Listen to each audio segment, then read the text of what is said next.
ಶ್ರೀ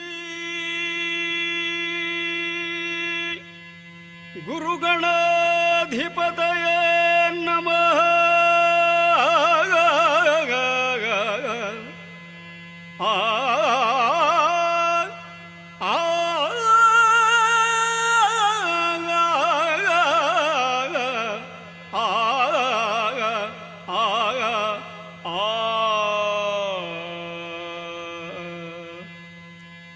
ಗಜಮುಖ ದವಗೆ ಗಣಪಗೆ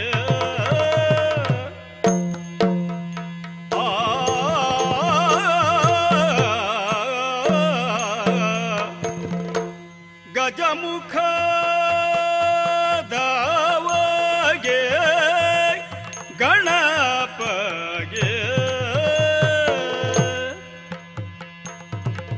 ಚಲ್ವ ತ್ರಿಜಗ ವಂದಿತೆಗೆ ಆರತಿಯ ತೀರ ಆರತಿ ಬೆಳಗಿರ ಆರತಿ ಎತ್ತರ ಗಜಮುಖ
ಗಜಮುಖದವಗೆ ಗಣಪಗೆ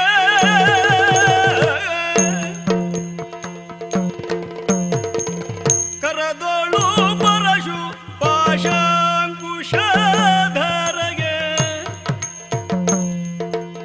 ಹರುಷದಿ ಭಕ್ತರ ಹೊರಬವಗೆ ಪುರಗಭೂಷಣನ ಸುಕುಮಾರ ಗಜವದನನ ಚರಣ ಕಮಲಕ್ಕೆ ಆರತಿ ಎತ್ತಿರೆ ಆರತಿ ಬೆಳಗಿರೆ ಆರತಿ ಎತ್ತಿರೆ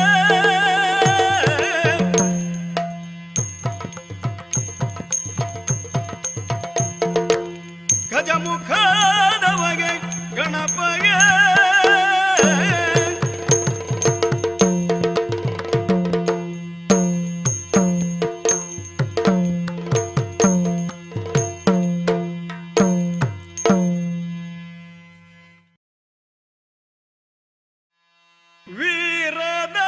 ವೀರದಶರಥ ನೃಪತೆ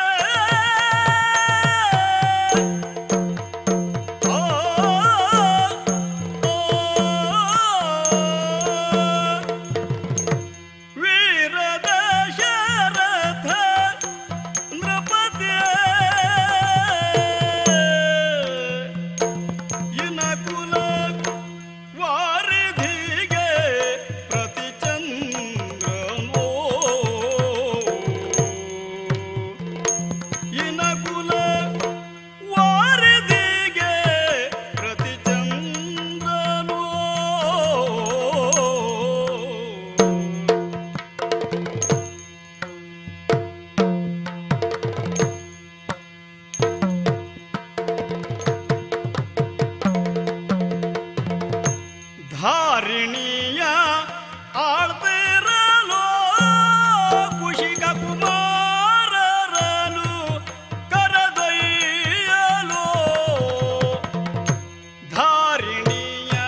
ಶೋಧಿಸುವ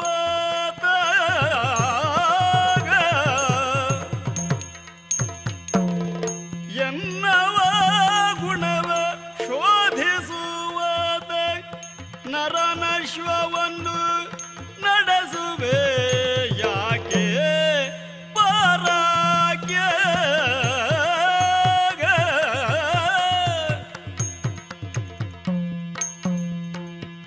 ಎನ್ನವ ಗುಣವ ಶೋಧಿಸುವದ ನರನಶ್ವವನ್ನು ನಡೆಸುವೆ ಯಾಕೆ ಪರಾಗೆ ನರನಶ್ವವನ್ನು ನಡೆಸುವೆ ಯಾಕೆ ಪರಾಗೆ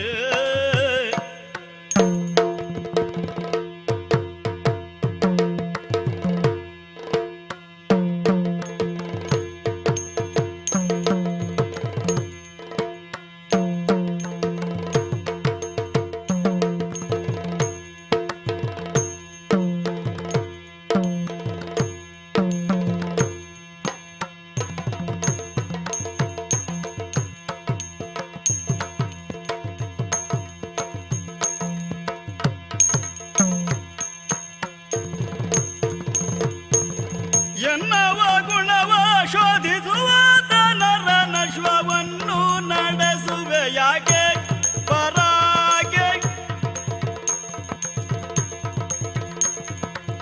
ಕರ್ಣನ ಬಂಡಿಯನ್ನು ನ ಹೊಡೆಯುವುದು ದುರ್ನೀತಿಯುವುದು ನೀನೋ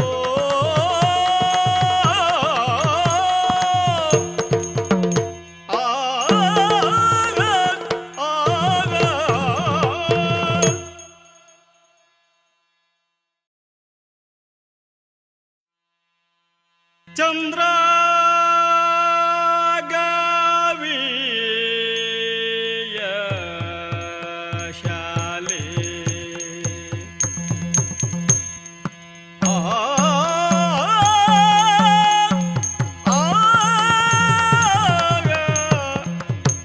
ಚಂದ್ರ ಗಾವಿಯ ಶಾಲೆ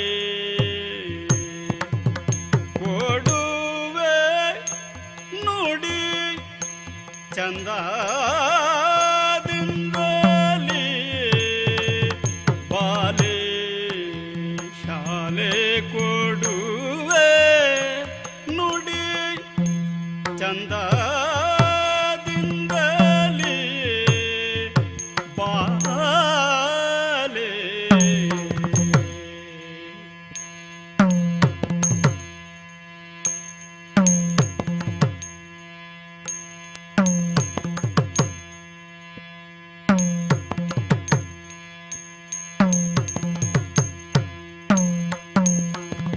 ಚಂದ್ರಗಾವಿಯ ಶಾಲೆ ಕೊಡುವೆ ನುಡಿ ಚಂದದಿಂದಲಿ ಬಾಲೆ ಶಾಲೆ ಕೊಡುವೆ ನುಡಿ ಚಂದದಿಂದಲಿ ಬಾಲೆ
ಶಾಲೆ ಕೊಡುವೆ ನುಡಿ ಚಂದ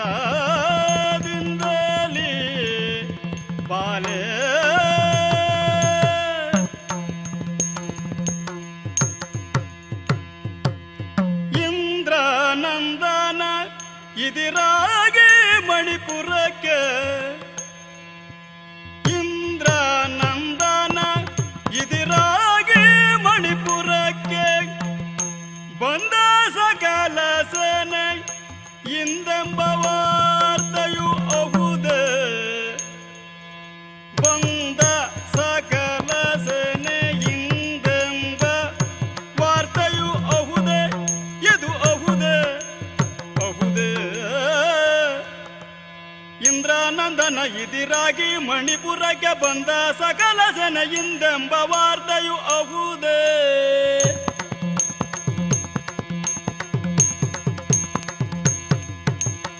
ಇಂದ್ರ ನಂದನ ಇದಿರಾಗಿ ಮಣಿಪುರಕ್ಕೆ ಬಂದ ಸಕಲ ಸೇನೆಯಿಂದೆಂಬ ವಾರ್ತೆಯು ಅಹುದೇ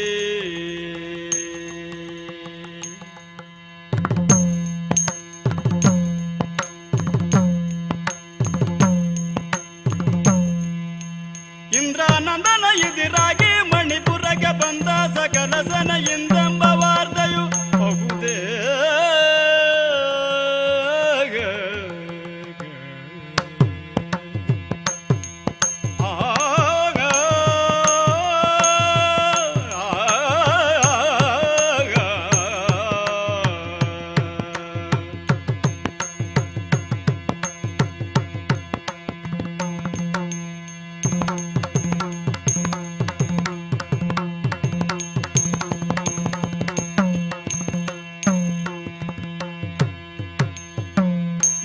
ಇಂದ್ರಾನಂದನ ಇದಿರಾಗಿ ಮಣಿಪುರಕ್ಕೆ ಬಂದ ಸಕಲ ಸೇನೆ ಇಂದೆಂಬ ವಾರ್ತೆಯು ಅಹುದೇ ಇದು ಅಹುದೇ ವಾರ್ತೆಯು ಅಹುದೇ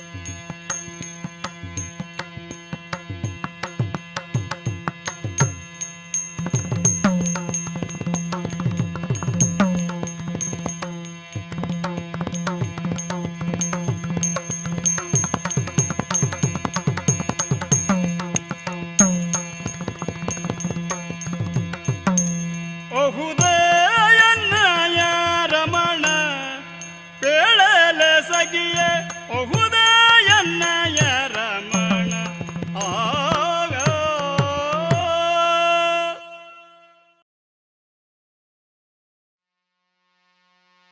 ತಾಯೆ ದುರ್ಗಾಂಬಿಕೆ ಮಂದಾರ್ತಿಯಂಬಿಕೆ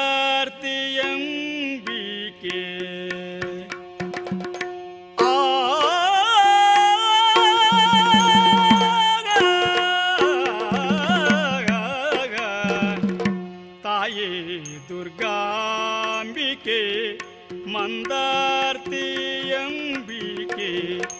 ತಾಯನಿ ಏಳವ್ವ ಬೆಳಗಾಯಿತು ತಾಯನಿ ಏಳವ್ವ ಬೆಳಗಾಯಿತು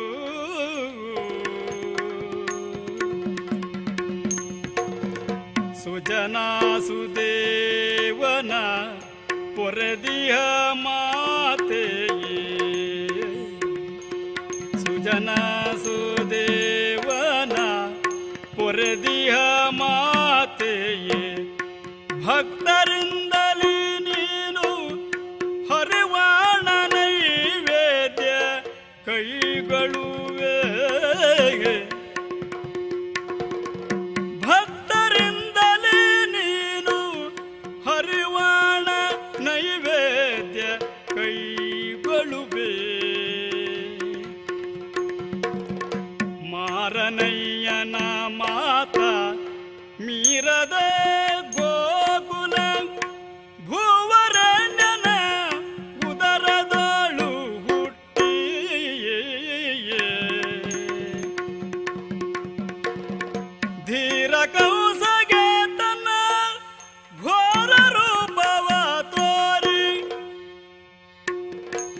ಕ್ಷೀರಕಂಸಗೆ ತನ್ನ ಘೋರ ರೂಪವ ತೋರಿ ಹಾರಿದೆ ಗಗನಕ್ಕೆ ಸೇರಿದೆ ಧರೆಗೆ. ಹಾರಿದೆ ಗಗನಕ್ಕೆ ಸೇರಿದೆ ಧರೆಗೆ.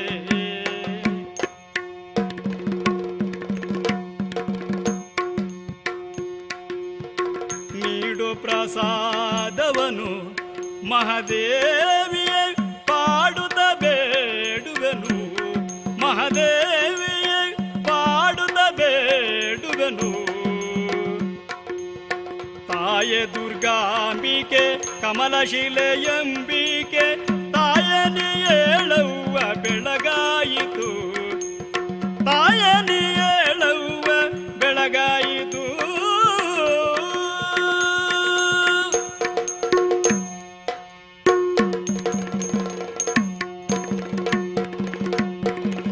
ಗಜವರವದನ ಸುಶೋಭಿತಗೆ ಜಗಭೂಷಣ ಲಂಬೋದರಗೆ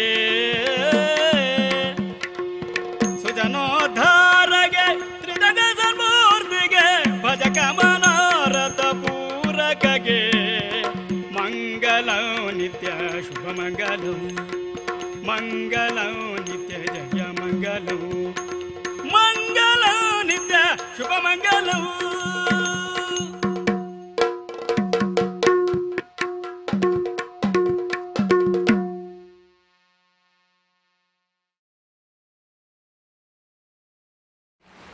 ನಮಸ್ತೆ ಸರ್. ನಮಸ್ಕಾರ. ತಾವು ಹಲವಾರು ದಶಕಗಳಿಂದ ಅಂದರೆ ತಮ್ಮ 14ನೇ ವಯಸ್ಸಿನಿಂದ ತೊಡಗಿ ಇವಾಗ ನಿಮಗೆ 82 ವರ್ಷ, ಇಲ್ಲಿಯವರೆಗೆ ನಿರಂತರ ಒಂದು 65-70 ವರ್ಷಗಳ ಕಲಾ ಸೇವೆ ನಿಮ್ಮದು. ಅದನ್ನು ಗುರುತಿಸಿ ಹಲವಾರು ಸಮ್ಮಾನಗಳು ಪ್ರಶಸ್ತಿಗಳು ನಿಮಗೆ ಬಂದಿದೆ. ಬಹಳ ವಿಶೇಷವಾಗಿ ಇಡೀ ಒಂದು ಯಕ್ಷಗಾನಕ್ಕೆ ಹೆಮ್ಮೆ ಪಡುವಂತಹ ರೀತಿಯಲ್ಲಿ ಅಂದರೆ ಪ್ರಪ್ರಥಮವಾಗಿ ಪದ್ಮಶ್ರೀ ಪ್ರಶಸ್ತಿಯನ್ನು ಕೂಡ ತಾವು ಗಳಿಸಿಕೊಂಡಿದ್ದೀರಿ. ಯಕ್ಷಗಾನ ಕಲಾವಿದರಾಗಿ ಅಂದರೆ ನಿಮ್ಮ ಒಂದು ವ್ಯಕ್ತಿ ಪರಿಚಯ, ಅಂದರೆ ನಿಮ್ಮ ಹುಟ್ಟು, ವಿದ್ಯಾಭ್ಯಾಸ, ಕೌಟುಂಬಿಕ ಹಿನ್ನೆಲೆ, ಈ ಬಗ್ಗೆ ಸ್ವಲ್ಪ ವಿಚಾರಗಳನ್ನು ತಿಳಿಸಿಕೊಡ್ತೀರಾ ಸರ್? ಸರ್, ಭಾಳ ಸಂತೋಷ. ಯಾಕೆಂದರೆ ಯಕ್ಷಗಾನ ಸಂಬಂಧವಾಗಿ ವಿಮರ್ಶೆ ಇದರ ಅವಶ್ಯ ಅಗತ್ಯ ಹೆಚ್ಚು. ಅದನ್ನು ನೀವು ಮಾಡ್ತಾ ಇದ್ದೀರಿ ಎನ್ನುವ ಸಂತೋಷವೂ ನಮಗೆ. ಜೊತೆಗೆ ನನ್ನ ಕಲಾ ಜೀವನ ಒಂದು ಅದ್ಭುತ ದೃಶ್ಯದಿಂದ ಕೂಡಿದ್ದು. ಕಾರಣ ಏನು ಅಂತ ಕೇಳಿದ್ರೆ, ಮೂಲತಃ ನಮ್ಮ ಮನೆತನದಲ್ಲಿ ಯಾರೂ ಯಕ್ಷಗಾನದಲ್ಲಿದ್ದವರು ಇಲ್ಲ. ಕರೆಕ್ಟ್. ಯಕ್ಷಗಾನ ವಿರೋಧಿಗಳೇ ಹೆಚ್ಚಾಗಿತ್ತು. ಆ ಸಮಯದಲ್ಲಿ ಶಾಲೆಗೆ ಹೋಗುವ ಸಮಯದಲ್ಲಿ ನನಗೆ ಯಾಕೋ ಯಕ್ಷಗಾನ ಕಲಿಯಲೇಬೇಕನ್ನುವ ಅಂತರಂಗದ ಆಸೆ. ಅದಕ್ಕೆ ಕಾರಣ ಪೊಣದಕುಳಿ ರಾಮ ಹೆಗಡೆ, ಪೊಣದಕುಳಿ ಲಕ್ಷ್ಮಣ ಹೆಗಡೆಯವರು, ಕೆರಮನೆ ಶಿವರಾಮ ಹೆಗಡೆಯವರು, ಇವರ ಅದ್ಭುತವಾದಂಥ ಕಲಾ ಚೈತನ್ಯವನ್ನು ನೋಡಿ ನನಗೆ ಅದನ್ನು ಕಲಿಯಲೇಬೇಕು ಅನ್ನುವ ಆಸೆ ಉಂಟಾಯಿತು. ಹಲವಾರು ಭಾಗ ಪ್ರಯತ್ನ ಪಟ್ಟೆ, ಆದರೆ ನನಗೆ ಅನುಕೂಲ ಆಗಲಿಲ್ಲ. ಯಾಕಂದರೆ ಮನೆತನದಲ್ಲೂ ಬಡವರು ನಾವು. ಆ ಸಮಯದಲ್ಲಿ ನನಗೆ ಕಲಿಸಿಕೊಡುವ ಗುರುಗಳು ಬೇಕಾಗಿತ್ತು. ಕರೆಕ್ಟ್. ಅಲ್ಲಿ ಬಾಳಗದ್ದೆ ರಾಮಕೃಷ್ಣ ಭಟ್ರು ಅಂತ ನಮ್ಮಲ್ಲಿಯ ಯಕ್ಷಗಾನದ ದೊಡ್ಡ ಕಲಾವಿದರು. ಅವರಿಂದ ನಾನು ಸ್ವಲ್ಪ ಅಭ್ಯಾಸ ಮಾಡಿಕೊಂಡೆ. ಅದಕ್ಕಿಂತ ಮೊದಲು ನನಗೊಂದು ನನ್ನ ಮೇಲೆ ಉದಾಹರಣೆ ಉಂಟು. ಚಿಟ್ಟಾಣಿಯಲ್ಲಿ ಕಲಿತ ಗೇರು ಮರದ ಅಡ್ತಕ್ಕೆ, ಮಾವಿನ ಮರದ ಅಡ್ತಕ್ಕೆ ಇಲ್ಲಿ ಕಲಿತ ಒಂದು ಪ್ರತೀತಿ. ಅದು ಹೌದು ಹೌದು. ಯಾಕೆಂದರೆ ನನಗೆ ಮೂಲತಃ ಭಜನೆ ತಾಳ ಗೊತ್ತಿತ್ತು. ಭಜನೆ ತಾಳಕ್ಕೂ ಯಕ್ಷಗಾನ ತಾಳಕ್ಕೂ ಸ್ವಲ್ಪ ಹತ್ತಿರ. ತಾಳ ಎಲ್ಲ ಒಂದೇ ಅಲ್ಲ. ಕರೆಕ್ಟ್. ಹೌದು ಹೌದು. ಅದನ್ನು ಎಣಿಸ್ಕೊಂಡು ಆಟ ನೋಡಿಕೊಂಡು ಅದನ್ನೇ ಮನನ ಮಾಡಿಕೊಂಡು ಗೇರು ಮರದ ಅಡ್ತಕ್ಕೆ ನಾನು ಕುಣಿತಾ ಇದ್ದೆ ಒಬ್ಬ. ಅಂದ್ರೆ ಗೇರು ಮರದ ಅಡಿಯಲ್ಲಿ ಅದು ಒಬ್ಬ, ಮತ್ತೆ ಬೇರೆ ಬೇರೆ ಅವರು ಯಾರು ಇಲ್ಲ. ಕಡೆ ಮಾವಿನ ಮರದ ಅಡ್ತಕ್ಕೆ 4-6 ಜನರು ಕುಡ್ಕೊಂಡು ವೇಷ ಮಾಡ್ಕೊಂಡು, ವೇಷ ಅಂದ್ರೆ ಬರೀ ವೇಷ, ಹಗಲು ವೇಷ. ಹೌದು. ಅಲ್ಲೇ ಕುಡಿದು ಅಭ್ಯಾಸ ಮಾಡೋದು. ಆ ಅಭ್ಯಾಸ ಎಲ್ಲಿ ಬಂತು ಕೇಳಿದ್ರೆ ಮನೆತನದಲ್ಲಿ ಭಯಂಕರ ವಿರೋಧಾಭಾಸ ಶುರುವಾಯ್ತು. ಓಹೋ, ನಿಮ್ಮ ಮನೆಯಲ್ಲಿ ಕುಟುಂಬದಲ್ಲಿ ಹೋಗ್ಲಿಕ್ಕಿಲ್ಲ. ಮೊದಲು ಏನಿತ್ತವಲ್ರಿ ನಮ್ಮಲ್ಲಿ ಯಕ್ಷಗಾನ ಕಲಾವಿದರಿಗೆ ಪಂಕ್ತಿ ಬಾಳ ಇಲ್ಲ.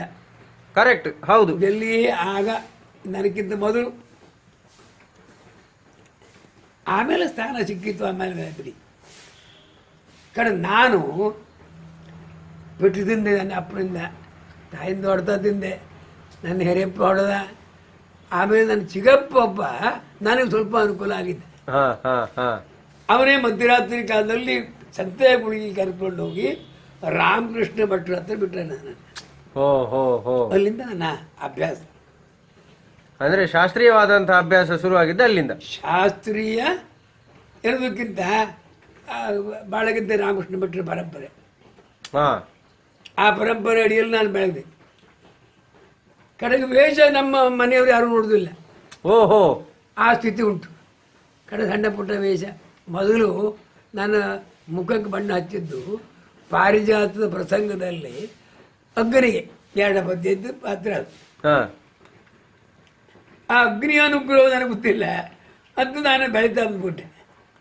ಹೇಳಿದ ಕಡೆ ನಮ್ಮಲ್ಲಿ ಮೊದಲೆಲ್ಲ ಟೆಂಟು ಬಂಟು ಇದೆಲ್ಲ ವ್ಯವಸ್ಥೆ ಇತ್ತಿಲ್ಲ, ಬೆಳಕಿನ ವ್ಯವಸ್ಥೆ ಇಲ್ಲ, ಎಲ್ಲರೂ ಗುಂಡು ಬೆಳಗ್ಗೆ ಹೋಗ್ಬಾರ್ದು. ಆ ಸಮಯದಲ್ಲಿ ಹೇಗೆ ಕೇಳಿದ್ರೆ 9 ಮೈಲು, ಈಗ 8 ಕಿಲೋಮೀಟ್ರ್ ಆಗ್ತದೆ ಬಿಡಿ, 9 ಮೈಲು ನನಗೆ ಬೇಕಾದ ವೇಷ ಭೂಷಣ ಸಾಮಾನು ನಾನೇ ಹೊತ್ಕೊಂಡು ಹೋಗಿ ಅಲ್ಲಿ ವೇಷ ಮಾಡಿ ಬರ್ತಿದ್ದೆ. ಕರೆಕ್ಟ್. ಮೊದಲು ನಾ ಏನು ಮಾಡಬೇಕು, ಬರುವಾಗ ಬರ್ತಾರೆ ಟ್ರಂಕಲ್ಲಿ ತರಬೇಕು, ಅಥವಾ ಇದು ಕಾರಣ ತರಬೇಕು ಮನೆಯಲ್ಲಿ. ಇಂಥ ಸ್ಥಿತಿಲಿ ನಾನು ಕಾಲಗಳ ಅಂತೂ ಇಂತೂ ಕೊನೆಗೂ ಜನರ ಮನಸ್ಸರಿಗೆಲ್ಲ ಸಮಾಧಾನ ಜೊತೆಗೆ ನಮ್ಮ ಮನೆತನದವರಿಗೆ ಭಾಳ ಸಂತೋಷ ಆಯಿತು. ಅದು ನನಗೆ ಬೇಕಾದ್ದು. ನನ್ನ ಬೇಜ ನೋಡ್ಲಿಕ್ಕೆ ಅನುಕೂಲ ಆಗಿಲ್ಲ, 59ನೇ ವರ್ಷ ತೀರೋದ. ನನ್ನ ತಾಯಿ ನೋಡಿ ಸಮಾಧಾನ ಪಟ್ಟರು. ನನಗೆ ಬೇಕಾದ ನನ್ನ ಜೀವನ ಸಾರ್ಥಕ ಅಂತ ನಾಗ ತಿಳ್ಕೊಂಡೆ. ಆಗ ಅಂದರೆ ನಿಮ್ಮ ತಾಯಿಯವರು ನಿಮ್ಮ ವೇಷವನ್ನು ಮೆಚ್ಚಿಕೊಂಡಾಗ ಮನೆಯವರೆಲ್ಲ ಮೆಚ್ಚಿದ್ದಾರೆ. ನನ್ನ ಅಲ್ಲಿಂದ ಬೆಳವಣಿಗೆ ಕಡೆಗೆ ಪೊಣದಗುಳಿ ರಾಮಗಡೆ ಲಕ್ಷ್ಮಣ ಹೆಗಡೆಯವರು ನನ್ನ ವೇಷ ನೋಡಿದ್ರು. ವೇಷ ಒಬ್ಬ ಅಡ್ಲೆ ಸಾಮಾನ್ಯ ಅಡ್ಲಿ ತಮ್ಮ ಮೇಳಕ್ಕೆ ಬರ್ತೀವಿ ಅಡ್ಲ ಅಂತ ಪೊಣದಗುಳಿ ಮೇಳ ಅಂತ ಇತ್ತು ಅಂತಲ್ಲ. ಆ ಮೇಳಕ್ಕೆ ಹೋದೆ. ಸಣ್ಣ ಪುಟ್ಟ ಪಾತ್ರೆಗಳು ಸ್ವಲ್ಪ ಸಿಕ್ತು. ಆದರೆ ನಾನು ಸಣ್ಣ ಪುಟ್ಟ ತಾತ್ಸಾರ ಮಾಡಲಿಲ್ಲ, ತಿರಸ್ಕಾರ ಮಾಡಲಿಲ್ಲ. ಯಾವ ವಿದ್ಯೆಗೆ ನಾವು ತಿರಸ್ಕಾರ ಮಾಡ್ತೇವೋ ಆ ವಿದ್ಯೆ ನಮ್ಮ ದಕ್ಕುವುದಿಲ್ಲ. ಕರೆಕ್ಟ್. ಹೇಳಿದೆ ನನಗೆ ಯಕ್ಷಗಾನ ರಂಗವೇದಿಕೆ ಅಂದರೆ ನಾನು ಹೊಟ್ಟೆ ಅನ್ನ ಕೊಟ್ಟಾಗೆ. ನಿಮಗೆ ಯಕ್ಷಗಾನದಲ್ಲಿ ಒಂದು ವೇಷ ಮಾಡಿದರೆ ನಿಮಗೆ ಹೊಟ್ಟೆಗೆ ಅನ್ನ ಬೇಡ, ಅನ್ನ ಬೇಡ. ನನಗೆ ಒಟ್ಟು ಸಂತೋಷ. 4 ಜನ ಚಪ್ಪಾಳೆ ಮಾಡಿದ್ರು, ಅದು ಖುಷಿ. ನನ್ನ ಜೀವನ ಹೇಗೆ ಕೇಳಿದ್ರೆ 4 ಜನ ಬರಲಿ, 400 ಜನ ಬರಲಿ, 4000 ಜನ ಬಂದರು ಒಂದೇ. ಹಾಗೆ ರಂಗವೇದಿಕೆ ಮೋಸ ಮಾಡಬಾರ್ದು. ಯಾವ ಕಲೆ ಮೋಸ ಮಾಡ್ತಾನೋ ಆ ಕಲಾದೇವತೆ ಒಲಿಯುವುದಿಲ್ಲ ಅಂತ ಥರ ಮಾಡ್ತಾರೆ. ಆ ದೃಷ್ಟಿಯಿಂದ ಕಲಾದೇವತೆ ಅನುಗ್ರಹ ಇಲ್ಲಿವರೆಗೆ ಇಷ್ಟರ ಮಟ್ಟಕ್ಕೆ ನಾನು ಬೆಳೆದಿದ್ದೆ. ಅಂದರೆ ನೀವು ಯಕ್ಷಗಾನಕ್ಕೆ ಬರಲಿಕ್ಕೆ ಮುಖ್ಯ ಕಾರಣವಾದದ್ದು ಹೀಗೆ ಕೇವಲ ಆಸಕ್ತಿ, ಬೇರೆ ಯಾವುದೂ ಅಲ್ಲ.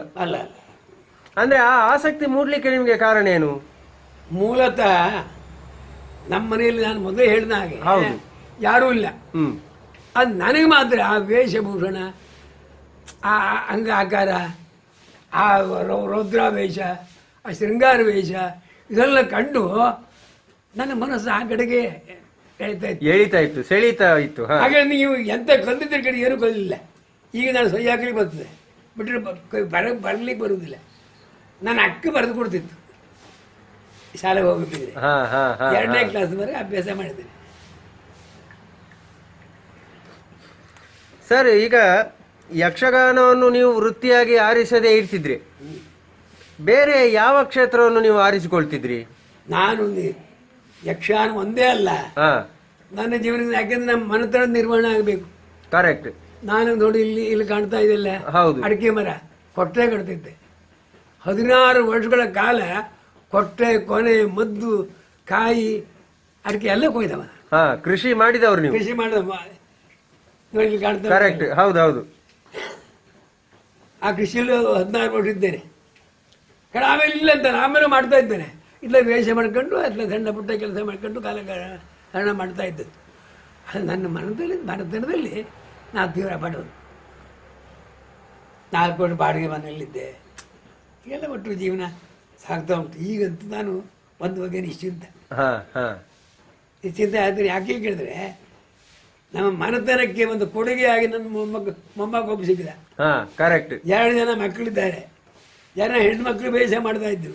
ಆ ಮಟ್ಟಿಗೆ ನನ್ನ ಜೀವನ ಭಾರಿ ಸಂತೋಷದ ಜೀವನ ಆಯ್ತು. ಅಂದ್ರೆ ಈ ನಿಮ್ಮ ಚಿಟ್ಟಾಣಿ ಮನೆತನದಿಂದ ಯಾವುದು ಯಕ್ಷಗಾನಕ್ಕೆ ಇಲ್ಲದಿದ್ರು ನಿಮ್ಮಿಂದ ಮೊದಲುಗೊಂಡು ಯಕ್ಷಗಾನಕ್ಕೆ ಕೊಡುಗೆ ಇದೆ. ಅದು ನಿಮ್ಗೆ ಅತ್ಯಂತ ಒಂದು ಸಂತೋಷದ ವಿಚಾರ. ಈಗ ನೋಡಿ ಸರ್, ನೀವು ಯಕ್ಷಗಾನವನ್ನು ವೃತ್ತಿಯಾಗಿ ಆರಿಸಿಕೊಂಡು ಇದುವರೆಗೆ ಅಂದರೆ ಒಂದು 70-75 ವರ್ಷದವರೆಗೆ ನೀವು ಯಕ್ಷಗಾನ ಕ್ಷೇತ್ರದಲ್ಲಿ ಕೆಲಸ ಮಾಡಿದ್ದೀರಿ. 64 ವರ್ಷಗಳ ಕಾಲ ಸುದೀರ್ಘವಾದ ಕಲಾವಿದರ ಜೀವನ ಹೌದು. ಆ ಜೀವನಕ್ಕೆ ಅನ್ವಯಿಸಿಕೊಂಡು ಚಿಟ್ಟಾಣಿ. ಕರೆಕ್ಟ್. ಈಗಲೂ ನೀವು ವೇಷಗಳನ್ನು ಮಾಡ್ತಾ ಇದ್ದೀರಿ. ವೇಷ ಮಾಡದಿದ್ರೆ ನನಗೆ ಸಮಾಧಾನವೇ ಆಗುದಿಲ್ಲ. 4-8 ದಿವಸಕ್ಕೆ ವೇಷ ಸಿಕ್ಕಿದ್ರೆ ಮಾನಸಿಕ ಒಂದು ಸಂತೃಪ್ತಿ. ಅಲ್ಲದ್ರೆ ಏನೋ ಬಿಟ್ಟಾಗೆ, ಏನನ್ನ ಕಳೆದುಕೊಂಡಾಗೆ. ಹಾಗೆ ನನ್ನ ಜೀವನ ಇಲ್ಲಿ ರೂಪಿತವಾಗ್ತಾ ಉಂಟು. ಇನ್ನು ನೋಡಬೇಕು ಅಷ್ಟೇ. ಭಗವಂತನಿಗೆ ಎಷ್ಟು ದಿವಸ ಕೊಡ್ತಾರೆ ಆ ಶಕ್ತಿಯನ್ನು ನೋಡಬೇಕಷ್ಟೇ. ಈಗ ನೋಡಿ, ಯಕ್ಷಗಾನವನ್ನು ಕೇವಲ ಹೊಟ್ಟೆಪಾಡಿಗಾಗಿ ಆಯ್ಕೆ ಮಾಡುವ ಯುವಕರಿಗೆ ನಿಮ್ಮ ಸಲಹೆ ಏನು? ಅಂದರೆ ಯಾವ ಒಂದು ಮನೋಧರ್ಮದಿಂದ ಅವರು ಯಕ್ಷಗಾನಕ್ಕೆ ಬಂದರೆ ಅವರಿಗೂ ಒಳ್ಳೆಯದಾಗಬೇಕು, ಯಕ್ಷಗಾನ ಕ್ಷೇತ್ರಕ್ಕೂ ಒಳ್ಳೆಯದಾಗಬೇಕು. ನಾನು ತಿಳಿದುಕೊಂಡ ಹಾಗೆ ಕಲಾವಿದ ಬದುಕಿಗಾಗಿ ಹಣ ಅನಿವಾರ್ಯ, ಕರೆಕ್ಟ್, ಮಾಡಲೇಬೇಕು. ಆದರೆ ಅದೇ ಪ್ರಧಾನ ಅಂತ ಇಟ್ಟುಕೊಂಡ್ರೆ ಕಲಾವಿದ ಬೆಳಗುವುದಿಲ್ಲ, ಬೆಳೆಯುವುದಿಲ್ಲ. ಅವನು ಬೆಳೀಬೇಕು, 4 ಜನರು ಬೇಕಾದ ಆಗಬೇಕು ಅಂತಾದರೆ ಅವನ ಜೀವನ ನಿರ್ವಹಣೆ ಜೊತೆಗೆ ಕಲೆಯನ್ನು ನಾವು ಬೆಳೆಸಬೇಕು, ಬೆಳೆಸಬೇಕು. ಹಾಗಾಗಬೇಕಿದ್ರೆ ನಮ್ಮ ಪ್ರಯತ್ನ ಅಸಾಧ್ಯವಾದ್ದು. ಪ್ರಯತ್ನ ಇಲ್ಲದೆ, ಪರಿಶ್ರಮ ಇಲ್ಲದೆ ಯಾವ ಫಲವೂ ನಮಗೆ ಸಿಗುವುದಿಲ್ಲ. ಕರೆಕ್ಟ್. ಆ ಪರಿಶ್ರಮಕ್ಕೆ ಅನುಗುಣವಾಗಿ ಕಲಾವಿದ ದುಡಿದ್ರೇನೆ ಕಲೆಯ ಬದುಕಬಹುದು, ನಮ್ಮ ಜೀವನದ ಬದುಕಬಹುದು. ಈ ಯಕ್ಷಗಾನದ ಶಾಸ್ತ್ರೀಯತೆ ಅಥವಾ ಪಾರಂಪರಿಕ ಯಕ್ಷಗಾನ ಅಥವಾ ಸಾಂಪ್ರದಾಯಿಕ ಯಕ್ಷಗಾನ, ಇದರ ಬಗ್ಗೆ ನೀವು ನಿಮ್ಮ ಅನಿಸಿಕೆಗಳನ್ನು ಹೇಳಬಹುದಾ? ನಾನು ಅಭಿಪ್ರಾಯ ಕೊಡ್ತೇನೆ. ಎಷ್ಟೋ ಗೋಷ್ಠಿಗಳಾದವು, ಎಷ್ಟೋ ವಿಮರ್ಶೆ ಆಯಿತು, ಕರೆಕ್ಟ್, ವಿದ್ವಾಂಸರೆಲ್ಲ ಸೇರಿದ್ರು. ಆದರೆ ಯಕ್ಷಗಾನ ಶಾಸ್ತ್ರೀಯವೋ ಪರಂಪರೆಯೋ ಅಥವಾ ಸಂಪ್ರದಾಯವೋ ಎನ್ನುವುದು ಇನ್ನೂ ನಿರ್ಧಾರ ಆಗದೆ ಉಳಿದಿದೆ. ಕರೆಕ್ಟ್. ಆದರೆ ಈ ವಿದ್ವಾಂಸರಾದವರು ಏನು ಮಾಡಬೇಕಾದ್ರೆ ಇದಮ್ಮಿತ್ತಂ ಹೀಗೆ ಇರಬೇಕು ಎನ್ನುವುದನ್ನು ಪ್ರತಿಪಾದನೆ ಮಾಡಬೇಕು. ಆ ಪ್ರತಿಪಾದನೆಯನ್ನು ಕಲಾವಿದ ಅವಲಂಬಿಸಬೇಕು. ಕರೆಕ್ಟ್. ಹಾಗೆ ಅವಲಂಬಿಸಿದರೆ ಕಲೆಯ ಬೆಳವಣಿಗೆ ಸಾಧ್ಯ, ನಮ್ಮ ಬೆಳವಣಿಗೆಗೂ ಸಾಧ್ಯ. ಈಗ ಹಾಗಾದ್ರೆ ಈ ಶಾಸ್ತ್ರೀಯತೆ ಅಥವಾ ಯಕ್ಷಗಾನದ ಪರಂಪರೆ ಚೌಕಟ್ಟು ಅಂದ್ರೆ ಏನು ನೋಡಿ? ಒಂದು ಶಾಸ್ತ್ರ ಅಂತ ಹೇಳಿರ್ತೇನೆ. ಭರತನಾಟ್ಯಕ್ಕೂ ಶಾಸ್ತ್ರ ಉಂಟು, ಕರೆಕ್ಟ್, ಉಂಟು. ಕಥಕ್ ಉಂಟು, ಕೂಚಿಪುಡಿ ಉಂಟು. ಯಕ್ಷಗಾನಕ್ಕೆ ಇಲ್ಲ. ಯಾಕಿಲ್ಲ ಅಂತ ಕೇಳಿದ್ರೆ ಇದು ಸ್ವತಂತ್ರವಾದ ಕಲೆ. ಒಂದು ಕಲಾವಿದ ಮನಸ್ಸು ಮಾಡಿದರೆ, ಬುದ್ಧಿವಂತ ಕಲಾವಿದ, ವಿಚಾರವಂತ ಕಲಾವಿದ ಒಂದು ಪದ್ಯದಲ್ಲಿ ಕೆಲಸವನ್ನು ಅರ್ಧ ತಾಸು ಮಾಡ್ತಾರೆ, ಒಬ್ಬೊಬ್ಬರು 10 ನಿಮಿಷವೂ ಮಾಡ್ತಾರೆ, 5 ನಿಮಿಷದಲ್ಲಿ ಮುಕ್ತಾಯ ಮಾಡ್ತಾರೆ. ಅದು ಕಾರಣ ಏನು ಕೇಳಿದ್ರೆ ಕಲಾವಿದನ ಯೋಗ್ಯತೆ ಇದು. ಅಂದರೆ ಮಾನಸಿಕವಾಗಿ ಅವಷ್ಟು ಬೆಳೆದಿದ್ದಾನೆ ಅಂತ ಅರ್ಥ. ಹಾಗಾಗಿ ಇದಕ್ಕೆ ನಾ ಪರಂಪರೆ ಅನ್ನಬೇಕು ನಮ್ಗೆ ಗೊತ್ತಾಗೋದಿಲ್ಲ. ಈ ನಾನು ಅವಲಂಬಿಸೋದಕ್ಕೆ ಏನು ಕೇಳಿದ್ರೆ ಪರಂಪರೆ, ಪಡೆದುಕೊಳ್ಳಿಯವರ ಪರಂಪರೆ. ಇದು ನಾನು ಕೇಳಿದ್ದೆ. ಅಂದ್ರೆ ಪರಂಪರೆ ಅಂತಂದ್ರೆ ಕೊಂಡದಗೊಳಿಯವರದ್ದು ಅಥವಾ ಈಗ ನೀವು ಚಿಟ್ಟಾಣಿಯವರ ನಂತರ ನಿಮ್ಮ ಪರಂಪರೆ, ಇದನ್ನು ಪರಂಪರೆ ಅಂತ ಹೇಳುದು. ಯಕ್ಷಗಾನಕ್ಕೆ ಅದರದ್ದೇ ಆದಂತಹ ಪರಂಪರೆ ಅಂತ ಉಂಟಾ? ಯಾವುದನ್ನು ಪರಂಪರೆ ಅಂತ ತಗೊಳ್ಳುದು? ಈಗ ನಾವು ಒಂದು ತತ್ವದಲ್ಲಿ ನಾವು ಪ್ರವೇಶ ಮಾಡ್ತೇವೆ. ತೈದಾದ ತೈದಾದ ಇದು ಒಟ್ಟುವಲ್ಗ. ಕರೆಕ್ಟ್. ತೈ ತೈ ತದ್ದಿನ್ನದ್ದೇ ಇದು ಪ್ರವೇಶ. ಕರೆಕ್ಟ್. ಅದು ನಾವು ಶಾಸ್ತ್ರ ಅಂತ ಒಪ್ಪುವ ಜೊತೆಗೆ ಇದು ನಮ್ಮ ಜೀವನದ ಅಲ್ಲ ಯಕ್ಷಗಾನ ಜೀವನದ ಪರಂಪರೆ ಒಪ್ಪಿದ್ದೇವೆ. ಅದನ್ನು ಬೇರೆ ಬೇರೆ ಈಗ ಚಿಟ್ಟಾಣಿಯವರು ಒಂದು ರೀತಿಯಲ್ಲಿ ಕುಣಿತಾರೆ, ಕೊಂಡದಗೊಳಿಯವರು ಒಂದು ರೀತಿಯಲ್ಲಿ ಕುಣಿತಾರೆ. ಅದನ್ನು ನಾವು ಶೈಲಿಗಳು ಅಂತ ಹೇಳ್ಬೋದು. ಅದು ಹೇಗಾಗಿದೆ ಬಲ್ರ ನಾ ತಿಳ್ಕೊಂಡಾಗೆ ಹಾ ಮತ್ತೊಬ್ಬರ ಮೇಲೆ ಅಪವಾದ ಖಂಡಿತ ಅಲ್ಲ. ನಂದು ಶಿವರಾಮೇಶ್ವರ ಪರಂಪರೆ, ಕೆರಮನೆ ಪರಂಪರೆ.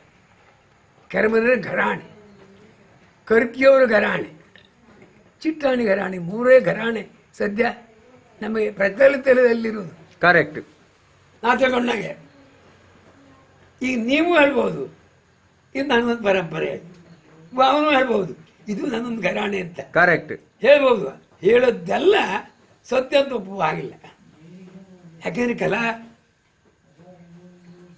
ಕಲಾ ಪ್ರೇಕ್ಷಕ ಬಹಳ ಬುದ್ಧಿವಂತ. ಕರೆಕ್ಟ್. ಅಳತೆ ಮಾಡಿದ್ದಾನೆ, ತಿಳಿತಾನೆ, ಅನುಭವಿಸೋ ಚಪ್ಪಾಳೆ ಆಗ್ತಾನೆ, ಅದು ಆಗುವುದೇ ಇಲ್ಲ. ಕರೆಕ್ಟ್. ಈಗ ನಮಗೆ ಹೇಗೆ ನಮ್ಮ ಕಲಾ ಜೀವನ ಅವಶ್ಯವೋ ಕಲಾ ಜೀವನಕ್ಕೆ ಹೊಂದಿ ಕಲಾ ಜೀವನಕ್ಕೆ ಹೊಂದಿ ನಡೆಯಬೇಕಾದ್ದು ಕಲಾವಿದನ ಹೊಣೆ. ಕರೆಕ್ಟ್. ಹೇಳಿದ ಈ ಪರಂಪರೆ ಇರುವುದೇ ಹಾಗೆ. ಈ ಯಾರ್ದೋ ಅಲ್ಲ, ಅವ್ರದ್ದು. ಯಾಕಂದ್ರೆ ಹುಟ್ಟ ಕಲ್ತು ಬರುದಿಲ್ಲ. ಹೌದು, ಕರೆಕ್ಟ್. ಹುಟ್ಟಿದಾಗ ಯಾರು ಕಲ್ತು ಬರುದಿಲ್ಲ. ಅವರನ್ನು ನೋಡಿ, ನಿಮ್ಮನ್ನು ನೋಡಿ, ಮತ್ತೊಬ್ಬರನ್ನು ನೋಡಿ ಆ ದಾರಿಯಲ್ಲಿ ನಡೆಯಬೇಕಾದದ್ದು ಅವನ ಹೊಣೆ. ಯಾರು? ಅವನ ಹೊಣೆ. ಅದೇ, ಯಾರ ಆ ಮಾರ್ಗವನ್ನು ಆಯ್ಕೆ ಮಾಡಿಕೊಂಡಿದ್ದಾರೆ ಅವರ ಹೊಣೆ. ಈಗ ನೋಡಿ, ಯಕ್ಷಗಾನಕ್ಕೆ ನಾಟ್ಯ, ಸಂಗೀತ, ಸಾಹಿತ್ಯ ಈ ರೀತಿ ಬೇರೆ ಬೇರೆ ವಿಚಾರಗಳು, ಈ ಸೋದರ ಕಲೆಗಳು ಅಂದರೆ ಈ ಭರತನಾಟ್ಯ ಆಗಿರ್ಬೋದು, ಮೋಹಿನಿ ಅಟ್ಟಂ ಆಗಿರ್ಬೋದು, ಕೂಚಿಪುಡಿ ಆಗಿರ್ಬೋದು, ಅದರಿಂದೆಲ್ಲ ಎರವಲು ಪಡೆಯುವಂತಹ ಅವಶ್ಯಕತೆ ಉಂಟ ಯಕ್ಷಗಾನಕ್ಕೆ? ಯಕ್ಷಗಾನಕ್ಕಿಲ್ಲ. ಆದ್ರೆ ಯಾವುದು ಬೇಕು? ಕೆಲವು ಸೂಕ್ಷ್ಮ ಭಾವಗಳು. ನಿಮ್ಮೊಂದು ಉದಾಹರಣೆ ಕೊಡ್ತೇನೆ. ನಾನು ದಿವಸ ಧಾರಾವಾಹಿ ನೋಡ್ತೇನೆ, ಅವ್ರ ಕತೆ ನೋಡುದಿಲ್ಲ ನಾನು. ಕರೆಕ್ಟ್.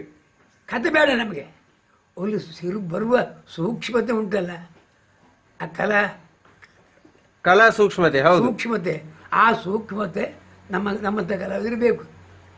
ಡಾಕ್ಟರ್ ರಾಜ್ಕುಮಾರ ಅವನು ಅದ್ಭುತವಾದೊಂದು ಚಿತ್ರಣ ಕಂಡಾಗ ಅಯ್ಯೋ ದೇವ್ರೆ ನಾನು ಎಷ್ಟು ಬೆಳಿಬೇಕು ಎನ್ನುವ ಆಸೆ ಇರುತ್ತೆ. ವಿಷ್ಣುವರ್ಧನ ರಂಗವೇದಿಕೆ ಬಂದಾಗ ಅಯ್ಯೋ ದೇವ್ ನಾನು ಹೀಗಾಗಬೇಕು. ಇದು ಆ ಕಲಾವಿನ ತುಡಿತ. ನಾನು ಪ್ರಾಮಾಣಿಕವಾಗಿ ಹೇಳ್ತೇನೆ ನಿಮಗೆ, ನಾನು ಸಿನಿಮದ್ದನ್ನು ಕೆಲವೊಂದು ಅಭ್ಯಾಸ ಮಾಡಿದ್ದೇನೆ. ಯಾಕಂದ್ರೆ ತನ್ನಿಂದ ತಾನಾಗಿ ಹೌದು, ನೋಡಿ ನೋಡಿ ನಮಗೆ ಅದು ಬರಲ್ಲ. ಇದು ಬೇಕು ಎನ್ನುವ ಮನೋಭಾವನೆ ಇಳಿದು ಅದನ್ನು ರಂಗಭೂಮಿ ಕೊಡ್ತಾ ಇದ್ದೆ. ಯಾವ್ದು ಹೇಳಿ, ಅದು ಒಂದು ಉದಾಹರಣೆ ಸಣ್ಣ. ಒಂದು ಹಿರಣ್ಯಕಶಿಪು, ಡಾಕ್ಟರ್ ರಾಜ್ಕುಮಾರ್, ಪುನೀತ್ ರಾಜ್ಕುಮಾರ್, ಪ್ರಹ್ಲಾದ. ಕರೆಕ್ಟ್. ಎಲ್ಲಿಯೇನೋ ಹರಿ ಎಂಬ ಭಯ. ಇಲ್ಲಿ ಎಲ್ಲಿದ್ದಾನೆ ಹರಿ? ಅಲ್ಲಿದ್ದಾನೋ, ಇಲ್ಲಿದ್ದಾನೋ, ಅಲ್ಲಿದ್ದಾನೋ, ಈ ಕಂಬದಲ್ಲಿದ್ದಾನೋ? ಹೌದು, ತೋರಿ ಕಂಬ. ಅದಕ್ಕೆ ಆ ರಾಜ್ಕುಮಾರ್ ಯಾರು ಕರ್ಕೊಂಡು ಹೋಗ್ತಾ ಹ್ಯಾಂಡ್ ಯಾರು ಒಂದು ಗುಡುಗು ಸೀಟ್ಲು ಎಂತ ಆಗ್ತೋ ಗೊತ್ತಿಲ್ಲ. ಕರೆಕ್ಟ್. ಅದು ಕಲಾವಿದ ಬೆಳೆಯುವುದಕ್ಕೆ ಅನುಕೂಲವಂತ ದಾರಿಗಳು ಸಾವಿರ. ಭರತನಾಟ್ಯ ಹೇಳ್ತೀರಿ, ಭರತನಾಟ್ಯದ ಅಭಿನಯಗಳು ನಮಗೆ ಅವಶ್ಯ ಬೇಕು. ಭರತನಾಟ್ಯವೇ ಪ್ರಧಾನ, ನಾ ಹೇಳುವುದಲ್ಲ, ಯಾಕೆ ದೊಡ್ಡ ಕಲೆ ಅದು. ಅಲ್ಲಿ ಸಿಗುವ ಅಭಿನಯಗಳು ನೋಡಿ. ಕಣ್ಣಿಗೆ 3 ವಿಧ. ಇದು ಕಣ್ಣು, ಹೌದು, ಇದು ಕಣ್ಣು, ಕರೆಕ್ಟ್, ಇದು ನಗು. ಇದೆಲ್ಲ ಭರತನಾಟ್ಯದಿಂದ ನಮ್ಗೆ ಅವಶ್ಯವಾಗಿ ಬೇಕು. ಕರೆಕ್ಟ್. ನಾವೇನು ಹೇಳ್ತೇವೆ ಯಕ್ಷಗಾನ ದೊಡ್ಡದ ಅಲ್ಲ ಅಂತಲ್ಲ ಹೇಳ್ತು, ದೊಡ್ಡ ಜೊತೆ ಆ ದೊಡ್ಡದನ್ನು ಸ್ವೀಕಾರ ಮಾಡಿದ್ರಿ, ನಾವಿನ್ನೂ ದೊಡ್ಡದಾಗ್ತೇವಲ್ಲ ಎನ್ನುವ ನಾನು ಹಾಗಾಗಿ ಎಲ್ಲ ಕಲೆಯನ್ನು ಮೆಚ್ಚಿಕೊಳ್ತೇನೆ. ನಾನು ಇಂಗ್ಲೀಷ್ ಪಿಕ್ಚರ್ ನೋಡ್ತೇನೆ, ನಿಮ್ಗೆ ಗೊತ್ತಿರಲ್ಲ, ಅದು ಗೊತ್ತಿಲ್ಲ, ನನಗೆ ಭಾಷೆ ಬರೋದಿಲ್ಲ. ಹಿಂದಿ ಪಿಕ್ಚರ್ ನೋಡ್ತೇನೆ, ಆದರೆ ಅಲ್ಲಿ ನಡೆಯುವ ಭಾವಗಳು ನಮ್ಗೆ ಗೊತ್ತಾಗ್ತದೆ. ಅದರ ಅವಶ್ಯ ಹೆಚ್ಚು. ಅಂದ್ರೆ ನೀವು ಭಾವಗಳ ಮೇಲೆ ಬಹಳಷ್ಟು ಭಾವಗಳಿಗೆ ಪ್ರಾಧಾನ್ಯತೆಯನ್ನು ಕೊಡ್ತೀರಿ. ಒಂದು ರಾಜ್ಕುಮಾರ್ ಇದು ನೋಡ್ಬೇಕು ನೀವು. ಹೀಗೆ ಹೆಡೆಯುತ್ತೆ. ಕರೆಕ್ಟ್. ಅವನ ಶೃಂಗಾರ ರಸವನ್ನು ನೋಡಿ. ಹೌದೌದು, ಬಹಳ ಚಂದ ಅಲ್ವಾ? ಈ ನಗು ಉಂಟಲ್ಲ ನೋಡು, ಇದು ಶೃಂಗಾರ ರಸ ನಗು. ಅದು ಈಗ ನೋಡಿ, ಪರಂಪರೆ ಸಂಪ್ರದಾಯವನ್ನು ಉಳಿಸಿಕೊಳ್ಳಬೇಕು ಅಂತ ಆದಾಗ ಸ್ವಂತಿಕೆಯನ್ನು ಪ್ರದರ್ಶಿಸಲು ನಮಗೆ ಅವಕಾಶ ಉಂಟಾ ಯಕ್ಷಗಾನದಲ್ಲಿ? ಧಾರಾಳವಾಗಿ ಉಂಟು. ಹಾ, ಅದು ಹೇಗೆ ಅದು? ನಾನು ಮೊದಲೇ ಹೇಳಿದ ಹಾಗೆ ಹಾ ಕಲಾವಿದ ನನ್ನ ಸ್ವಂತಿಕೆಯನ್ನು ಬೆಳೆಸಿಕೊಳ್ಬೇಕು. ಹಾ ಸ್ವಂತಿಕೆ ಜೊತೆಗೆ ನಮಗೆ ಒಳ್ಳೆಯದು ಯಾವುದು ಅದನ್ನು ಸ್ವೀಕಾರ ಮಾಡಬೇಕು. ಆಲಮರ ಇದ್ದಾಗೆ ತಂಪಾದ ಎಲ್ಲೂ ಕೊಟ್ಟಾಗ ನಮ್ಮ ಅದು ರೆಡಿಯಲ್ಲಿ ಹೋಗ್ತೇವೆ. ಅದೇ ಪ್ರಧಾನ ನಾನು ನಮ್ಮ ಅಲ್ಲೇ ಇರುವುದಿಲ್ಲಲ್ಲ. ಹಾ ಕರೆಕ್ಟ್. ಹಾಗಾಗಿ ನಮಗೆ ಯಾವ್ದು ಅವಶ್ಯ ರಂಗಭೂಮಿಗೆ ಎಂಬುದು ತಿಳಿದು ಕರೆಕ್ಟ್ ಹಳೆದು ಅಂತೆ ನಡೆಯಬೇಕಾದ್ದು ಕಲಾವಿದರು ಹೊಣೆ. ಅಂದ್ರೆ ಸ್ವಂತಿಕೆಯನ್ನು ನಾವು ಉಪಯೋಗಿಸ್ಕೊಳ್ಬೇಕು, ಆದ್ರೆ ಈ ರಂಗಕ್ಕೆ ಅನುಗುಣವಾಗಿ ಮಾತ್ರ, ಈ ರಂಗದ ಅಂದವನ್ನು ಕೆಡಿಸುವ ಹಾಗೆ ಅಲ್ಲ. ಇಲ್ಲ ಯಾಕಂದ್ರೆ ಕಲಾವಿದರಾಗಲಿ ಅಥವಾ ಒಂದು ವ್ಯಕ್ತಿ ಆಗಲಿ ಅವಂತ ಮೂಲತಃ ಒಂದು ಇದು ಬೇಕಲ್ಲ, ಸ್ವತಂತ್ರತೆ ಬೇಕಲ್ಲ. ಕರೆಕ್ಟ್. ಆ ಸ್ವತಂತ್ರತೆ ನಮಗೆ ಈ ಕಲಾ ಬದುಕಿನಲ್ಲಿ ಸಿಗ್ತದೆ. ಹಾ ಕರೆಕ್ಟ್. ಈ ಬಡಗು ತಿಟ್ಟು ಮತ್ತು ಬಡಗು ತಿಟ್ಟು ಇದರ ನಡುವಿನ ಅಂತರ ಏನು? ಭಾರಿ ಕಷ್ಟ ಅದು. ಹಾ ತೆಂಕು ಬಡಗು ಬಡಗು. ಈಗ ಏನು ಮಾಡಿದ್ದೇವೆ ಯಾಕಂದ್ರೆ ಇಲ್ಲಿಂದ ನಾವು ಅಲ್ಲಿ ಕೊಂಡು ಹೋಗಿದ್ದೇವೆ. ಈಗ ಏನಾಗಿದೆ, ಈಗ ಅಲ್ಲಿಂದ ಇಲ್ಲಿಂದ ಬಂದಿದೆ. ಈ ಬಡಗಿನ ಅಭಿನಯ, ಯಾಕಂದ್ರೆ ನಮ್ಮಲ್ಲಿ ಪೂರ್ತಿ ಜೊತೆಗೆ ಅಭಿನಯ ಜೊತೆಗೆ ಹಾಡು, ಅದು ಮೂರು ಕಲಾವಿದನ ಆದವ ಸಾಧ್ಯ ಆದರೆ ಅದನ್ನು ಅಳವಡಿಸ್ಕೊಂಡು ಮನೆ ಮಣಿಯೇ ಬಾರಿ ಮಂಜುಳ ನಾಗ ವೇಣಿ ಮೋಹದ ನೀಲಿ ಮುದು ಮೊಗವ ದೊರೆ ದ್ವಾರಕಿಗೆ ನೀ ಹೋಗಿ ಬೇಗದಿ ಅಂದ್ರೆ ಬೇಗದಿ ಕೂಡ್ಲೆ ಅಂತ ಬೇಗದಿ ಮರಜನಕನ ಕಂಡು ನಮ್ಮಳು ವೈರವರ್ಮ ಬೇಡ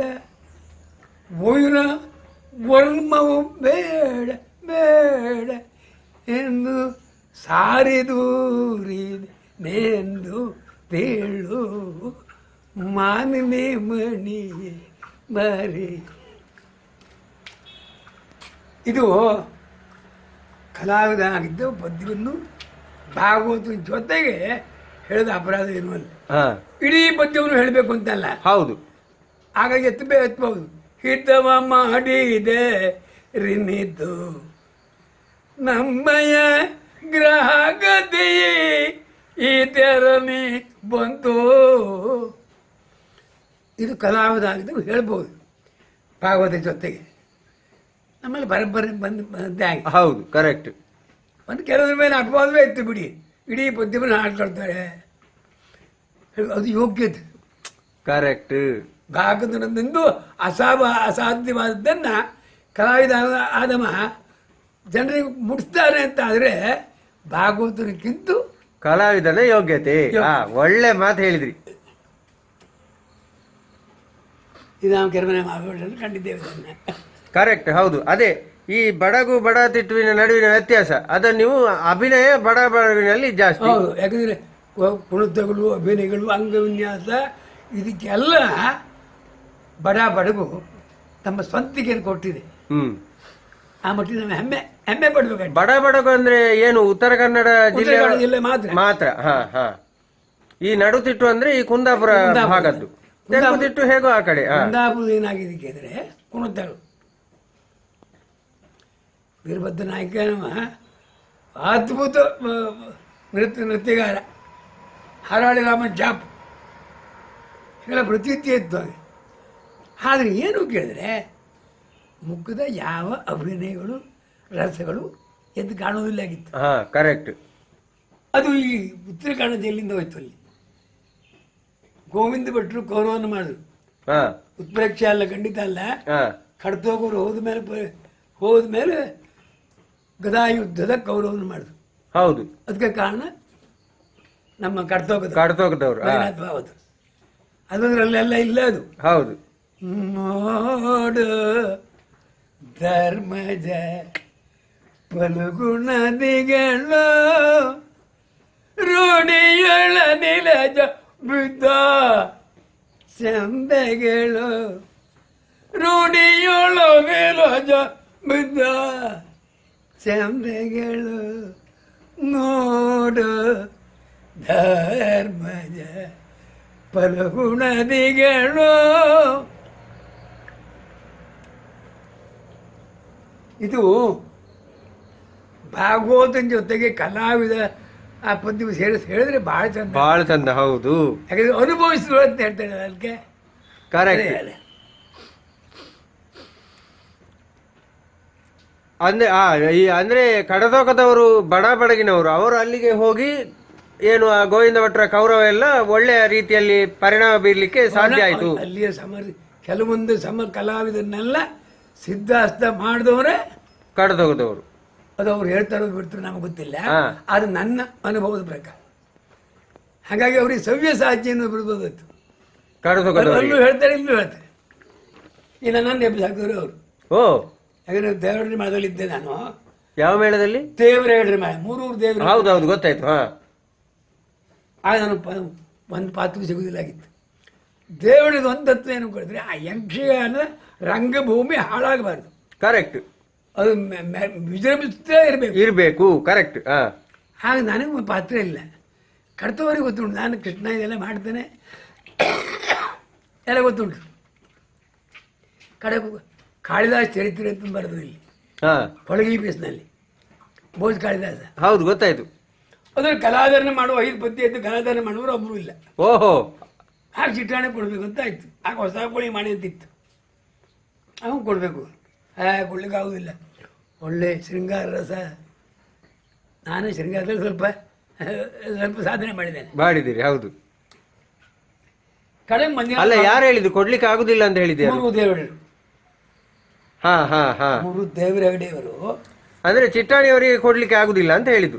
ಯಾಕೆ ಆಗುದಿಲ್ಲ ಅಂತ ಕೇಳಿದ್ರೆ, ಅಂದ್ರೆ ಅದೇ ರಂಗಭೂಮಿ ಹಾಳಾಗ್ತದೆ ಅಂತ. ಕಡೆ ಮಂಜುನಾಥ್ ಭಾಗವತರಿಗೆ ಸಿಟ್ಟು ಬಂದು ಕೊಳದ ಕುಳಿಯವರು ಅವರಿಬ್ಬರು ಸೇರಿ ನಾ ಮಾಡುತ್ತೇವೆ ಕೊಳಗಿ ಪ್ರಶ್ನೆ ಇದಾಯ್ತು. ಯಾಕೆ ನಾನು ಕೊಡ್ತಾ ಇಡ್ತೆ ಎಲ್ಲ ಬಂದೇ ಗೊತ್ತಿತ್ತು. ಕಾದರೂ ಒಳ್ಳೆಯದಾಯ್ತು. ಆವಾಗ ಏನಾಯಿತು ಅಂತ ಕೇಳಿದ್ರೆ, ನಮ್ಮ ಯೋಗ ಅಂತ ಇಟ್ಕೊಳ್ಳಿ, ತರುಗುಣಿ ಮಹಾಬಲೇಶ್ವರ ಭಟ್ರು ಅಂತ ಈಗಲೂ ಮಾಡ್ತಾನೆ ಉಂಟು, ಗೋವಿಂದ ಭಟ್ರು ಇದ್ದಾರೆ. ಆಗ ಊರಿಗೆ ಒಂದು ಗೌಡ, ಕೇರಿ ಒಂದು ಹೆಗಡೆ. ಹೌದು, ಕರೆಕ್ಟ್. ಈ ಸಂಪಕಂಡದಲ್ಲಿ ಅಲ್ಲೇ ಅವರು ದೊಡ್ಡ ದೊಡ್ಡ ಅಖಂಡ, ಅವ್ರಿಗೆ ಅಂದಾಗ ಆಗಬೇಕು ಅಲ್ಲಿ. ಹಾರುಗಾರ ಶಿವರಾಮಠರು ಕರೆಕ್ಟ್. ಕಡೆ ಅವ್ರು ಏನು ಹೇಳಿದ್ರು, ವೇಷ ನೋಡಿದ ಮೇಲೆ ದೇವರ ಕಡೆ ಹೀಗೆ ಹೇಳುದು. ಆ ಹೊಸ ಕುಳಿ ಮಾಡಿ ನಾಳೆಯಿಂದ ಚಂದ್ರಹಾಸ ಇದೆಲ್ಲ ಕೊಡತಕ್ಕದ್ದು ಅಂದ್ಬಿಟ್ರು. ಪಲಾಕ ನಾಳೆಯಿಂದ ಕೊಡತಕ್ಕದ್ದು, ಆಜ್ಞೆ ಅದರಿಲ್ಲ, ಅವರು ಆಟಕ್ಕೆ ಚಾನ್ಸ್ ಇಲ್ಲ ಅಲ್ಲಿ. ಅಲ್ಲಿಂದ ನಾನು ನೆಲಬಿದ್ದೆ ಚಂದ್ರಹಾಸ ಇದೆಲ್ಲ. ಈಗ ಇಷ್ಟು ಇದೆಲ್ಲ ಆಯ್ತು. ಈಗ ಏನು ಈ ಬಡಗುತಿಟ್ಟಿನಲ್ಲಿ ಬಣ್ಣಗಳಿಗೆ ಪ್ರಾಮುಖ್ಯತೆ ಉಂಟಾ ಅಥವಾ ಬಣ್ಣಗಳಿಗೆ ಪ್ರಾಮುಖ್ಯತೆ ಇಲ್ವಾ? ಉಂಟು. ಹೇಗೆ ಅದು? ಕರ್ಕಿಯ ಕೃಷ್ಣಾಸಿಗಾರ ಅಂತ ಕೇಳಿಬಹುದು. ಹೌದೌದು, ಗೊತ್ತು. ಸಿಂಹ ಮಾಡ್ತಾರೆ, ಪ್ರತಿ ಮಾಡ್ತಾರೆ. ಕರೆಕ್ಟ್. ಒಳ್ಳೆ ಬಣ್ಣದ ವೇಷ ಅವರು. ಆದರೆ ನಿಮ್ಮಲ್ಲಿ ತೆಂಕು ಬೆಳೆದಾಗೆ ಆ ಬಣ್ಣ ಬೆಳೆಯಲಿಲ್ಲ. ಯಾಕಂದ್ರೆ ಇಲ್ಲಿ ಪ್ರಧಾನವಾಗಿ ಅಭಿನಯವನ್ನೇ ನೋಡಿದ್ರು, ಪ್ರಧಾನವಾಗಿ ಮುಖವಾಡವನ್ನೇ ಕಂಡ್ರು. ಕರೆಕ್ಟ್. ಪ್ರಧಾನವಾಗಿ ಮುಖದಲ್ಲಿ ಏನೇನು ಆಗ್ತದೆ ಎನ್ನುವುದನ್ನೇ ನೋಡಿ ಭಾವ ವೈಪರೀತ್ಯಗಳಿಗೆ ಹೆಚ್ಚು ಪ್ರಾಶಸ್ತ್ಯ ಕೊಟ್ಟರು. ಗಂಡಲ್ಲಿ ಹಾಕಿಲ್ಲ ಕೇಳಿದ್ರೆ, ಆ ಚಿಟ್ಟೆಯನ್ನು ಇಡುವ ಕಾಲದಲ್ಲಿ ಕಣ್ಣಲ್ಲಿ ಏನು ಮಾಡ್ತಾನೆ, ಏನು ಮಾಡ್ಲಿಕ್ಕೆ ಆಗುದಿಲ್ಲ. ಆದ್ದರಿಂದ ಆ ಬಣ್ಣಕ್ಕೆ ವ್ಯವಸ್ಥೆ ಉಂಟು, ಆದ್ರೆ ಅದೇ ಪ್ರಧಾನ ಅಂತ ಮಾಡಲಿಲ್ಲ. ನಮ್ಮಲ್ಲಿ ಪ್ರಧಾನ ಮಾಡು ಸಪ್ತಕರು ಒಂದು 7 ಜನ ಬರೋದು. ಅದು ಅದ್ಭುತ ಬಣ್ಣ. ಅದು ಬಣ್ಣದ ಮಾಲಿಂಗನ ಹತ್ರ ಹೋಗ್ಲಿಕ್ಕೆ ಆಗುದಿಲ್ಲ. ಯಾರು ಅದು ಈಗ ನೋಡಿ ಪೂರ್ವರಂಗ ಮಾಯ ಆಗ್ತಾ ಇದೆ, ಒಡ್ಡೋಲಗ ಕ್ರಮಗಳು ಮಾಯವಾಗುತ್ತಾ ಇದೆ. ಇದರ ಬಗ್ಗೆ ನಿಮ್ಮ ಅಭಿಪ್ರಾಯ ಏನು? ಅಂದರೆ ಇದನ್ನು ಉಳಿಸಬೇಕು ಅಂತಾದರೆ ಏನೆಲ್ಲ ಮಾಡ್ಬೋದು? ಅನಿವಾರ್ಯತೆಗೆ ನಾವು ಯಾವಾಗ ಬದುಕಬೇಕು. ಹಾಂ, ಕಲಾವಿದ ಬದುಕಬೇಕು ಅಂತ ಯಜಮಾನ ಬದುಕಬೇಕು. ಕರೆಕ್ಟ್. ಯಜಮಾನ ಬದುಕಬೇಕು ಅಂತ ಪ್ರೇಕ್ಷಕ ಬೇಕು. ಹೌದು. ಪ್ರೇಕ್ಷಕರನ್ನು ಸ್ವಾಗತ ಮಾಡಲಿಕ್ಕೆ ಅಥವಾ ಆಕರ್ಷಿಸೋದಕ್ಕೆ ಏನು ಬೇಕು?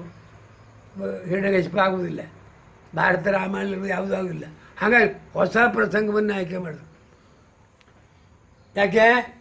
ಬದುಕಿಗಾಗಿ, ಯಕ್ಷಗಾನ ಬದುಕಿಗಾಗಿ ಅಲ್ಲ, ನಮ್ಮ ವೈಯಕ್ತಿಕ ಬದುಕಿಗಾಗಿ. ಹೌದು. ಅದು ಅದ್ರ ಜೊತೆಗೆ ಒಡ್ಡಲಗೂ ಬೇಕು, ಜೊತೆಗೆ ವ್ಯವಸ್ಥಿತವಾದಂಥ ಕುಣಿತಗಳು ಬೇಕು, ವ್ಯವಸ್ಥಿತವಾದಂಥ ಭಾಗಗಳು ಬೇಕು. ಅದನ್ನು ಕೊಟ್ಟರೆ ಈ ಬಂಗಾರಕ್ಕೆ ಪುಟ ಕೊಟ್ಟಾಗ ಕರೆಕ್ಟ್. ಅದನ್ನು ಮಾಡಬೇಕು ನಾವು. ಅಂದ್ರೆ ಹೇಗಾದ್ರೂ ಕಷ್ಟಪಟ್ಟಾದ್ರೂ ಸರಿ, ಪೂರ್ವರಂಗವನ್ನು ಹಾಳು ಮಾಡಬಾರ್ದು, ಉಳಿಸಿಕೊಳ್ಬೇಕು. ಈಗ ನೋಡಿ, ಯಕ್ಷಗಾನಕ್ಕೆ ನಾವೆಲ್ಲ ಅಂದುಕೊಂಡ ಹಾಗೆ ನಿರ್ದೇಶಕ ಭಾಗವತ ಅಲ್ವಾ? ಈಗ ಹೆಚ್ಚಿನವರು ಈಗಿನ ಒಂದು ಕಾಲ ಪರಿಸ್ಥಿತಿಯನ್ನು ನೋಡುವಾಗ, ಈಗಿನ ಯಕ್ಷಗಾನ ಪ್ರದರ್ಶನಗಳನ್ನು ನೋಡುವಾಗ, ಅಥವಾ ತಾಳಬದಲೆಯನ್ನೇ ಇಟ್ಟುಕೊಳ್ಳುವ ಎಲ್ಲ ನೋಡುವಾಗ, ಯಕ್ಷಗಾನಕ್ಕೆ ಒಬ್ಬ ನಿರ್ದೇಶಕ ಬೇಕು ಎನ್ನುವಂಥ ಕೂಗು ಎಲ್ಲ ಕಡೆಗಳಿಂದ ಕೇಳಿ ಬರ್ತಾ ಉಂಟು. ಇದರ ಬಗ್ಗೆ ಅಂದರೆ ಭಾಗವತನನ್ನು ಬಿಟ್ಟು ಹೊರತಾದ ಒಬ್ಬ ನಿರ್ದೇಶಕ ಬೇಕು ಅನ್ನುವುದಕ್ಕೆ ಚಿಟ್ಟಾಣಿಯವರು ಏನು ಅಭಿಪ್ರಾಯ ವ್ಯಕ್ತಪಡಿಸ್ತಾರೆ? ಬೇಕು, ನಿರ್ದೇಶಕ ಬೇಕು. ಒಂದು ಸಿನಿಮಾ ರಂಗ, ನಾಟಕ ರಂಗ, ಯಾವ ರಂಗಕ್ಕೂ ಅನುಕೂಲವಂತ ಹಿನ್ನೆಲೆ ನಿರ್ದೇಶಕ. ಕರೆಕ್ಟ್. ನಿರ್ಮಾಪಕ ಇದ್ರೆ ಆಗುದಿಲ್ಲ, ನಿರ್ದೇಶಕ ಬೇಕು. ಕರೆಕ್ಟ್. ಯಾವ್ದು ಬೇಕು ಯಾವ್ದು ಬೇಡ ತೆಗೆದುಹಾಕುವುದಕ್ಕೆ ಅದು ಕೂಡಿಸುವುದಕ್ಕೆ ಬೇಕೇ ಬೇಕು. ಆದರೆ ಅಂಥ ಸಮರ್ಥ ನಿರ್ದೇಶಕ ಯಾರು? ಹೌದು, ಈಗ ಪ್ರಶ್ನೆ ಅದು, ಯಾರು ಅಂತ ಸಮರ್ಥ ನಿರ್ದೇಶಕ?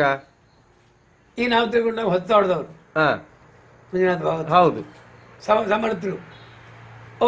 ಅವರ ನಿರ್ದೇಶನಕ್ಕೆ ಒಳಪಡುತ್ತಾರೆಯೇ? ಅದು ಇನ್ನೊಂದು ದೊಡ್ಡ ಪ್ರಶ್ನೆ ಉಂಟು. ಚಿಟ್ಟಾಣಿ ನಿರ್ದೇಶಕ ಆಗುವುದೇ ಇಲ್ಲ. ಯಾಕೆ ಪೂರ್ತಿ ಗೊತ್ತಿಲ್ಲ ನನಗೆ. ಯಾರಿಗೆ ಚಿಟ್ಟಾಣಿ ಗೊತ್ತಿದ್ರು ಜನ ಹೀಗೆ ಉಂಟದು. ಕಲಾವಿದ ಒಪ್ಪಬೇಕು. ಹೀಗೆ ಬೇಡ, ವಿವರಣೆ ಬೇಡ. ಸಮರ್ಥ ಕಲಾವಿದರು ಬೆಂಗಳೂರಲ್ಲೂ ಇದ್ದಾರೆ, ಎಲ್ಲರೂ ಇದ್ದಾರೆ ಅಲ್ಲಿ. ಅವ್ರು ಯಾರು ಚಿತ್ರಾಣ ಬೇಕು ಎನ್ನುವಂಥ ಯಾವ ಅಭಿಪ್ರಾಯವನ್ನು ಕೊಡುವುದಿಲ್ಲ. ಅದು ಕಲಾವಿದಲ್ಲಿರುವ ಸಣ್ಣ ಸಣ್ಣ ಸಣ್ಣ ದೋಷಗಳು. ಕರೆಕ್ಟ್. ನಾವು ಭಯಂಕರ ಸಣ್ಣವರು. ನಾನು ಕೊಡದ ಗುಳಿಯನ್ನು ಮೆಚ್ಚಿಕೊಳ್ಳುವುದಿಲ್ಲ, ಕಣ್ಣಿಯನ್ನು ನಾನು ಮೆಚ್ಚಿಕೊಳ್ಳುವುದಿಲ್ಲ. ನಮ್ಮ ಹುಡುಗಡ್ಲೆಲ್ಲ ಹೇಳ್ತೇನೆ, ಮೊಮ್ಮಗಡ್ಲೆಲ್ಲ ಹೇಳ್ತೇನೆ. ಯಾಕೆ? ಇದು ಕಲಾವಿದನ ಜೀವನ ಹೇಗಿರ್ಬೇಕು? ಸಾಮೂಹಿಕವಾಗಿರ್ಬೇಕು. ಕರೆಕ್ಟ್. ಸಾರ್ವತ್ರಿಕವಾಗಿ ಎಲ್ಲರನ್ನೂ ಮೆಚ್ಚಿಕೊಳ್ಬೇಕು. ನಾನು ಮಕ್ಕಳಿಗೆ ಒಂದು ಹೇಳ್ಕೊಳ್ಳಿಲ್ಲ, ನೀವು ಒಪ್ತಿರೋ ಗೊತ್ತಿಲ್ಲ, ಅದು ಚಿಟ್ಟಾಣಿ ಮಕ್ಕಳು ಹೋಗೋದು. ಹೌದು, ಕರೆಕ್ಟ್. ನಾ ಹೇಳ್ಕೊಡುದಿಲ್ಲ. ಯಾಕೆ ಹೇಳ್ಕೊಡುದಿಲ್ಲ? ನಮ್ಮ ಸ್ವಯಂ ಯೋಗ್ಯತೆಯನ್ನು ಬೆಳಕನ್ನು ನೋಡಬೇಕು. ನಾನು ಮಾಡಿದ್ದದು. ಕಲಾವಿದ ಬೆಳಗಬೇಕಿದ್ರೆ ಸಮರ್ಥವಾಗಿ ಓದಬೇಕು, ಸಮರ್ಥ ಮೊದಲಿಗಾರ ಬೇಕು, ಸಮರ್ಥ ಜಂಡವಾದಕ ಬೇಕು, ಸಮರ್ಥ ಎದುರುವೇಷಧಾರ ಆಗಬೇಕು. ಹಾಗಿದ್ರೇ ಕಲಾವಿದ ಬೆಳಗುವುದು ಸಾಧ್ಯ. ನಾನು ಇಷ್ಟೆಲ್ಲ ಬೆಳೆದಿದ್ನಲ್ಲ, ನನಗೆ ಚೇಳಿ ಬಿದ್ದದ್ದೇ ಎಂಟೆಂಥ ಕಲಾವಿದರು. ಕೆರಮನೆ ಶಿವರಾಮಣ್ಣರು, ಮಾಬಲ ಹೆಗಡೆಯವರು, ಆ್ಯಕ್ಟರ್ ಜೋಶಿ, ಗೋಡೆಯವರು, ವೆಂಕಟೇಶ್ ರಾವ್, ಇವರೆಲ್ಲ ನನಗೆ ಅನುಕೂಲವಾಗಿ ಎದುರು ಸಿಕ್ಕೋದ್ರಿಂದ ನಾನು ಇಷ್ಟು ಬೆಳೆಯುವುದಕ್ಕೂ ಅನುಕೂಲ ಆಯಿತು. ಭಾರಿ ಒಳ್ಳೆ ಮಾತು ಹೇಳಿದ್ರಿ ಸರ್, ಕರೆಕ್ಟ್ ಅದು. ಈಗ ನಾವು ಪುನಃ ನಿರ್ದೇಶಕರ ವಿಚಾರಕ್ಕೆ ಬರುವ. ನಿರ್ದೇಶನ ಬೇಕು ಅಂತ ಹೇಳಿದ್ರಿ. ಭಾಗವತ ಅಲ್ಲದೆ ಬೇರೆ ಯಾರು ನಿರ್ದೇಶಕ ಆಗಬೇಕು? ಅದೇ ಸಮಸ್ಯೆ ಉಂಟು. ಅದಕ್ಕೆ ಸಮರ್ಥ ಯಾರೊಂದು ಎಲ್ಲ ಕಲಾವಿದರು ಸೇರಿ ಮಾಡಬೇಕಾದ್ದಲ್ಲ. ಹೌದೌದು. ಅಂದ್ರೆ ನೀವು ಹೇಳಿದಾಗೆ ನಿಮ್ಮನ್ನು ಮತ್ತೊಬ್ಬ ಒಪ್ಪಿಕೊಳ್ಳುವುದಿಲ್ಲ, ಮತ್ತೊಬ್ಬನನ್ನು ಇನ್ನೊಬ್ಬ ಒಪ್ಪಿಕೊಳ್ಳುವುದಿಲ್ಲ ಅಂತ ಆಗ್ತದೆ. ಅದೊಂದು ಸಮಸ್ಯೆ. ಅದನ್ನ ಏನು ಮಾಡಬೇಕು ಅಂತ ಕೇಳಿದ್ರೆ, ಕಲಾವಿದರಾದವರೆಲ್ಲ ಸೇರಿ ನಮಗೊಬ್ಬ ಯಜಮಾನ, ಈಗ ಒಂದು ಯಜಮಾನ ಒಪ್ಕೊಂಡಾಗೆ ನಮಗೊಬ್ಬ ಸಮರ್ಥ ನಿರ್ದೇಶಕ, ಎಲ್ಲರೂ ಒಪ್ಕೊಳ್ಳೋದು ಒಬ್ಬರನ್ನು. ನೀವು ಹೇಳಿದಾಗೆ ನಾವು ಮಾಡ್ತೇವೆ. ಅದು ಆಗ್ತದೆಯಾ? ಅದು ಆಗುದು ಕಷ್ಟ. ಎಂತ ಆಗ್ತೀವಲ್ಲ, ಚಿಟ್ಟಾಣಿ ಕೊಡ್ತು ಒಂದು ಮನೆ ಆಯ್ತು, ಚಿಟ್ಟಾಣಿಯಿಂದ ಅವಂಗೆ ಹೋಯ್ತು, ಅಮ್ಮ ಅದನ್ನೇ ಕೊಡ್ತಾ ಅದ್ರ ಆಚೆ ಮಾಡಿದ. ಎಂತಾಯ್ತು ಕೇಳಿದ, ಅನುಕರಣೀಯ ಅಂತ ಆಗ್ಬೋದು. ಆಗಬಾರ್ದು, ಅನುಸರಣೀಯವಾಗಿರಲಿ, ಕರೆಕ್ಟ್, ಅದನ್ನು ಸ್ವೀಕಾರ ಮಾಡೋಣ ನಾವು. ಆದರೆ ನಮ್ಮದಾಗಿದ್ದುಕೊಳ್ಳುವ. ಕರೆಕ್ಟ್. ನನ್ನ ಮೇಲೆ ಅಪವಾದಿತ್ತು ಒಂದು ಕೆರೆಮನೆ ಶಿವರಾಮಠರ ಅನುಕರಣೆ ಹೇಳಿ ಖಂಡಿತ ಹೌದು. ಆದರೆ ಆಮೇಲೆ ನನ್ನದ್ದಾಗಿಸ್ಕೊಂಡಿದೆ. ಕರೆಕ್ಟ್, ಅದು ಮಾಡಬೇಕು ಕಲಾವಿದ. ಬರೇ ಚಿಟ್ಟಾಣ ಕುಣಿತಂದ್ರೆ ಕುಣಿದ್ರೆ ಆಗುವುದಿಲ್ಲ, ಮತ್ತೊಬ್ಬರು ಹಾಡ್ದಂದ್ರೆ ಆಗುವುದಿಲ್ಲ. ಅದು ನಾವು ಎಷ್ಟು ಮಾಡಬೇಕು, ಎಷ್ಟು ಆಡಬೇಕು ಎಂಬುದನ್ನು ಚೆನ್ನಾಗಿ ಆಳಿದ್ರೇನೆ ಅಳಿಯುವುದು ಬೇಡ, ತಿಳಿಬೇಕು. ಕರೆಕ್ಟ್, ಅದು ತಿಳಿಯಲಿ. ಅದಕ್ಕೆ ನಿರ್ದೇಶಕರು ಬೇಕೇ ಬೇಡವೇ? ಒಂದು ಸಲ ಸಿರಿಸಲ ಆಯ್ತಲ್ಲ, ನಿರ್ದೇಶಕ ಬೇಕು ಕೂಡ ಆಯ್ತು. ಕಡೆ ಯಾರು ಬಂದರು? ಯಾರು ಬರಲಿಲ್ಲ. ಹೌದೌದು, ಯಾರು ಬರೋದು ಯಾರು? ಎಲ್ಲರೂ ಒಪ್ಪಿಕೊಳ್ಳುವಂಥವರು ಬೇಕಲ್ಲ. ನೋಡಿ, ನಾನು ಎಲ್ಲ ಸೋತಿದ್ದೇನೆ ಬಲ್ಲ. ನನಗೆ ಕೆಲವೊಂದು ವಿವರಣೆ ಕೊಡಲಿಕ್ಕೆ ಆಗುವುದಿಲ್ಲ. ನನ್ನ ತಲೆ ಗೊತ್ತುಂಟು, ಬುದ್ಧಿ ಖಾಲಿ ಬರ್ತದೆ. ಯಾವ ಲಯಗಳು, ಯಾವ ಕುಣಿತಗಳು ನಾನು ಎಷ್ಟು ವಿಚಾರ ಮಾಡ್ತೇನೆ ಅಷ್ಟು ಖಾಲಿ ಬರ್ತದೆ. ಕರೆಕ್ಟ್. ಆದರೆ ಬಾಯಿಂದ ವಿವರಣೆ ಕೊಡ್ಲಿಕ್ಕೆ ಆಗುದಿಲ್ಲ. ಕರೆಕ್ಟ್. ನಾವು ಸೋತದ್ದು ಎಲ್ಲಿ ನಾನು ಮೊದಲೇ ಹೇಳಿದ ಹಾಗೆ ವಿದ್ಯಾ ಸಂಸ್ಕಾರ ಇಲ್ಲದೇ ಇರುವುದರಿಂದ ಅದು ಕಾರಣ ಆಗಿರುತ್ತೆ.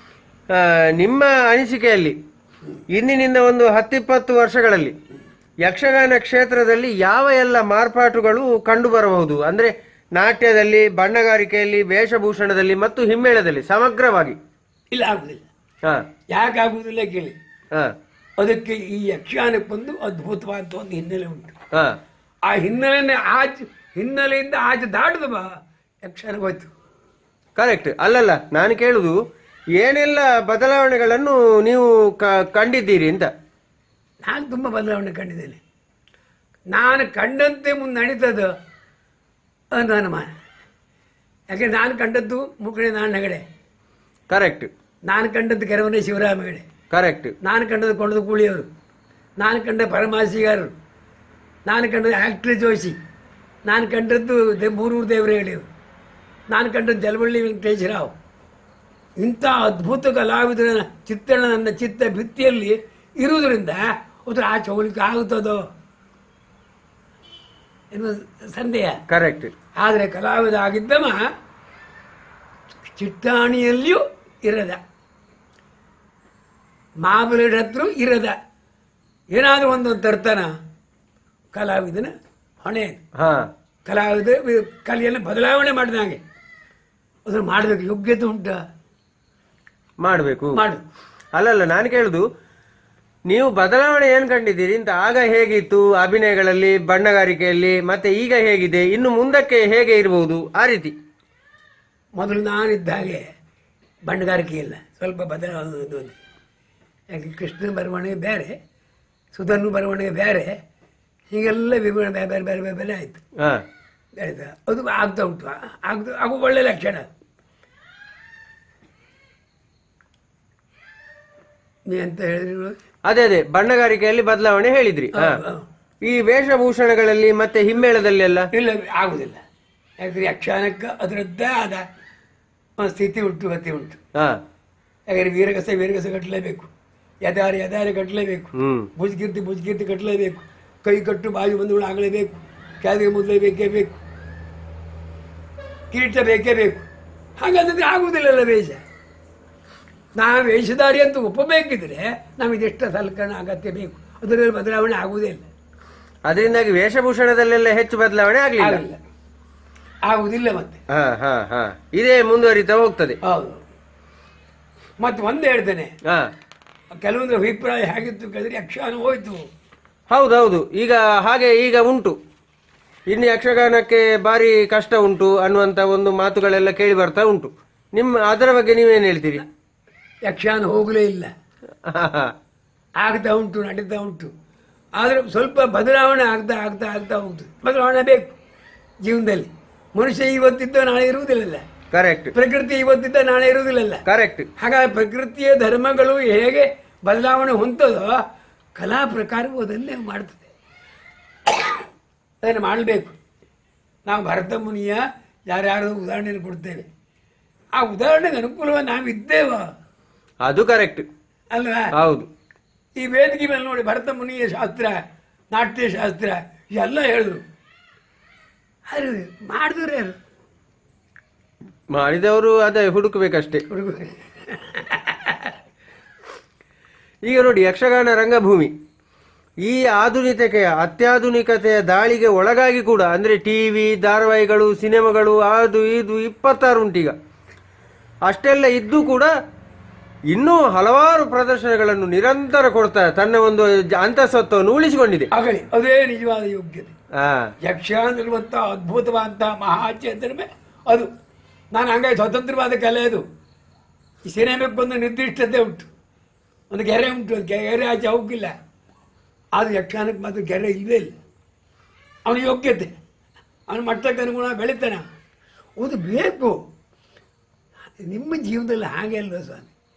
ನೀವತ್ತು ನೌಕರಿ ಮಾಡ್ತೀರಿ, ನೌಕರಿಯಿಂದ ಆಚೆ ಹೋಗ್ತೀನಿ, ಹಾಗೆ ಎತ್ತರಕ್ಕೆ ಇದರಲ್ಲಿ ಪರಿಶ್ರಮ ಪಟ್ಟು ಇದನ್ನು ಅಭ್ಯಾಸ ಮಾಡಿ ಆಚೆ ಹೋಗ್ತೀರಿ. ಹೌದು, ಕರೆಕ್ಟ್. ಬೇಕು. ಇನ್ನು ಮುಂದಕ್ಕೆ ಇದೇ ರೀತಿ ಬೆಳಿಬೇಕು ಅಂತಾದ್ರೆ ಯಕ್ಷಗಾನದಲ್ಲಿ ಏನಾದರೂ ಮಾರ್ಪಾಟುಗಳು ಮಾಡಬೇಕಾದಂಥ ಅವಶ್ಯಕತೆ ಉಂಟಾ, ಅಥವಾ ಇದೇ ರೀತಿ ಮುಂದುವರೆದ್ರೆ ಏನು ತೊಂದರೆ ಇಲ್ವಾ? ಮತ್ತು ಜನರ ಆಕರ್ಷಣೆ ಬೇಕು ಅಂತಾದರೆ ನಮ್ಮ ನಿಲುಮೆಗೆ ನಿಲುಕುವ, ಜನರಿಗೆ ಪ್ರೇಕ್ಷಕರಿಗೆ ಇಲ್ಲಿವರೆಗೆ ಕೊಡಲಾರದ ಯಾವ್ದಾದ್ರು ಅಮೂಲ್ಯವಂತ ಪದಾರ್ಥವನ್ನು ಕೊಟ್ಟರೆ ಅದನ್ನು ವಿಸ್ತಾರ ಮಾಡೋದಕ್ಕೆ ಸಾಧ್ಯ. ಆದರೆ ಅದು ಯಕ್ಷಗಾನದ ಮೂಲ ಸ್ವರೂಪಕ್ಕೆ ಚೌಕಟ್ಟನ್ನು ಬಿಡದೆ. ಯಾಕಂದರೆ ಮೂಲ ಮಾಡೋದು ಅದು ಬೇಕು. ನಾವು ಎಲ್ಲ ರಂಗವನ್ನು ನೋಡ್ತೇವಲ್ಲ, ಮೂಲ ಬಿಡುವುದೇ ಇಲ್ಲ. ನೋಡಿ, ಬೇಡ ಭರತನಾಟ್ಯ ಇಂಥದ್ದೇ ಉಂಟು. ಆ ಧೇಮ್ದಳದ ನರ, ಆ ಧೇಮ್ದಳ ತಾ ಗದಾಗಿ ಬಿಡೋದ, ಗದಾಗಿ ಬಿಡ, ಆ ಗದಾಗಿ ಬಿಡ ತಾಮ್ ಎಂತ ಹೋಗದಾಗೆ ಅದು ಅದೆಲ್ಲ ಅದ್ಭುತ ಆಗದು. ಯಕ್ಷಗಾನದ ಯಾವ ಎಲ್ಲ ಅಂಗಗಳನ್ನು ನೀವು ತಿಳ್ಕೊಂಡಿದ್ದೀರಿ? ಅಂದರೆ ನಿಮಗೆ ವೇಷ ಮಾಡಲಿಕ್ಕೆ ಗೊತ್ತುಂಟು, ಪಾತ್ರ ಮಾಡಲಿಕ್ಕೆ ಗೊತ್ತುಂಟು, ಅದು ಬಿಟ್ಟು ಭಾಗವತಿಕೆಯ, ಮದ್ಲೆಯೋ, ಚೆಂಡೆಯೋ ಏನೆಲ್ಲ ಬೇರೆ ಗೊತ್ತುಂಟು? ನಾನು ಮೊದಲು ಪದ್ಯ ಹೇಳ್ತಿದ್ದೆ. ಭಾಗವತಿಗೆ ಮಾಡಿ ಇಲ್ಲಿ ತಾಳು ಮೊದಲೆಲ್ಲ ನಾನೇ ಪದ್ಯ ಹೇಳುದು. ಈಗ ಸ್ವರದ ಚೈತನ್ಯ ಇಲ್ಲದೇ ಇರುವುದರಿಂದ ನಾನು ಪದ್ಯದ ವಿಭಾಗವನ್ನು ಸ್ವಲ್ಪ ಬಿಟ್ಟಿದೆ. ನಾಣಪೂರ್ಣ ಜೊತೆಗಿದ್ದಾಗ ಅರ್ಧ ಪದ್ಯ ನಾನು ಹೇಳುದು, ಅರ್ಧ ಪದ್ಯ ಅವ್ರು ಹೇಳುದು. ಓ ಹೌದಾ? ಹೌದು. ಕಡ್ತವ್ರಿದ್ದಾಗ ಅರ್ಧ ಪದ್ಯ ನಾನು ಹೇಳುದು, ಅವ್ರು ಅರ್ಧ ಪದ್ಯ ಹೇಳುದು. ಹೀಗೆಲ್ಲ ನಾವು ಮಗತ್ತಿದ್ದೆವು. ನಾನು ಪದ್ಯಕ್ಕೆ ಬಾಯಿ ಹಾಕದೆ ಬಿಡುವುದೇ ಇಲ್ಲ. ಯಾಕಂದ್ರೆ ಒಂದು ಚೈತನ್ಯ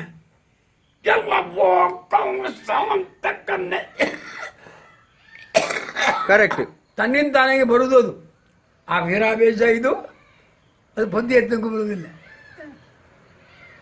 ಅದು ವಿಠ್ಠಲ ಶಾಸ್ತ್ರಿಯವ್ರಿಗೆ ಆದಿತ್ತು. ಯಾರು? ಕುರಿಯ ವಿಠ್ಠಲ ಶಾಸ್ತ್ರಿಗಳು. ಓದಿ ಹೇಗೆ ಕೇಳಿದ್ರೆ ಏನು ಇಡೀ ಶರೀರವೇ ಕೆಂಡ ವಾಗಲಿಲ್ಲ ಓದಿ ಅಂತ ಅದು ಹೇಳಿ ಬರೋದು. ವಿಠ್ಠಲ ಶಾಸ್ತ್ರಿಗಳು 5 ಭಸ್ಮಾಸ ನೋಡಿ, ಬ್ರಹ್ಮಕಪಾಲದ ಈಶ್ವರ, ದಕ್ಷಿಣ ಈಶ್ವರ, ಕೆಂಡವಾಗಲಿಲ್ಲ, ಕೆಂಡವೇ ಮತ್ತೆಂತೂ ಕಾಣುವುದೇ ಇಲ್ಲ ಅಲ್ಲಿ. ಅದ್ಭುತ ಕಲಾವಿದ ನಾನು ನೋಡಲೇ ಇಲ್ಲ.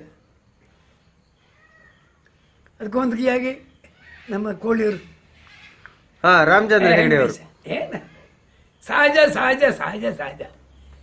ಈ ಸ್ವಲ್ಪ ಬಿಡಿ, ಯಾಕೆಂದರೆ ನನಗೆ ವಯಸ್ಸಾಯ್ತು, ಅವ್ರಿಗೆ ವಯಸ್ಸಾಯ್ತು, ಇವು ಸ್ವಲ್ಪ ಉತ್ಪರೀಕ್ಷೆ ಆಗಬಹುದು. ಈಗ ಆಗ ಒಂದು ಸರಿಗೆ ಹಾಯ್ಕೊಂಡೆ ಈ ಮಗ ಮೋಹಿನಿ ಬಂದಳಾಗ ಮೋಹಿನಿಯೇ ಬಂದಾಗ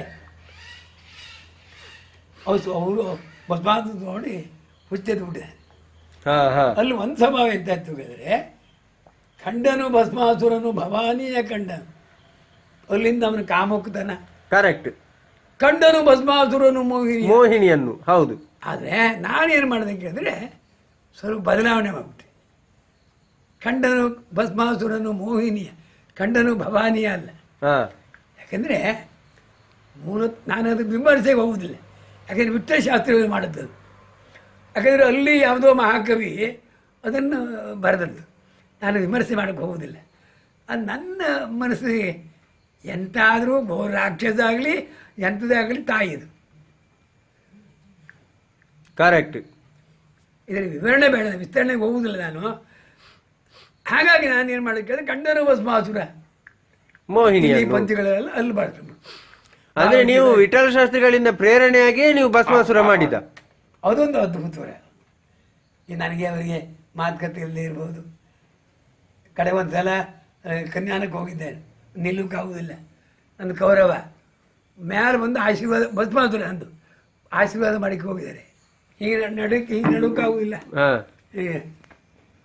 ಎಲ್ಲ ಅಡ್ಗಡೆ ಮೈಂದ್ರು. ಕರೆಕ್ಟ್. ಏನ ಅಂದ್ರೆ ಆ ಪ್ರೇರಣೆಯಿಂದ ನೀವು ಇಲ್ಲಿ ಬಡಗಿನಲ್ಲಿ ಭಸ್ಮಾಸುರ ಮಾಡ್ಲಿಕ್ಕೆ ತೊಡಗಿದ್ದು. ಅಲ್ಲಿಯವರೆಗೆ ಇಲ್ಲಿ ಭಸ್ಮಾಸುರ ಆಗ್ತಿರ್ಲಿಲ್ಲ. ಭಸ್ಮಾಸುರ ನನಗೆ ಗೊತ್ತಿಲ್ಲ, ಇದು ಬ್ರಾಹ್ಮಣಿಗೆ ಗೊತ್ತಿಲ್ಲ ನನಗೆ. ಅಂದರೆ ಅದಕ್ಕೂ ಹಿಂದೆ ನಮ್ಮ ನಾರಣಜ್ಜನ ಕಾಲ, ಹೊಸಮನೆ ಹೆಗಡೆಯವರ ಕಾಲದವರೆಗೆ ಅಲ್ಲಿಂದ ನಾವು ಇತ್ತ ಬಂದದ್ದು. Correct correct. ಅದಕ್ಕೂ ಹಿಂದೆ ಯಾನಿತ್ತು ನನಗೆ ಗೊತ್ತಿಲ್ಲ. ಬಂಡಾರ ಹೆಂಗಪ್ಪ.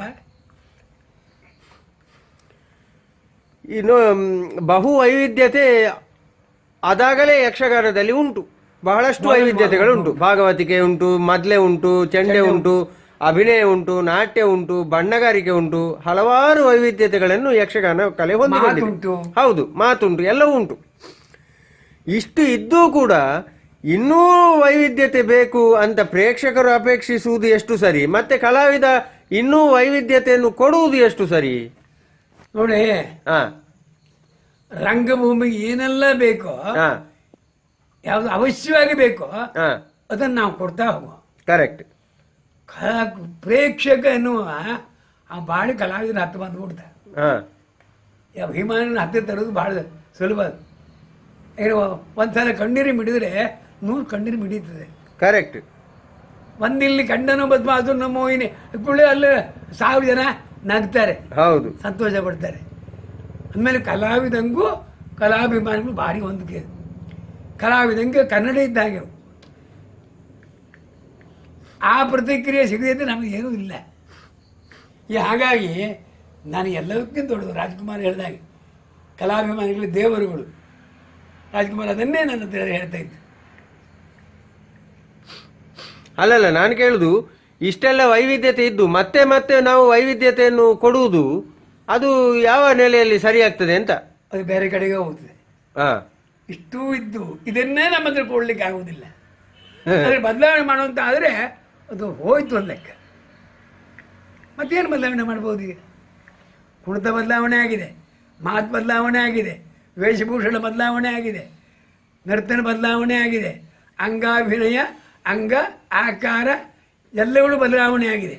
ಮತ್ತು ಬದಲಾವಣೆ ಅಂತ ಕೊಡೋದು ಪ್ರೇಕ್ಷಕ ಅದನ್ನು ಬಯಸುವುದಿಲ್ಲ, ಖಂಡಿತ ಇಲ್ಲ. ಇಷ್ಟನ್ನೇ ಬಯಸ್ತಾನೆ, ಅದು ಆ ಸಿಗುವುದಿಲ್ಲ ನಮಗೆ. ಕರೆಕ್ಟ್.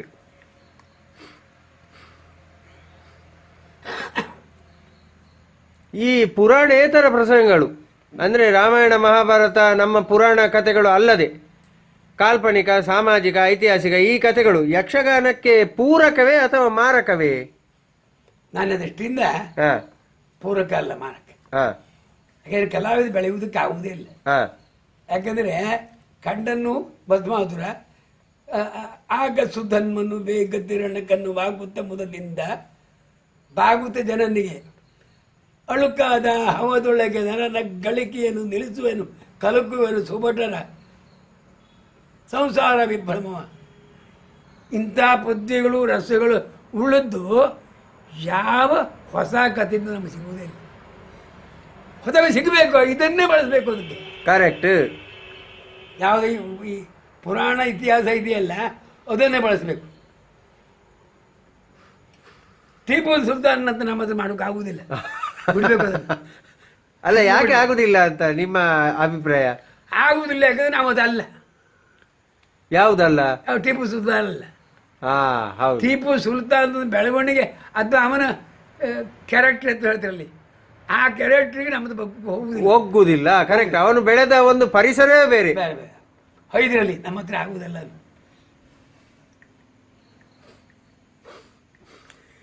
ಈಗ ನೋಡಿ, ಸಂಗೀತದ ಆಲಾಪನೆ ಕೆಲವರೆಲ್ಲ ಭಾಗವತಿಕೆ ಮಾಡುವಾಗ ಕಚೇರಿ ಸಂಗೀತದಷ್ಟು ಆಲಾಪನೆ ಎಲ್ಲ ಮಾಡುವವರಿದ್ದಾರೆ. ಗಂಟೆಗಟ್ಟಲೆ ಪದ್ಯ, 3/4 ಗಂಟೆ, ಅರ್ಧ ಗಂಟೆ ಪದ್ಯ ಹೇಳುವವರಿದ್ದಾರೆ. ಔಚಿತ್ಯದ ಪ್ರಶ್ನೆ ಇಲ್ಲ. 10 ನಿಮಿಷ, 15 ನಿಮಿಷ, 3/4 ಗಂಟೆ ಎಲ್ಲ ಪದ್ಯ ಹೇಳುವವರಿದ್ದಾರೆ. ಇದೆಲ್ಲ ಯಕ್ಷಗಾನಕ್ಕೆ ಎಷ್ಟು ಹಿತ? ಎಷ್ಟು ಹಿತ್ತು ಅಷ್ಟೇ ಅಹಿತ. ಕಾರಣೇನು ಕೇಳಿದ್ರೆ ಭಾಗವತ ಅದ್ರಲ್ಲಿ ನಮ್ಮ ಪಟ್ಲ ಭಾಗವತರು ರಾಘವಾಚಾರ್ಯರು ಇಬ್ಬರನ್ನು ವೇದಿಕೆ ಮೇಲೆ ಕೂರಿಸ್ತಾರೆ. ಹಾ ಎರಡು ಇಲ್ಲೊಂದು ಮೊದಲು ಅಲ್ಲೊಂದು ಮೊದಲು ಆ ಕೇಳೋಕೆ ಭಾಳ ಖುಷಿ ಆಯ್ತು. ಅದೇ ವೇದಿಕೆಗೆ ಬಂದರೆ ಕಲಾವಿದ ಗೋವಿಂದ ಆ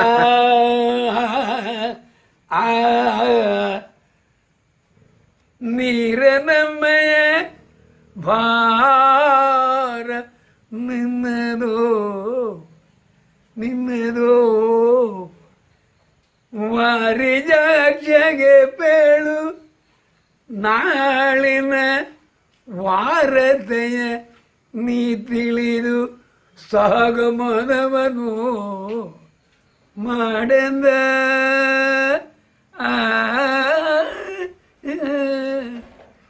ರಾಗಗಳ ಮುಕ್ತಾಯಕ್ಕೊಂದು ಹಂತ ಉಂಟು. ಕರೆಕ್ಟ್. ಇಲ್ಲಿಗೆ ಮುಕ್ತಾಯ ಆಗಬೇಕು. ಇದಾಗಲ್ಲ ಆಯ್ತಲ್ಲ ಅಲ್ಲೇ ವರದಯ ನೀ ತಿಳಿದು ತಿಳಿದು ತಿಳಿದು ತಿಳಿದು ತಿಳಿದು ಎಷ್ಟು ಸರಿ ತಿಳಿಯುದು ಮಾರೆ. ನೋಡ ಭಾಗ ಬೇಡ ಅಂತಲ್ಲ ನಾನದು. ಅದೇ ಒಂದು ಸತಿ ಎರಡು ಸತಿ ಕಣ್ಣು 4 ಸಲ ಕಾಣಿಸ್ಬೋದು, ಕಮಲ 3 ಸಲ 4 ಸಲ ಕಾಣಿಸ್ಬೋದು. ಕೆಲವೊಂದು ಭಾವಗಳು ಒಂದೇ ಸಲ. ಹೌದು, ಕರೆಕ್ಟ್. 2 ಸಲ ಆಗುದಿಲ್ಲ, ಆಗಬಾರ್ದು ಕೂಡ.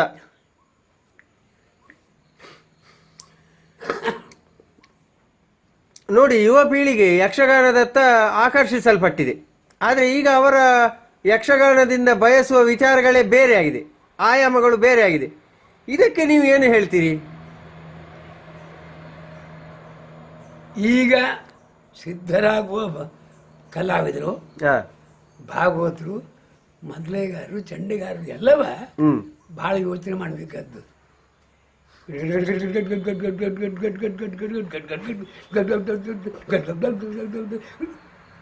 ನಾವು ಕಲಾವಿದ ಎಲ್ಲಿ ಮುಗಿಬೇಕು, ನಿಲ್ಲಬೇಕು ಹೇಳಿ. ಕರೆಕ್ಟ್. ಆದ್ದರಿಂದ ಅದರಲ್ಲೂ ವ್ಯವಸ್ಥೆ ಆಗಬೇಕು. ಈ ಸಮರ್ಥ ಭಾಗವತರು ಅದೆಲ್ಲ ಇದೆಲ್ಲ ಮಾಡಬೇಕು. ಅಲ್ಲಿ ನಿಮ್ಮಲ್ಲಿ ಪಟ್ಲಾಯ ಮಾಡಬೇಕು, ಯೋಗ್ಯತೆ ಉಂಟವನಿಗೆ.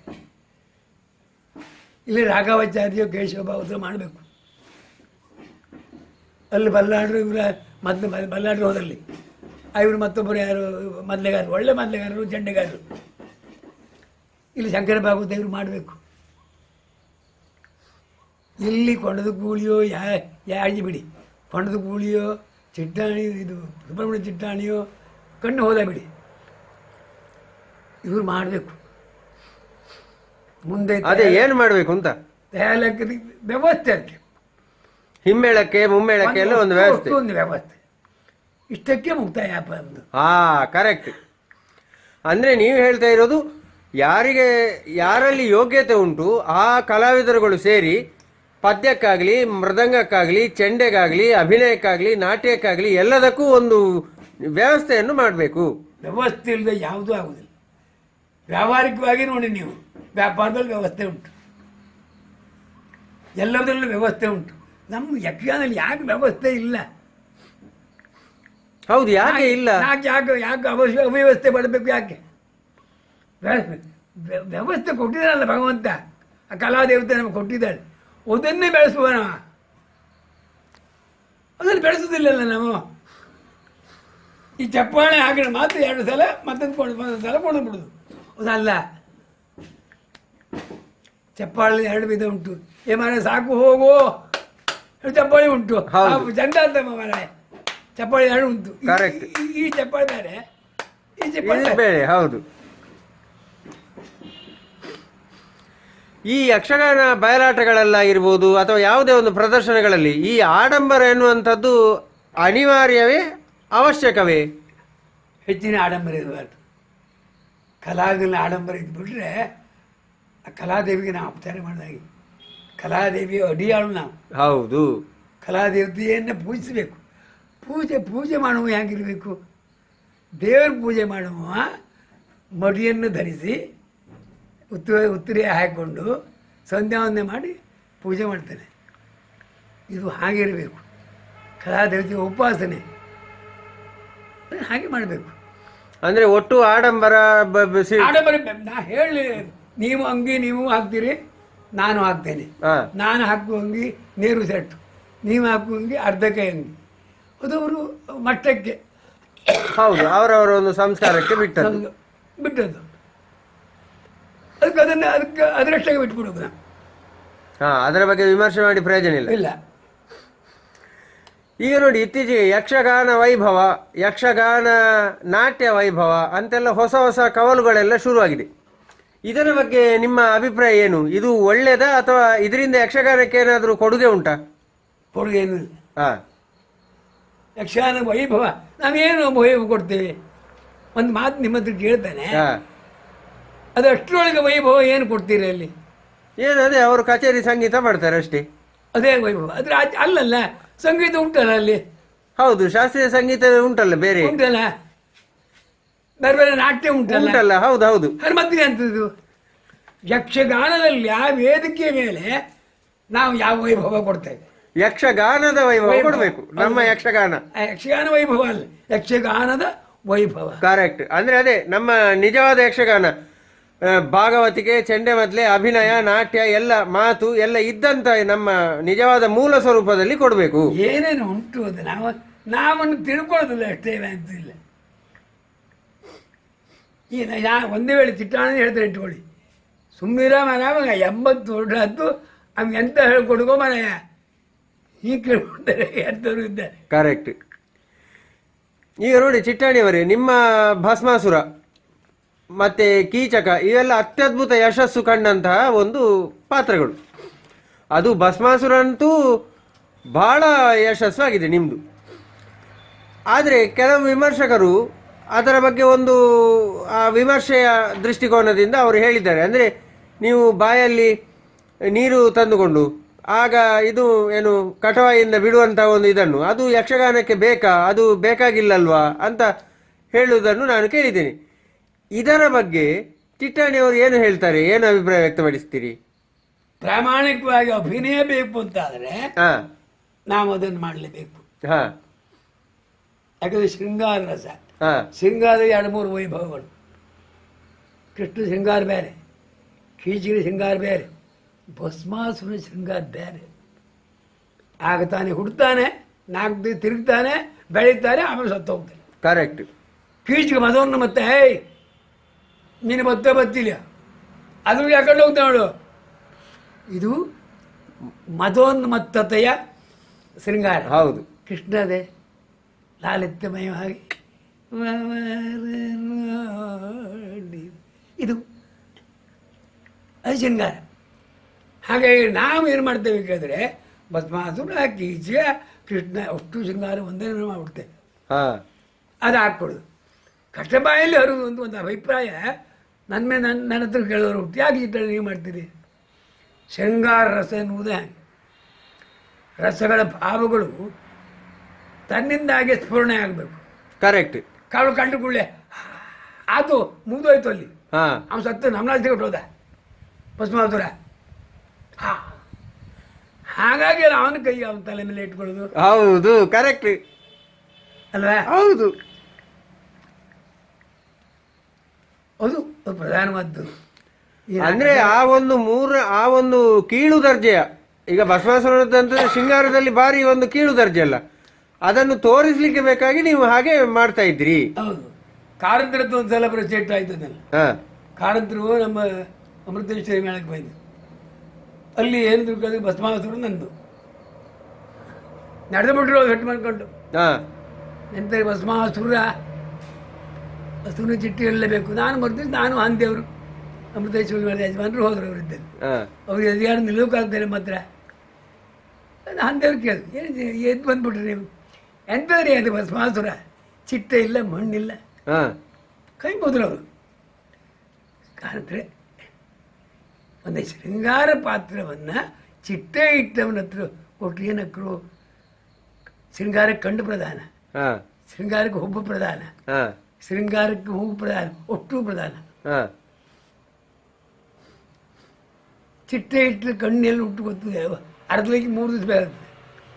ಎಂತು ಹೌದಲ್ಲ? ಹೌದು, ನಿಮಗೆ ಹಾಗೆ ತಿಳಿತ ಹಾಗೆ ಮಾಡ್ಬಿಡಿ. ಕಾಂತರ ಒಪ್ಪಿದ್ದಾರೆ ಅಲ್ಲ. ಅಂದ್ರೆ ಅವರ ಅವನ ಭಾವ ಅದ್ಭುತ ಕಲಾವಿದ ಖಲ್ನಾಯಕ. ಹಾ ಹಾ ಮಾತನ್ನು ನೋಡಿದ್ದೇನೆ. ಮೋನಿಗಳ ಆ ಶೃಂಗಾರದ ಗುಂಡಿ ಅಂತ ಕೇಳ್ತಾರೆ, ಶೃಂಗಾರದ ಮುದ್ದೆ ಉದುರೋಯ್ತು. ಕರೆಕ್ಟ್.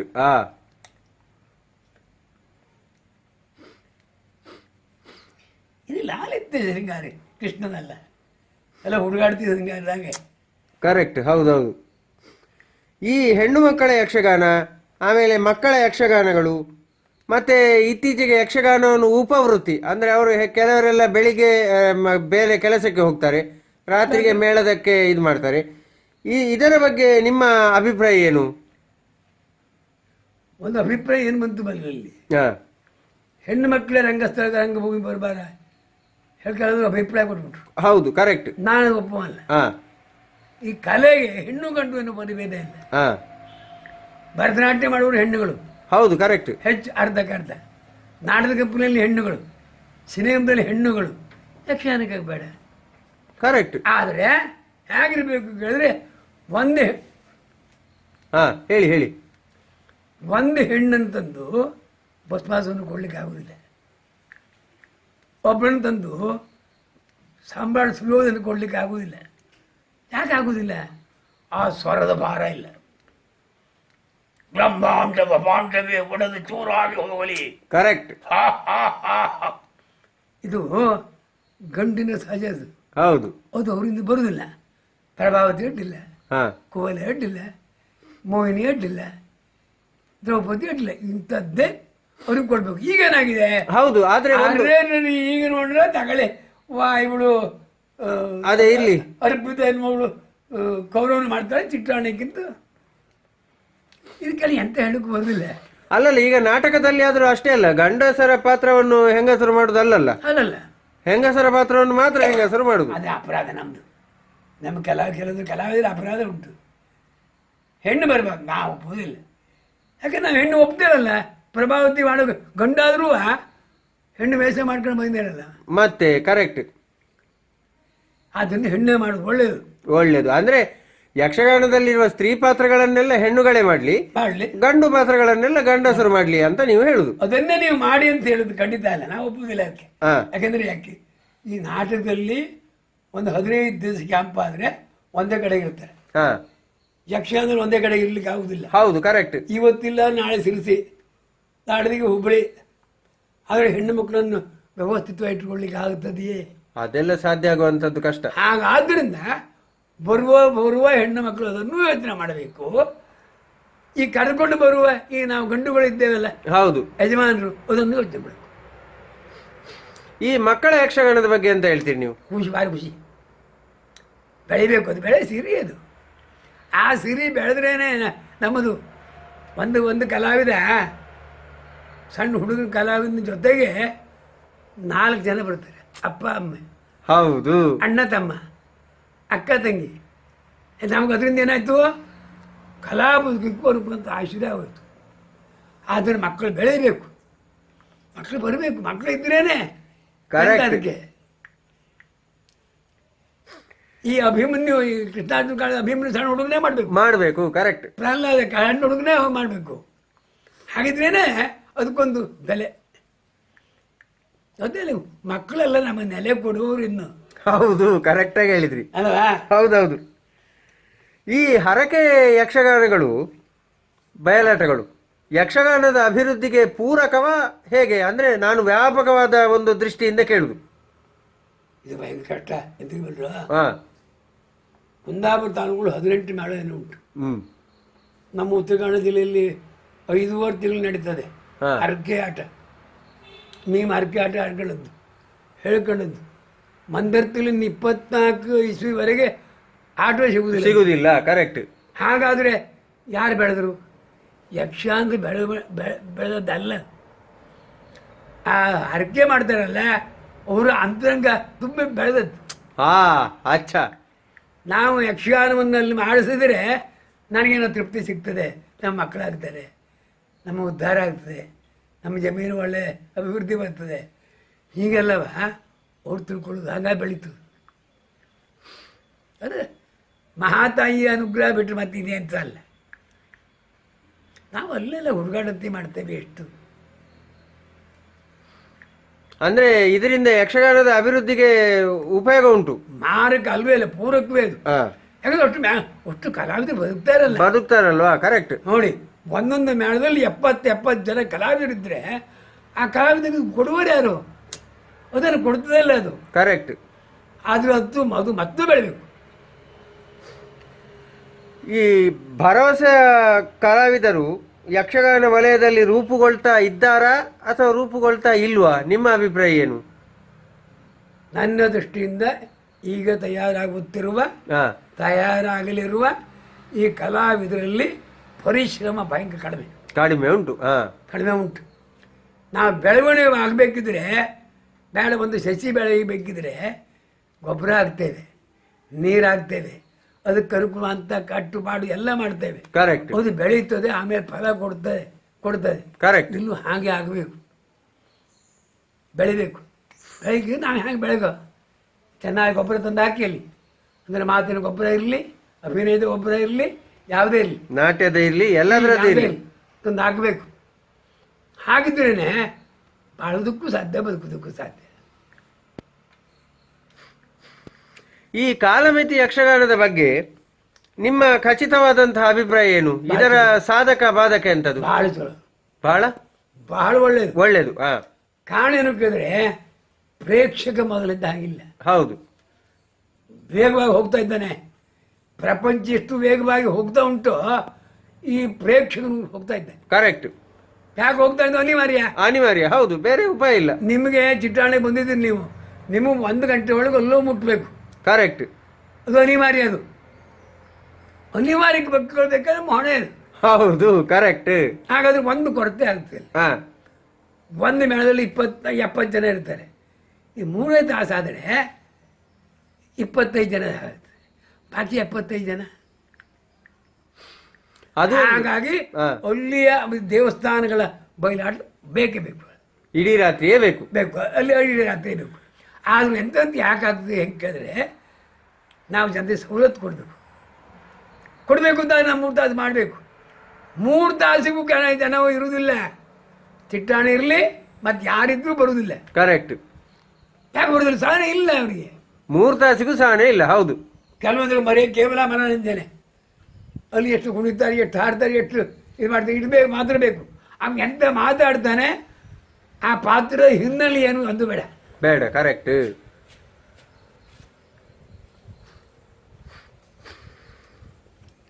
ಯಕ್ಷಗಾನದ ಬೆಳವಣಿಗೆಯನ್ನು ಯಾವ ಒಂದು ಮಾನದಂಡದಿಂದ ಅಳೆಯಬಹುದು? ಅಂದ್ರೆ ಈಗ ಸಿಕ್ಕಾಪಟ್ಟೆ ಯಕ್ಷಗಾನ ಪ್ರದರ್ಶನ ಆಗ್ತದೆ ಅನ್ನುವ ಕಾರಣಕ್ಕೆ ಯಕ್ಷಗಾನ ಬೆಳೆದಿದೆ ಅಂತ ಹೇಳಿಕ್ ಬರ್ತದ?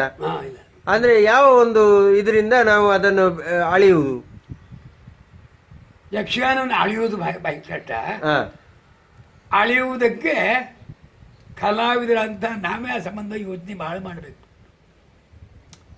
ಇದು ಕೊಟ್ಟರೆ ಆಗ್ತದೋ ಇಲ್ಲಿಯೋ ಅಂತ ಭಾರಿ ಯೋಚನೆ ಮಾಡ. ಅದಲ್ಲ ಯಕ್ಷಗಾನದ ಬೆಳವಣಿಗೆ ಈಗ ಒಳ್ಳೆ ಬೆಳವಣಿಗೆ ಆಗಿದೆ ಅಂತ ಹೇಳಿ ದಿನ ಕಾರ್ಯಕ್ರಮ ಆಗ್ತದೆ ಅನ್ನುವ ಕಾರಣಕ್ಕೆ ನಾವು ಬೆಳವಣಿಗೆ ಆಗುದೇ ಹೇಳುದ, ಅಥವಾ ತುಂಬಾ ಒಳ್ಳೆಯ ಕಲಾವಿದರು ಇದ್ದಾರೆ ಅಂತ ಕಾರಣಕ್ಕೆ ಯಕ್ಷಗಾನ ಒಳ್ಳೆಯ ಇದರಲ್ಲಿ ಉಂಟು ಅಂತ ಹೇಳುದ? ಯಾವುದಕ್ಕೆ ಹೇಳುದು? ಇಲ್ಲ. ಯಾಕಂದ್ರೆ ಸಣ್ಣಮ್ಮನಲ್ಲಿಯೂ ನಾವು ದೊಡ್ಡದನ್ನು ಒಮ್ಮೊಮ್ಮೆ ಕಾಣ್ತೇವೆ. ಅಮ್ಮಂಗೆ ಗೊತ್ತಿಲ್ಲದೆ ಬರುವುದು. ನಾವು ಅದನ್ನು ಒಳ್ಳೆಯದನ್ನು ಸ್ವೀಕಾರ ಮಾಡುದಿಲ್ಲ. ಹಾಗೆ ಕರೆಕ್ಟ್. ಈ ದೊಡ್ಡ ನನ್ನಂಥ ಕಲಾವಿದನಲ್ಲಿಯೂ ಭಯಂಕರ ದೋಷ ಉಂಟು. ಆ ದೋಷವನ್ನು ಅನಿವಾರ್ಯ ಬಿಡಬೇಕು ನಾವು. ಹಾಗೆ ಬೆಳೆಯುವುದಕ್ಕೆ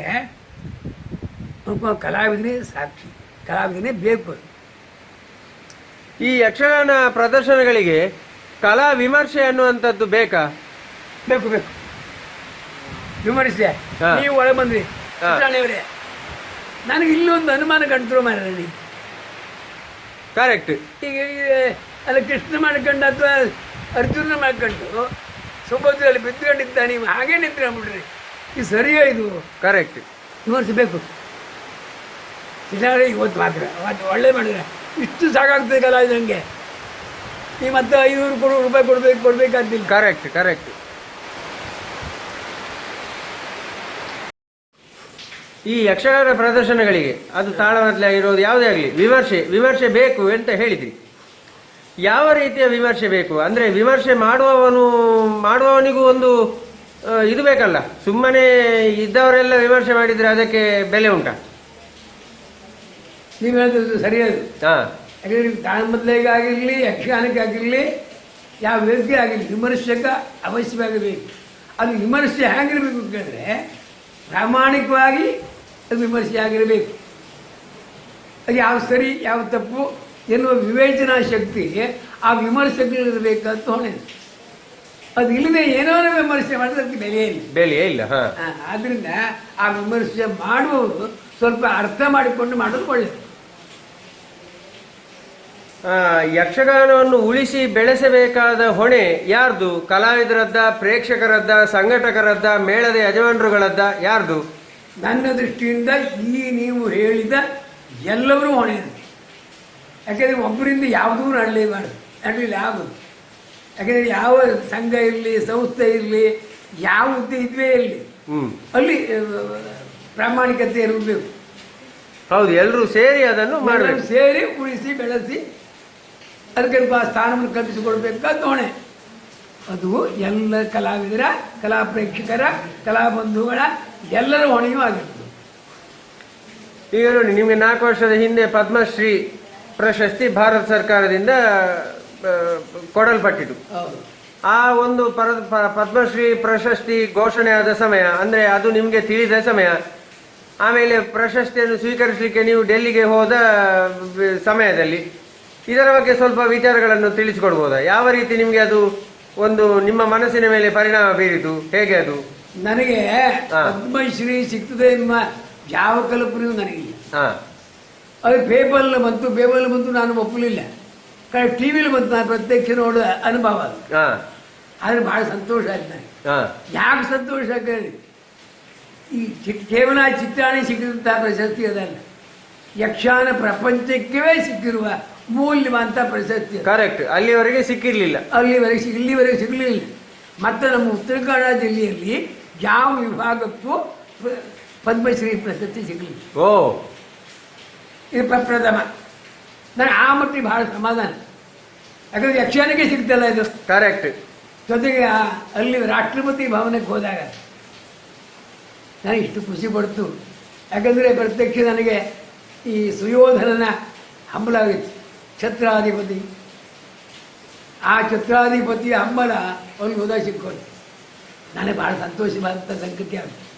ಯಾಕಂದರೆ ನನ್ನ ಜೊತೆಯಲ್ಲಿ ಕುಂತವರೆಲ್ಲ ಅಸಾಧ್ಯರು, ಅಂಥವ್ರಿಗೆ ಎದುರಿಗೆ ಕುಂತ್ಕೊಳ್ಳುವ ಯೋಗವೂ ಸಿಕ್ತು, ಮತ್ತು ರಾಷ್ಟ್ರಪತಿಯಿಂದ ಪಡೆಯುವ ಆ ಸುಯೋಗವೂ ಸಿಕ್ತು. ಆದರೆ ಇದು ಬಹಳ ಹೆಮ್ಮೆಯ ವಿಚಾರ, ಯಕ್ಷಗಾನ ಪ್ರಪಂಚಕ್ಕೆ ಹೆಮ್ಮೆಯ ವಿಚಾರ. ಅದನ್ನು ತಿಳ್ಕೊಳ್ಬೇಕಾದ್ದು ಎಲ್ಲ ಕಲಾವಿದರ ಹೊಣೆ. ಮತ್ತೊಂದು ನಿಮ್ಗೆ ಹೇಳ್ತೇನೆ, ಒಂದು ಗಂಡಸಿನ ಯಶಸ್ಸಿನ ಹಿಂದೆ ಒಂದು ಹೆಣ್ಣಿರ್ತಾಳೆ ಇರುವುದಕ್ಕೆ ಪ್ರತ್ಯಕ್ಷ ಚಿತ್ರಾಣಿಯ ಸಾಕು. ಯಾಕೆಂದರೆ ನಾನು ಸಾಮಾನ್ಯ ವರ್ಷಕ್ಕೆ ಒಂದು ಸಾಮಾನ್ಯ 6-7 ತಿಂಗಳು ಹರಬದಿಗೆ ಇರ್ತೇನೆ. ಮಕ್ಕಳಿಗೆ ವಿದ್ಯಾಭ್ಯಾಸ ಆಗಬೇಕು, ಮಕ್ಕಳ ಪಾಲನೆ ಮಾಡಬೇಕು, ಅದ್ರ ಜೊತೆಗೆ ನನಗೆ ಅನುಕೂಲವಾಗಿ ತಯಾರು ಮಾಡಿಕೊಡ್ಬೇಕು. ಕರೆಕ್ಟ್. ಅದೆಲ್ಲವನ್ನೂ ನಾನು ಹೆಂಡತಿ ಸುಶೀಲ ಮಾಡಿದ್ದಾಳೆ. ಆದ್ದರಿಂದ ಈ ಎಲ್ಲ ಯಶಸ್ಸಿಗೆ ಅವಳೇ ಮುಖ್ಯ ಕಾರಣ. Correct sir. ಈಗ ನೀವು ಯಕ್ಷಗಾನದಲ್ಲಿ ಈ ನವರಸಗಳ ಅಭಿವ್ಯಕ್ತಿಯನ್ನು ಬಹಳ ಒಂದು ಏನು ಪರಿಪೂರ್ಣವಾಗಿ ಭಾರಿ ನೀವು ಒಂದು ಇದರಲ್ಲಿ ಅದಕ್ಕೆ ನಿಮ್ಮದೇ ಒಂದು ಕೊಡುಗೆ ಅನ್ನುವಷ್ಟರ ಮಟ್ಟಿಗೆ ನೀವು ರಸ ಪ್ರತಿಪಾದನೆಯನ್ನು ಮಾಡಿದವರು. ಈ ನವರಸಗಳ ಅಭಿವ್ಯಕ್ತಿ ಹೇಗೆ ಅಂತ ಇಲ್ಲಿ ಸ್ವಲ್ಪ ಸುಮ್ಮನೆ ಒಂದು ಅಡಿಲ್ಲ. ಅದು ಏನಾಗುತ್ತೆ ಕೇಳಿದ್ರೆ, ನವರಸಗಳು ಎಲ್ಲಾ ರಸವನ್ನು ಕೊಡುವುದಕ್ಕೆ ಬರೀ ಮುಖ ಇದ್ರೆ ಸಾಲದು. ಅದಕ್ಕೆ ಅನುಕೂಲವಾದ ಬಣ್ಣ, ವೇಷಭೂಷಣ ಇದ್ರೇನೆ ಅದು ಬಹಳ ಅನುಕೂಲ. ಈಗ 1-2-3 ರಸವನ್ನು ಕಾಣಿಸ್ಬೋದು, ಕಾಣಿಸ್ತಾನೆ. ಈಗ ಶೃಂಗಾರ ರಸ ನೋಡಿದು ಈ ಕಡೆಯ ನಾರಿಯರು ನೀ ಬೇಡಿ ರಯ್ಯ ನಾರಿಯ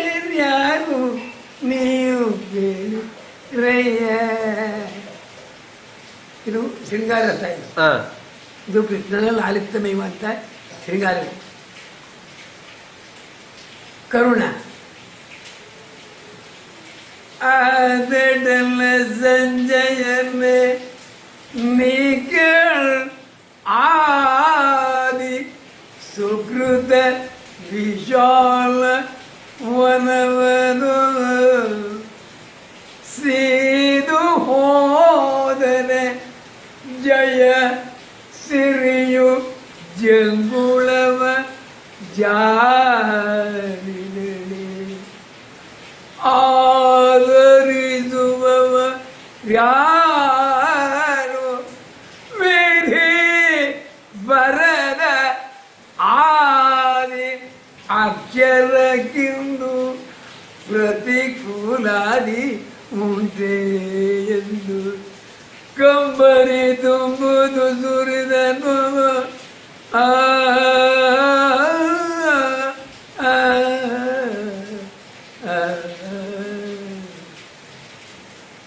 ಕರುಣಾರಸ ವಿಭತ್ತ ಗುರುರೋನ್ನಿದ್ದೊಂದಲ್ಲ ಕೊಂಡು ಸಂತಾಪದೆ. ಎಂಥ ಭೀಕರ ದೃಶ್ಯ, ಎಂಥ ಘೋರ ಕ್ರೂರವಾದ ದೃಶ್ಯ. ಇದು ವಿಭತ್ತ ವೀರ. ಸೃಷ್ಟಿ ಅರ್ಜುನ ನೆಂಬವನೆ ನೀನು ನಿನ್ನ ಅಶ್ವವ ಕಟ್ಟಿಕೊಂಡೀಯ ಪ್ರೀತನು ಬಿಟ್ಟು ಒಪ್ಪೆಯೋ ಬಿಡಿಸುವೆ ನಂಬ ಬಿಂಕವೋ ಬಿಟ್ಟು ಒಪ್ಪೆಯೋ ಬಿಡಿಸುವೆ ನಾವು ಬಿಂಕವೋ ಥಟ್ಟನೆ ಉಸುರೆಂದನು.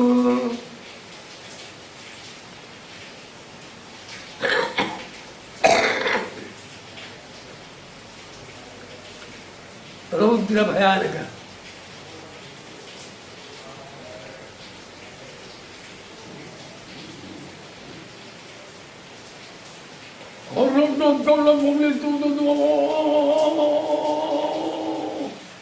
ಹೊರದಿ ತೋರಿದು ಮುತ್ತುಪಾದ ಮುತ್ತುಪಾದ.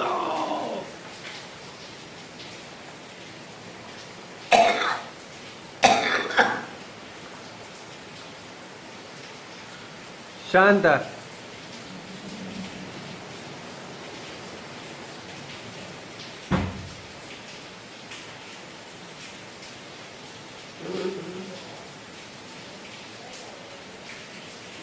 ಇದು ಏನು ಎನ್ನುವ ಭಾವನೆ ಆ ಶಾಂತ ತೊಂದರೆ ಇರುವ ಹಾಗೆ ನೆನಪು ಕೊಡ್ತಾರೆ. ಆದರೆ ಏನಾಗ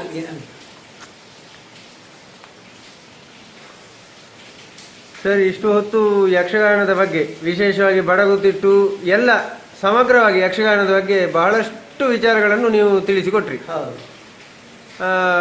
ಏನು ನಿಮ್ಮ ಅನೇಕ ಏನು ಈ ವಿಡಿಯೋದಲ್ಲಿ ಅಲ್ಲದೆ ನನ್ನ ಹತ್ರ ಹೀಗೆ ಮಾತಾಡುವಾಗಲೂ ಹಲವಾರು ವಿಷಯಗಳನ್ನು ನೀವು ತಿಳಿಸಿಕೊಟ್ಟಿದ್ದೀರಿ. ಇದು ಮುಂದಿನ ಪೀಳಿಗೆಗೆ ಒಂದು ದಾಖಲೆಯಾಗಿ ಇರಲಿ ಎನ್ನುವಂಥ ಒಂದು ಉದ್ದೇಶದಿಂದ ನನ್ನ ಹವ್ಯಾಸಕ್ಕೆ ಮಾಡಿದರೂ ಕೂಡ ಅದು ಎಲ್ಲರಿಗೂ ಲಭ್ಯವಾಗುವಂತೆ ನಾನು ಅದನ್ನು ಇದು ಮಾಡ್ತೇನೆ.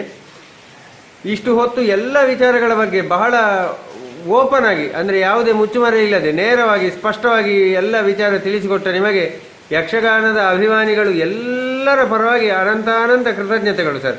ನಿಮ್ಮ ದೇವರು ಒಳ್ಳೆಯದು ಮಾಡಲಿ. ಯಾಕೆಂದರೆ ನೀವು ಬೆಂಗಳೂರಿಂದ ಬಂದು ಪರಿಶ್ರಮ ಪಟ್ಟು ನಮ್ಮ ಮನೆಗೆ ಬಂದು ನನ್ನ ಆತಿಥ್ಯನ ಸ್ವೀಕಾರ ಮಾಡಿ ನನ್ನ ಸಂದರ್ಶನ ಮಾಡಿಕೊಟ್ರಲ್ಲ, ಭಾಳ ಸಂತೋಷ ಆಗಿ ಬಂದ. ಈ ಸಂದರ್ಶನ ಎನ್ನುವುದು ಮುಂದಿನ ಭವಿಷ್ಯದ ಕಲಾವಿದರಿಗೆ ಅನುಕೂಲವಾಗಲಿ ಎಂದು ನನ್ನ ಅಂತರಂಗದ ಹಾರೈಕೆಯ ಜೊತೆಗೆ ನೀವು ಮಾಡಿದ ಪ್ರಯತ್ನ ಫಲಕಾರಿಯಾಗಲಿ, ಆ ಮಹಾಗಣಪತಿ ಸಿದ್ಧಿವಿನಾಯಕ ನಿಮಗೆ ಒಳ್ಳೆಯದು ಮಾಡಲಿ ಎಂದು ತುಂಬ ಹೃದಯದಿಂದ ನಮ್ಮ ಕುಟುಂಬದ ಎಲ್ಲರ ಪರವಾಗಿ ನಿಮ್ಮನ್ನು ಅಭಿನಂದಿಸುತ್ತಾ ಇದ್ದೇನೆ. ಒಳ್ಳೆಯದಾಗಲಿ, ದೇವರು ಒಳ್ಳೆಯದು ಮಾಡಿ. ನಮಸ್ತೆ ಸರ್. ನಮಸ್ತೆ.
ಗಜಮುಖ ನಿನ್ನ ಪಾದವ ನೆನೆವೆ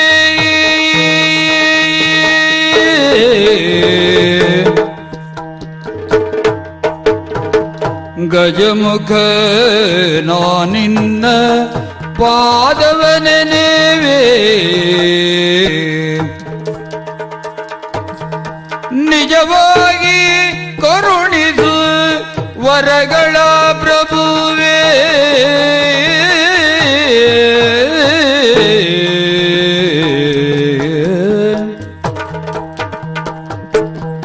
ದೇವ ದೇವರ ದೇವ ದೇವ ನೀನಹುದೋ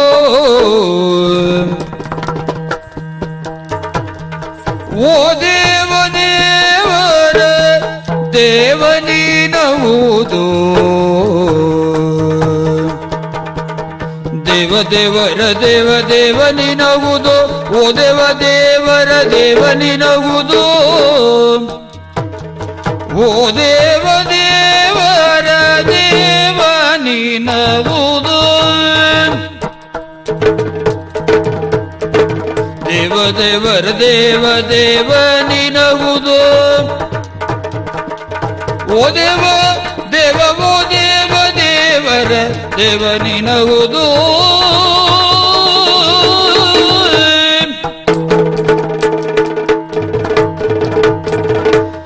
ಆ ಸಮಯದೋಳ ಅಭಿಮನ್ಯು ಬೇಸರದೋಳು ಮಾತೆಯಲ್ಲಿಗ ಇದಿದು ತೈ ತೈ ತೈ ತೈ ತೈ ತೈ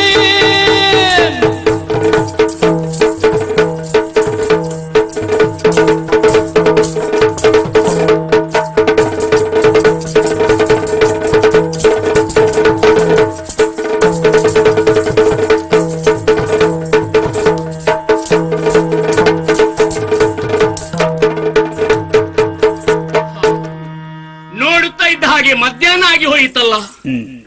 ಸೂರ್ಯದೇವ ನಡುವಿನಲ್ಲಿ ಬಂದಿದ್ದಾನೆ. ಆಟ ಆಡುತ್ತಾ ಇದ್ದೇವೆ, ಮಕ್ಕಳೆಲ್ಲ ಮನೆಗೆ ಹೋಗಿ ಆಯಿತು. ಸಹಪಾಠಿಗಳೊಬ್ಬರು ಇಲ್ಲ. ಹಾ, ಈಗ ನನಗೆ ಹಸಿವೆ ಬಾಧಿಸುತ್ತಾ ಇದೆ. ಬಹುಶಃ ನನ್ನ ಅಮ್ಮ ನನಗಾಗಿ ಅಡುಗೆಯನ್ನ ಸಿದ್ಧ ಮಾಡಿ ನನ್ನ ಭರ ನಿರೀಕ್ಷಣೆಯಲ್ಲೇ ಇರಬೇಕು. ಹೋಗಿ ಅಮ್ಮನನ್ನು ಕರೆಸಿ.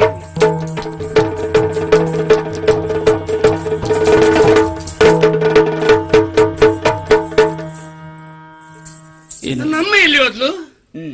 ನಿತ್ಯ ನಾನು ಬರುವಾಗ ನನಗಾಗಿ ಕಾಯುವ ನನ್ನಮ್ಮ ಇವತ್ತು ಕಾಣಿಸುವುದಿಲ್ಲಲ್ಲ. ಎಲ್ಲಿ ಹೋದ್ಲು ನನ್ನ ಅಮ್ಮ? ಅಮ್ಮ, ಅಮ್ಮ, ಓ ಅಮ್ಮ! ಇಷ್ಟು ಕೂಗಿದ್ರು ನನ್ನ ಅಮ್ಮನಿಗೆ ಕೇಳುವುದಿಲ್ವಾ? ಹಾಗಿದ್ರೆ ಮನೆಯಲ್ಲಿ ಇಲ್ಲವೇ? ಎಲ್ಲಿ ಹೋಗಿರಬಹುದು? ಹಾ, ಕೆಲವೊಮ್ಮೆ ಸಮಯ ಕಳೆಯುವುದಕ್ಕೆ ನನ್ನ ಅಮ್ಮನಿಗೆ ಆಚೆ ಮನೆಗೆ ಹೋಗುವ ಅಭ್ಯಾಸ ಉಂಟು. ಕೇಳೋಣ. ಓ ಗೌರಮ್ಮ, ನಮ್ಮ ಅಮ್ಮ ನಿಮ್ಮ ಮನೆಗೆ ಬಂದಿದ್ದಾಳಾ? ಇಲ್ಲವಾ? ಅಯ್ಯೋ, ಅವರ ಮನೆಗೆ ಬರಲಿಲ್ಲ ಅಂತಂದ್ರೆ ನನ್ನಮ್ಮ ಮತ್ತಿನ್ನೆಲ್ಲಿ ಹೋದ್ಲು? ಹಾ, ಅವರ ಮನೆಗೆ ಹೋಗಿರಬೇಕು. ಓ ತಾಯಿ, ನನ್ನ ತಾಯಿ ನಿಮ್ಮ ಮನೆಗೆ ಬಂದಿದ್ದಾಳಾ? ಇಲ್ಲವಾ? ಅಯ್ಯಯ್ಯೋ, ಹಾಗಿದ್ರೆ ನನ್ನ ಅಮ್ಮ ಎಲ್ಲಿ ಹೋದಳು? ಅಮ್ಮ, ನನ್ನ ಅಮ್ಮ ನನಗೆ ಹತ್ತಿರ ತೆರೆದುಕೊಳ್ಳಿಕ್ಕೆ ಆಗುದಿಲ್ಲ. ಅಮ್ಮ ಎಲ್ಲಿ ಹೋದಳು ಅಮ್ಮ? ಕೆಲವೊಮ್ಮೆ ಹೀಗಾಗುವುದುಂಟು. ನಾನು ಬರುವುದಕ್ಕೆ ಸ್ವಲ್ಪ ತಡ ಆದ್ರೆ ಬೇಸರ ಬಂದು ನನ್ನಮ್ಮ ಸಜ್ಜಾಗ್ರಹವನ್ನ ಸೇರುವುದುಂಟು. ಅಲ್ಲಿಯೇ ಇದ್ರೆ ಯಾಕೆ ಹೋಗಿ ನೋಡಬಾರದು? ಅಲ್ಲಿಗೆ ಹೋಗ್ತೇನೆ.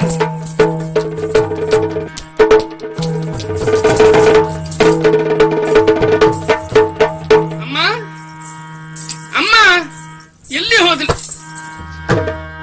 ಮಂಜದಲ್ಲಿ ಮಲಗಿರ್ತವ್ಯ ಕಾಣುತ್ತ ಮಂಚದಲ್ಲಿ ಮಲಗಿರ್ತವ್ಯನು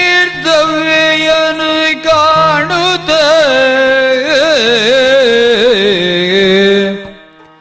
ಅತಿ ಭೀತಿಯೋಳ್ ಅತಿ ಭೀತಿಯೋಳ್ ಸಂಚಿತ ಚಿಂತೆಯದೇನೆಂದು ಸಂಚಿತ ಚಿಂತೆ ಅದೇನೆಂದು ಚತುರತೆಯಿಂದ ನುಡಿಸಿದನು.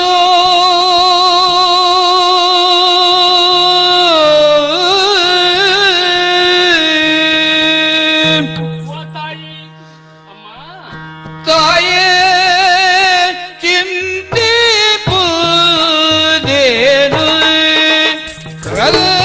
ಕೈದಲಿನ ತಾಯಿಡು ಸಿದ್ಧ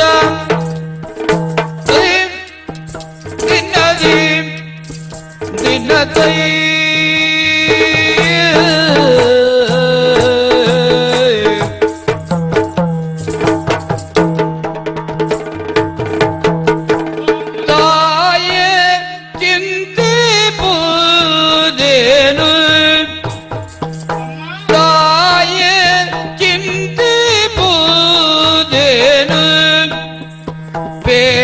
ಪೇಳನ್ನೋಳು ಮಾಯವಿದರೋಳಿನ್ನೋ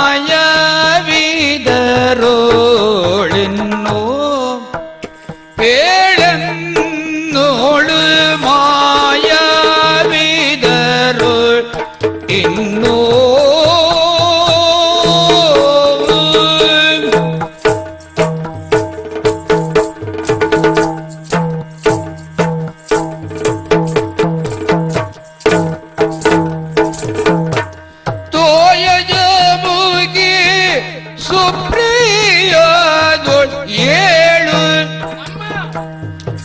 ಯಜಮುಗಿ ಸುಪ್ರಿಯದು ನೀಳು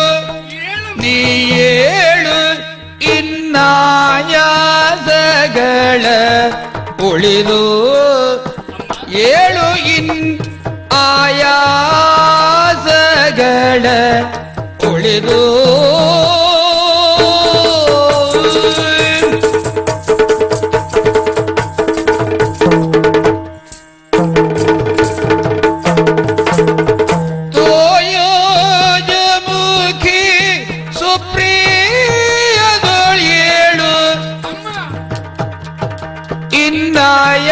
ಇನ್ನಾಯಾಸಗಳ ಉಳಿದು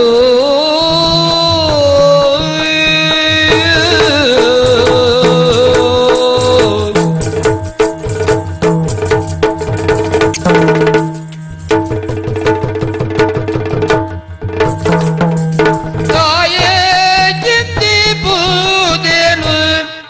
ಪೇಳನ್ನೊಳು ಮಾಯವಿದರೋಳಿನ್ನೋ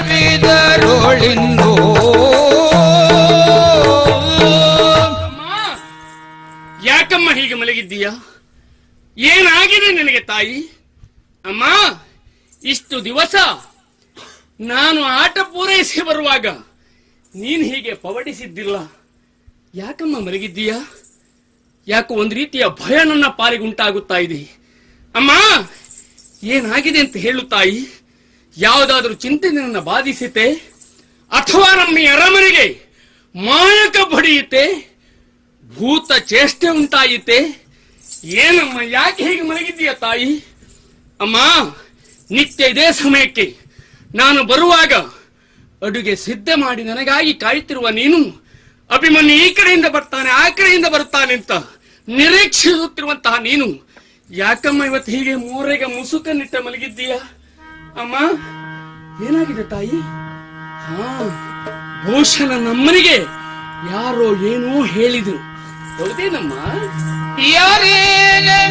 ಯಾರೇನೆಂದರಮ್ಮ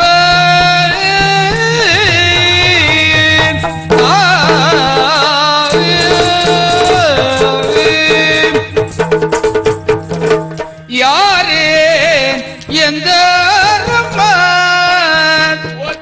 ಯಾರೇ ಎಂದರಮ್ಮ ನಿಮ್ಮನು ಮತ್ಯಾರು ನಿಂದಿಸಿದರಮ್ಮ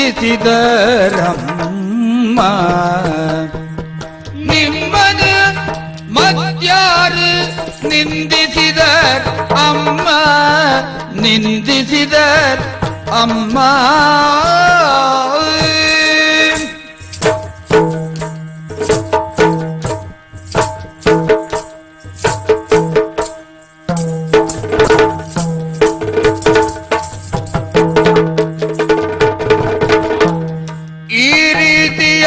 ಬರಿ ಮೋರೆ ಮುಸುಕ ಇಟ್ಟು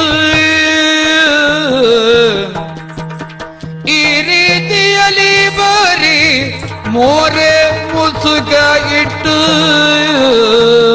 ಮೋರೆ ಮುಸುಕ ಇಟ್ಟು ಧೀರೆ ಪವಡಿಸುವರ್ಗೇನೆ ಧೀರೆ ಪವಡಿಸುವರ್ಗೇನೆ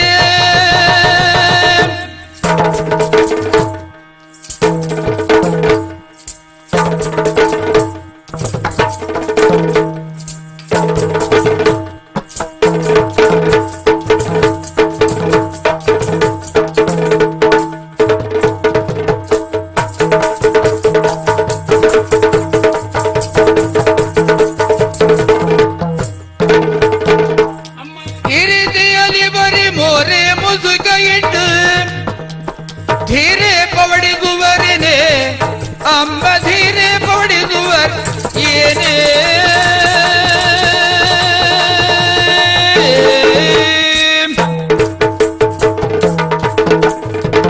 ಓ ತಾಯಿ, ಯಾಕಮ್ಮ ಹೀಗೆ ಮಲಗಿದ್ದೀಯಾ?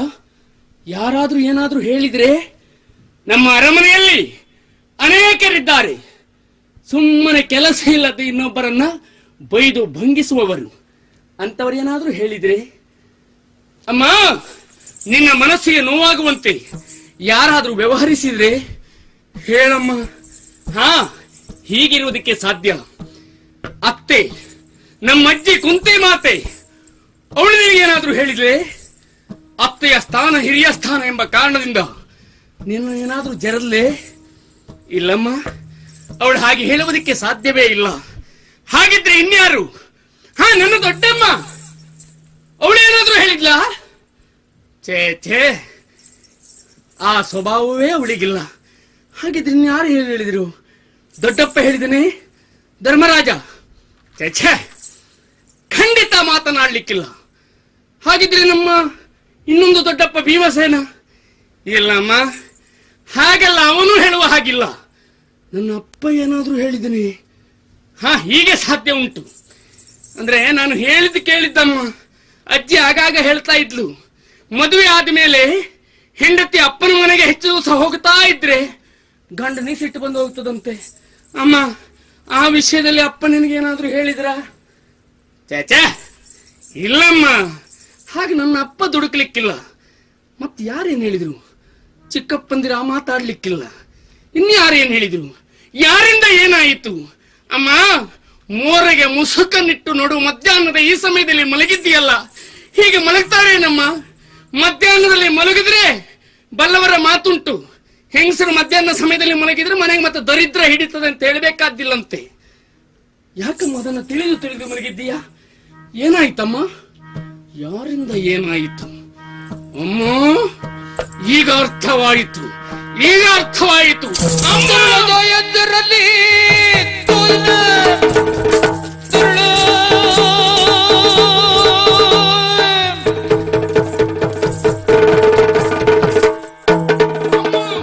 ದುರುಳದೋಯದ್ದರಲ್ಲಿ ಬಹಳನಿಷ್ಠರು ಸಂಭವಿಸಿದೆ ಅಲ್ಲಿ, ಬಹಳನಿಷ್ಠರು ಸಂಭವಿಸಿದೆ ಅಲ್ಲಿ. ಮರೆಯದೆ ಬೇಡಿದ ಉರುಳ ಬೆರವರದು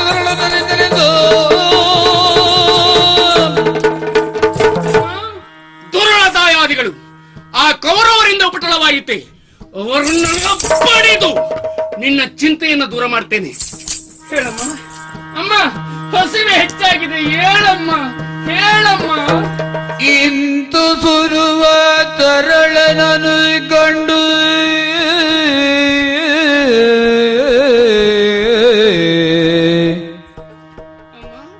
ತರಳನನು ಕಂಡು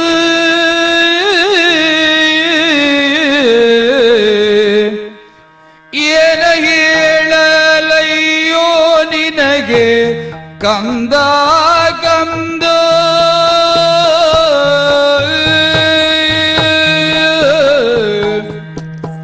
ಏನ ಹೇಳಲಯ್ಯೋ ನಿನಗೆ ಕಂದ ಕಂದ ಎನ್ನ ಮಾನಗಾನಿಗಾಯಿತಲ್ಲೋ ಕಂದ ಮಗನೇ ಎನ್ನ ಮಾನಗಾನಿಗಾಯಿತಲ್ಲೋ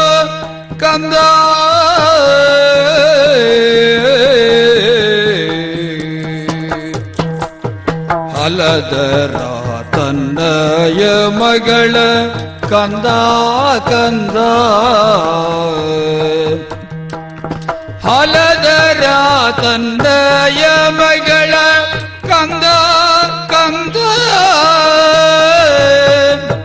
ಕುರುಕುಲಜ ಕೌರವನಣುಗಗೆ ಕಂದ ಕಂದ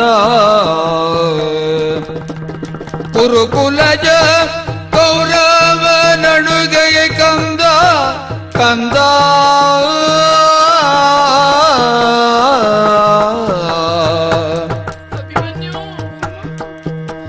ಏನ ಹೇಳಲಯ್ಯೋ ನಿನಗೆ ಕಂದ ಕಂದ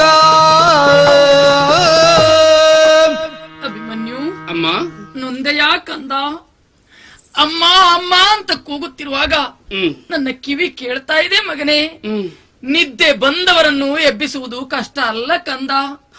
ನಿದ್ದೆ ಬಂದವರಂತೆ ಮಲಗಿದವರನ್ನು ಎಬ್ಬಿಸುವುದೇ ಕಷ್ಟ ಕಂದ. ಇವತ್ತು ಗೊತ್ತಾಯ್ತು ಸರಿಯಾಗಿ.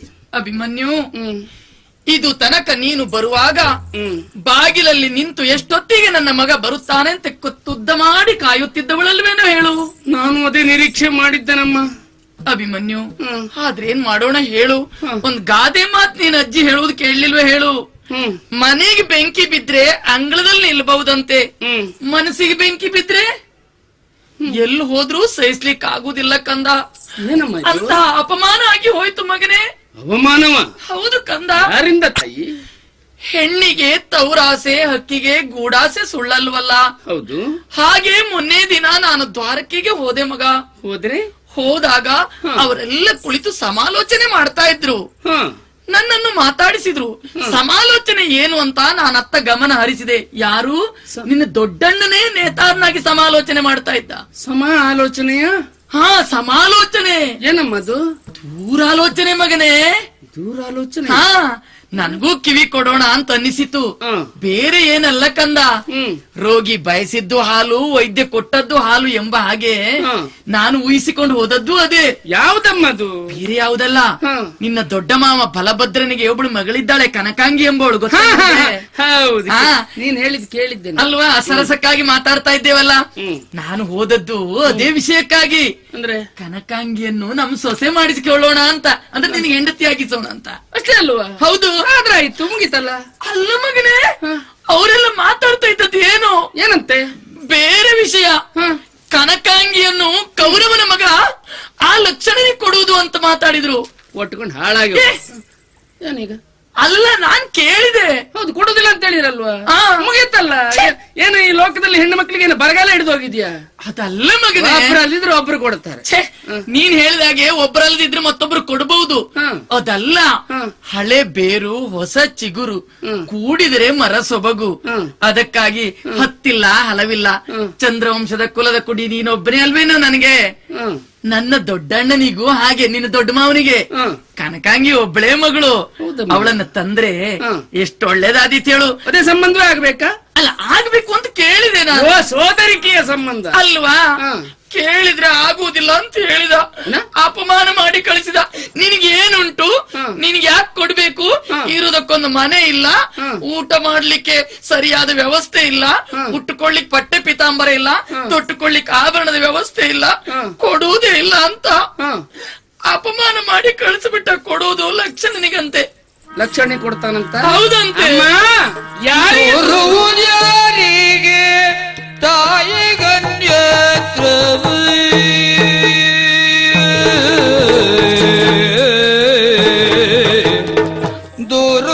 ದೂರುವುದ್ಯಾರಿಗೆ ತಾಯಿ ಗಣ್ಯತ್ರವು ವಾರಿ ಜಾಂಬಗ ಇರಲು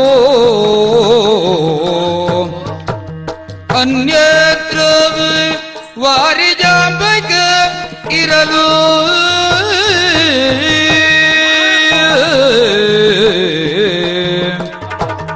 ಬೇರೋರ್ವರಿದ ಬಿಡಿಸುವರೇ ಬೇರೋರ್ವರಿದ ಬಿಡಿಸುವರೇ ಮದನಾರಿಯುತ ತಿಳಿಯೇ ಮದನಾರಿಯುತ ತಿಳಿಯೇ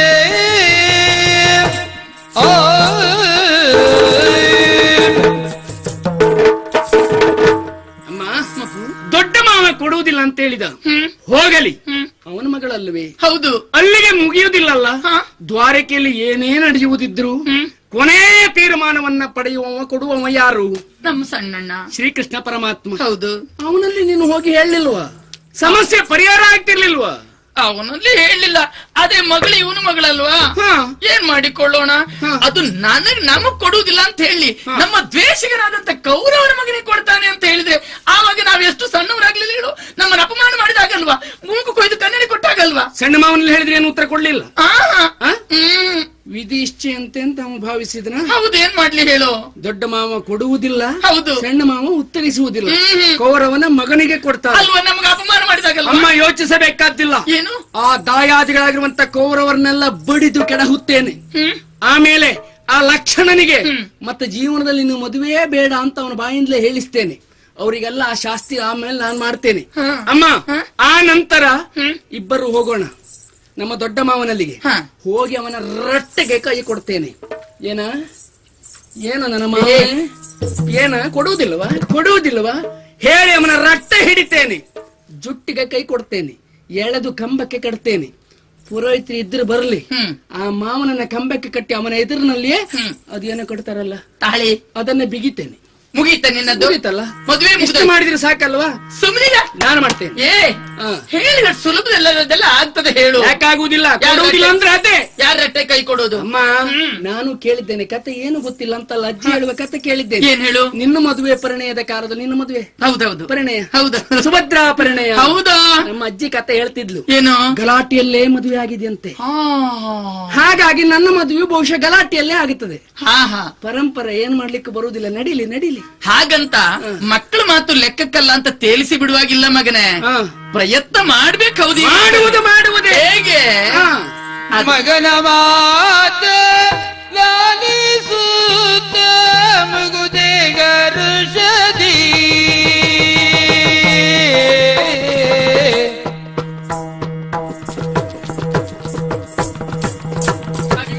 ಮಗನ ಮಾತ ಲಾಲಿಸುತ್ತ ಮುಗುದೆ ಗರುಷದಿ ಮಗನ ಮಾತ ಲಾಲಿಸುತ್ತ ಮುಗುದೆ ಗರುಷದಿ ನಗುತನಲವಿನಿಂದ ಪೊರಟಳಂದು ವೇಗದಿ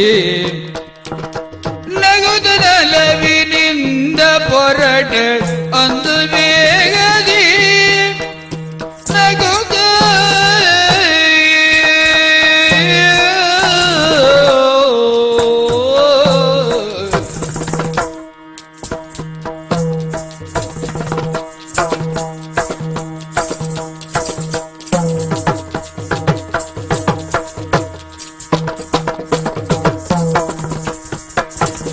ನಗುತ್ತನಲವಿನಿಂದ ಪೊರಟಳಂದು ವೇಗದಿ ನಗದರನೊಳು ಪೇಳ್ವೆಯೆಂದು ನಾರಿ ಪದುಳದಿ ನಗದರನೊಳು ಪೇಳ್ವೆನೆಂದು ನಾರಿ ಪದುಳದಿ ಆ ನಾರಿ ಪದುಳದಿ ಬಗೆ ಬಗೆಯ ಸ್ಮರಣೆಗೈದು ಸುಗುಣಿ ಗಮಕದಿ ಬಗೆ ಬಗೆಯ ಸ್ಮರಣೆಗೈದು ಸುಗುಣೆ ಗಮಕದಿ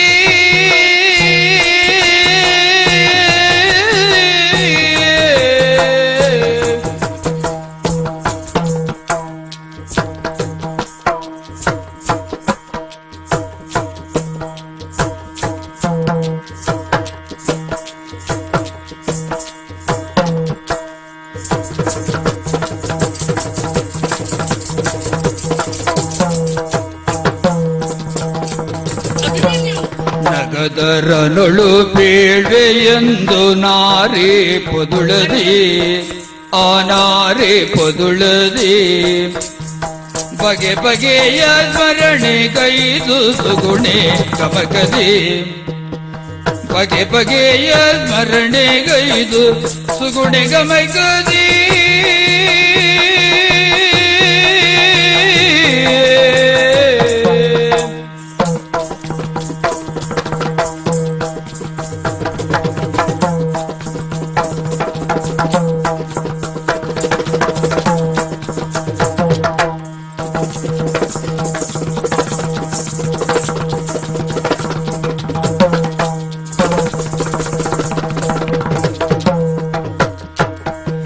ಮಗನ ಮಾತನಾಲಿದುಚ್ಚ ಮುಗುದೆ ಹರುಜನೇ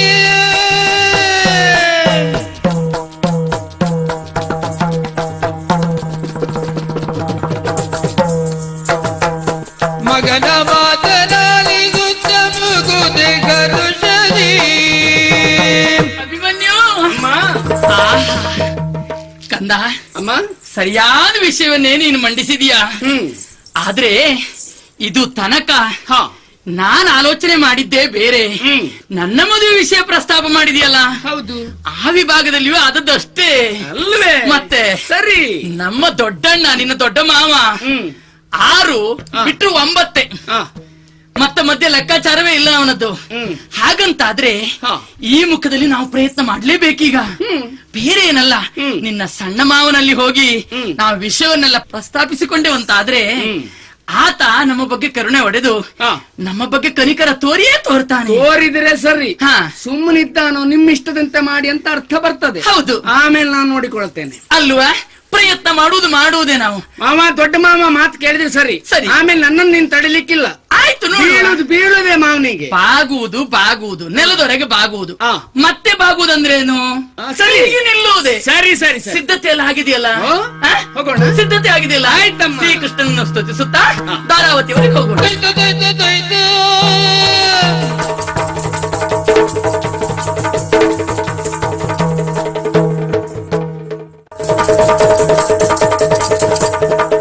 ಅಮ್ಮ, ಹಸಿವೆ ಆಗಿದೆ. ಈ ಮರದಲ್ಲಿ ಹಣ್ಣುಂಟಲ್ಲ, ಸರಿ, ಸರಿ. ಅದನ್ನ ತೆಗೆದು ತಿಂದ್ರೆ ಆಯ್ತು.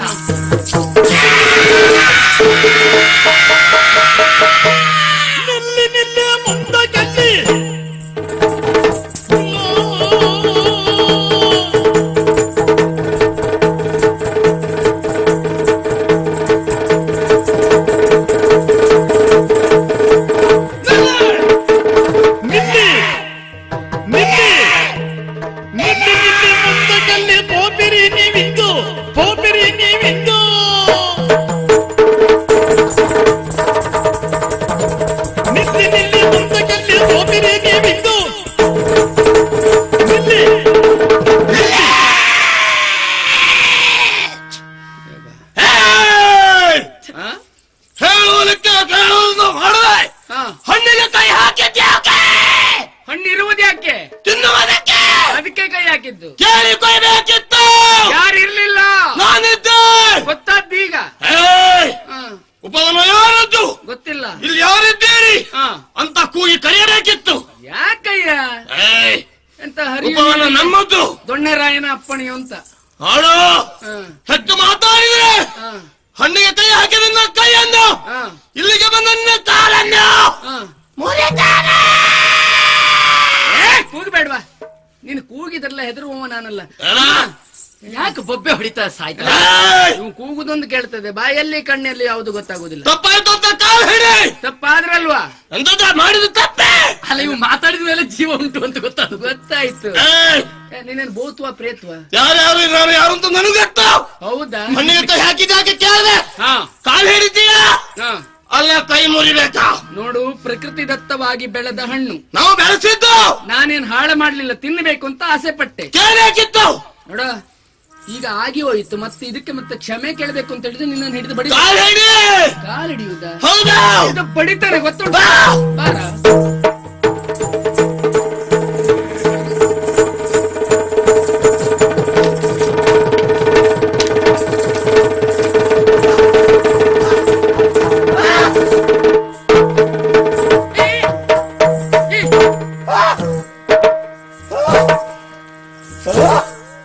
ಜೀವ ಬಿಡು. ಏ? ಜೀವ ಬಿಡು.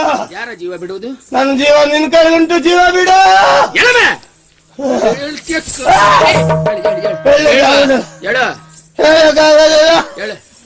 ಜೀವ ಬಿಡು.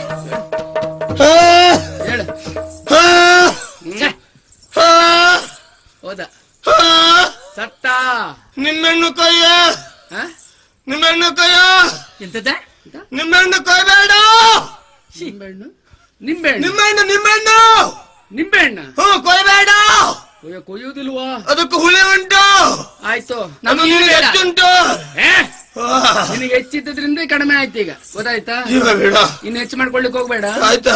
ಏಯ್ ನೀನಲ್ಲ, ನಿನ್ನೊಟ್ಟಿಗೆ ಇನ್ನೊಬ್ಬ ಜನ ಇದ್ರು ನಾನು ಹೆದರ್ಲಿಕ್ಕಿಲ್ಲ. ನೋಡು, ಮಾಡಿದ್ದು ಅಪರಾಧ ಆಯಿತು ಅಂತ ನೀನು ಮತ್ತಿನ್ ಯಾರಿಗೆ ಹೇಳಿದ್ರು ನಾನು ಹೆದರುವುದಿಲ್ಲ. ಅಪರಾಧಿ ನಾನಲ್ಲ. ಮತ್ತೇನು ಯಾರು ಬಂದ್ರು ಕೇಳಲಿಕ್ಕೂ ಇಲ್ಲ. ಗೊತ್ತಾಯ್ತಾ? ಹಾಗ ಅದಕ್ಕೆ ಹಾಗ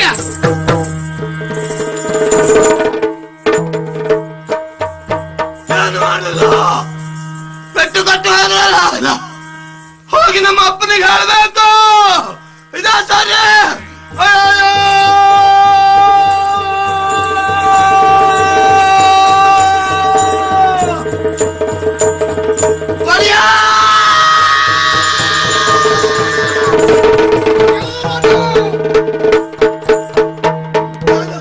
ವನರಕ್ಷಕ ನೀರು. ಹೌದು, ನಮ್ಮ ಅತ್ತಿಗೆ ಋಣವಾಗಿ ಅಲ್ಲೇ ಇರಬೇಕಾದವ. ಈಗ ಬಂದೆ ಕುಲ ಶೀಲನಿ ಒಲಿದೋ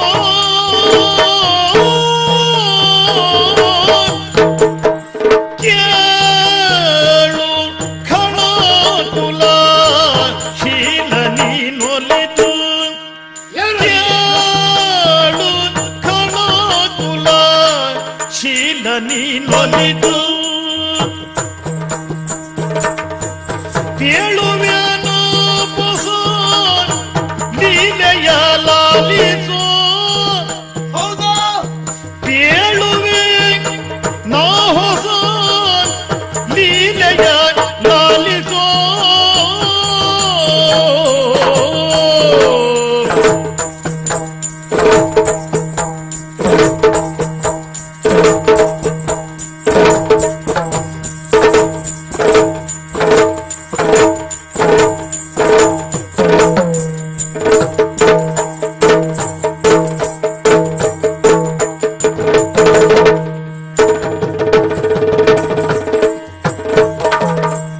ಕೇಳು ಕಳಕುಲ ಶೀಲ ನೀನುಲಿದು ಕೇಳು ಕಳಕುಲ ಚೀಲ ನೀ ಹೊಲಿದು. ಯಾವ್ದಲ್ಲಿ ಹೊಲಿಯುವುದ? ಇದು ಕಳಕುಲ ಚೀಲ ನೀ ಹೊಲಿದು. ಶೀಲ ನೀನು ಒಲಿಯುದು. ಹೌದು. ಏನು ಒಡೆಯ, ನಾನು ಉಪ್ಪು ಅನ್ನದಲ್ಲಿದ್ದವನು. ಉಪ್ಪನ್ನ ನಿಮ್ಮ ಉಪ್ಪು ಅನ್ನದಲ್ಲಿದ್ದವನು. ಅದ್ರೊಳಗೆ ಇದ್ದವನ ಅಲ್ಲೇ ನಮ್ಮ ಉಪಮನದಲ್ಲಿ. ಹೌದು. ಏನು? ಓ ಘಟ್ಟದ ಗುಜ್ಜ. ಹ? ಪ್ರಭು, ಯಾವ್ದು ಗುಜ್ಜ? ತಮ್ಮ ಹೆಸರು ಘಟ್ಟದ ಗುಜ್ಜ. ಪ್ರಭು, ಘಟೋತ್ಕಚ. ಹೌದು. ಒಡೆಯ, ಹೊಸ ವಾರ್ತೆಯೊಂದುಂಟು, ಕೇಳಬೇಕು. ಏನು ಹೇಳು? ಚಿನ್ನನೋರ್ವನು ಬಂದು ಹೆಣ್ಣನು ಕರಕೊಂಡು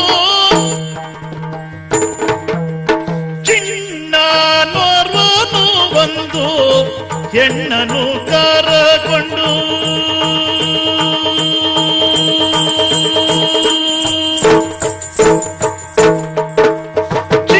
ಚಿನ್ನನೋರ್ವನು ಬಂದು ಹೆಣ್ಣನು ಕರಕೊಂಡು ಹೆಣ್ಣನು ಕರಕೊಂಡು ಬಣ್ಣದ ರಥವೇದು ತಿನ್ನ ಗರ್ವದೊಳು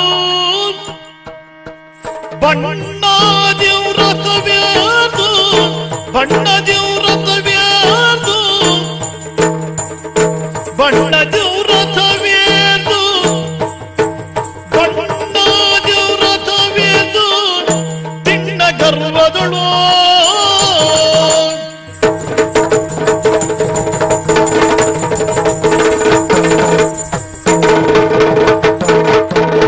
ಬಣ್ಣದ ರಥವೇದು ತಿನ್ನ ಗರ್ವದೊಳು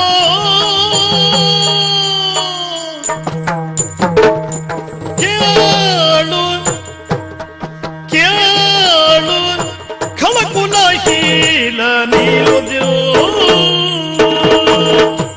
ಒಡೆಯ, ಮತ್ತೆ ಉಪವನದಲ್ಲಿ ನಾನಿರುವ ಹೊತ್ತಿನಲ್ಲಿ ಒಬ್ಬ ಸಣ್ಣ ಹುಡುಗ ಬಂದ.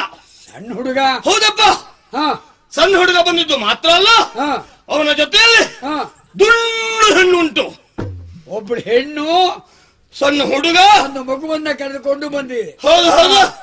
ಅಷ್ಟೇ ಅಲ್ಲ, ಹಾ, ಅವರು ಕಾಲಲ್ಲಿ ನಡ್ಕೊಂಡು ಬರಲಿಲ್ಲ. ಮತ್ತೆ ಅಂದ್ರೆ ಇದು ಬಣ್ಣದ ರಥ ರಥ. ಆ ತೇರು ಹೌದು ಹೌದು, ರಥ. ರಥ ಯಾರಿ ಬಂದಿದ್ದಾರೆ. ಶ್ರೀಮಂತರ ಮಕ್ಕಳು ಇರುವುದಕ್ಕೆ ಅನುಮಾನ ಇಲ್ಲ. ಸತ್ಯವೇ ಹೌದು. ಹಾ, ಅಷ್ಟೇ ಅಲ್ಲ, ಹಾ, ಅವರು ಬಂದು ಬಂದು ಬಂದು ಹಾ, ಉಪವನದಲ್ಲಿ ಬಂದದ್ದು ಮಾತ್ರ ಅಲ್ಲ, ನಮ್ಮ ಹಿಡಂಬಾವರವನ್ನ ಪ್ರವೇಶ ಮಾಡಿದ್ರು. ಅಷ್ಟೇ ಅಲ್ಲ, ಬಂದು ಏನು ಮಾಡಿದ್ರು? ಮಾಗಿದ ಹಣ್ಣಿಗೆ ಕೈ ಹಾಕಿದ್ರು. ಹಣ್ಣು ಹಾ, ಹಸಿವೆ ಆದಿತ್ತಿರ್ಬೇಕು. ಏನ ಏನ ಹೋಗ್ಲಿ ಬಿಡು, ತಿಂದ್ಕೊಂಡು ಹೋಗ್ಲಿ. ಹಣ್ಣಿಗೆ ಕೈ ಹಾಕಿದ್ದು ಮಾತ್ರ ಅಲ್ಲ, ಹಾ, ನಾವು ನೋಡ್ತಾ ಇದ್ದೆ, ಹಾ, ಹಣ್ಣು ಕೊಯ್ದು ತಿನ್ನುವ ಜೊತೆಗೆ ಹಾ, ಕಾಯನ್ನು ಕೊಯ್ದು ಬಿಸಾಡಿದ್ರು. ಹಾ. ಆಗ ತಡ ಮಾಡಲಿಲ್ಲ ನೋಡ್ಯಾ, ರಕ್ಷಕನಾಗಿ ನಿಂತಿರುವಂತ ನೀನು ಹೋಗಿ ಕೇಳಿಲ್ವಾ? ಕೇಳಿದ್ದು ಮಾತ್ರ ಅಲ್ಲ, ತಡ ಮಾಡ್ಲಿಲ್ವಾ? ತಡದರಮ್ಮನು ಬಂದು ಕೆಡುಗು ತಟ್ಟಿನ ತಡೆದ ಎಮ್ಮನು ಕೊಂದು ತಡೆದ ಎಮ್ಮನು ಕೊಂದು ಕೆಡುಗು ತಟ್ಟಿದ ನೋಡು, ಕೆಡುಹು ಅಟ್ಟಿದ ನೋಡು, ಕೊಡುಹು ತಟ್ಟಿದ ನೋಡು. ನುಡಿವೆ ಏನವನು ಕಡುಗಲಿತನವ, ನುಡಿವೆ ಏನವನು ಕಡುಗಲಿತನವ.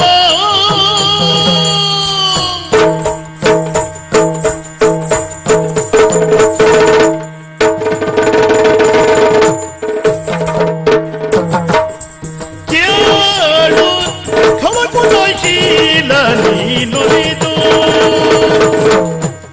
ಒಡಿಯಾ ಹಾ, ಒಡಿಯಾ ಹೋಗಿ ತರ್ರೆ. ಹಾ. ತರದ್ದು ಮಾತ್ರ ಅಲ್ಲ, ಯಾರು ನೀನು ಏನು ಅಂತ ಕೇಳಿದೆ. ಹೌದಾ? ಹುಡುಗ ಸುಮ್ಮನೆ ಬಿಡ್ಲಿಲ್ಲ, ಏನು ಮಾಡಿದ? ನಮ್ಮನ್ನ ಬಡಿದು ಕೆಡವಿ ಹಾ, ಕುಟ್ಟಿ ಹಾ, ಮೆಟ್ಟಿ ಹಾ. ಅಷ್ಟಿದ್ದಾನೆ. ಅಷ್ಟೇ ಅಲ್ಲ, ಹುಡುಗ ಸಾಮಾನ್ಯದವನಲ್ಲ ಅಡಿಯಾ. ಆಹಾ, ಹುಡುಗನ ತೇಜಸ್ಸು ಅಂದ್ರೆ ಇದು ಯಾವ್ದು? ಇದು ಸೋಮನ ತೇಜ ಸೋಮ. ರೂಪದಲ್ಲಿ ನಿಮ್ಮ ಇವ ಕಾಮ, ಹಾ, ಆಮೇಲೆ ಬಲದಲ್ಲಿ ಹಾ. ನಿಮ್ಮ ಅಪ್ಪ ಭೀಮ. ಚರವನುಡೆಯನ್ನು ಕೇಳು ಕಂಗಳು ಉಡೆಯ ಸೂಸುತ್ತ ಪ್ರಳಯ ಕಾಲದ ಹರಮಂತ.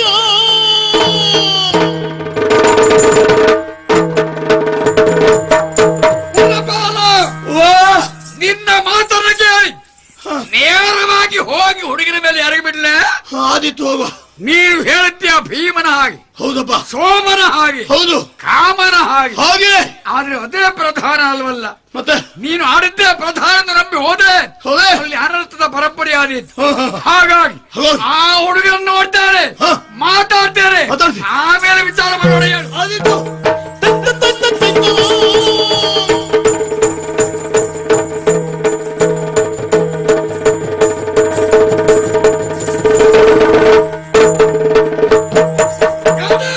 ಯಾರೆಲ್ಲ ನಿನ್ನಯ ಹೆಸರು,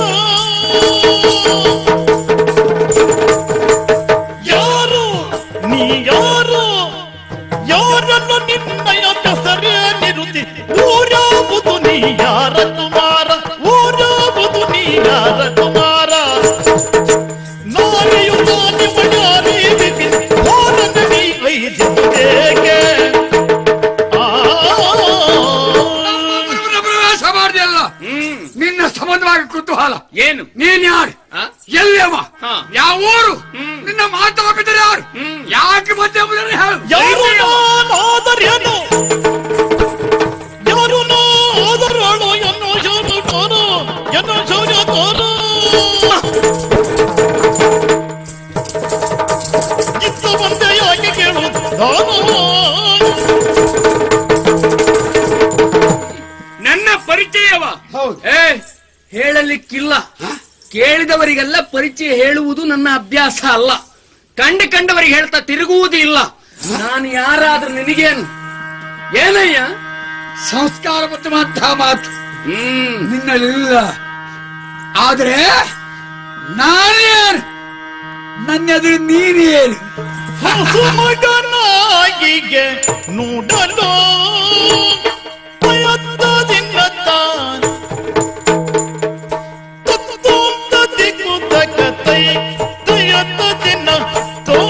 ದಿಕ್ಕು ತಾಧಿ ತೊಂತ ದಿಕ್ಕು ತೈ ತಯ್ಯತ್ತ ದಿನ ತೊಂತ ದಿಕ್ಕು ತಾಧಾಂ ತರಗಳ ತಾಂ ತಯ್ಯ ದಿನ ತಾಂ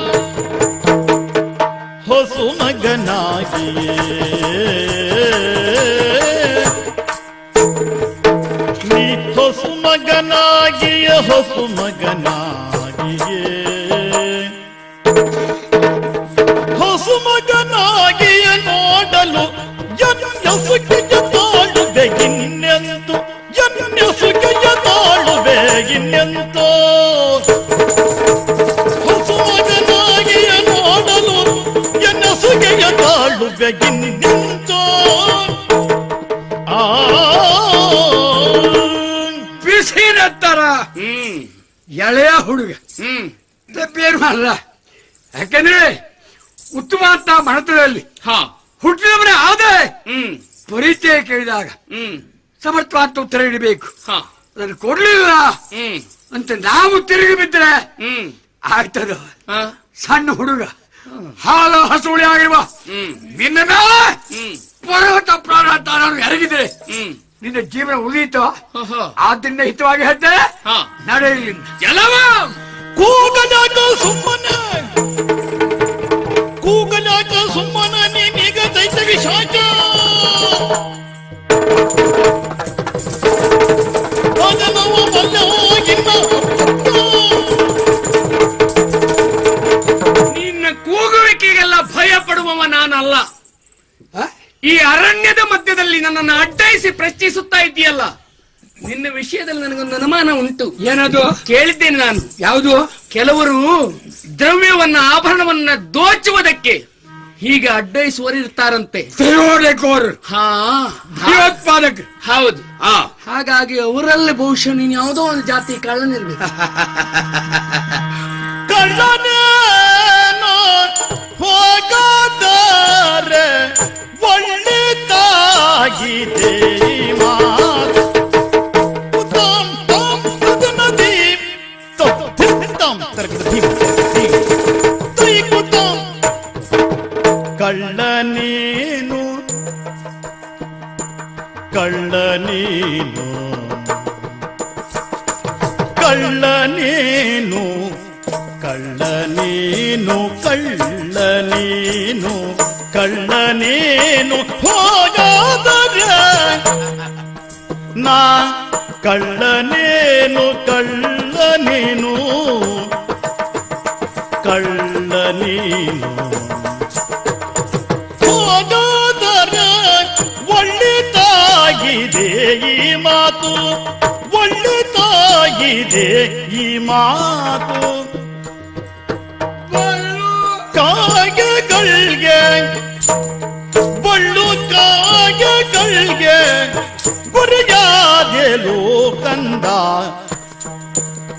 ಬಳ್ಳು ಕಾಗೆಗಳಿಗೆ ಬಳ್ಳು ಕಾಗೆಗಳಿಗೆ ಗುರಿಯಾದೆಲು ಕಂದ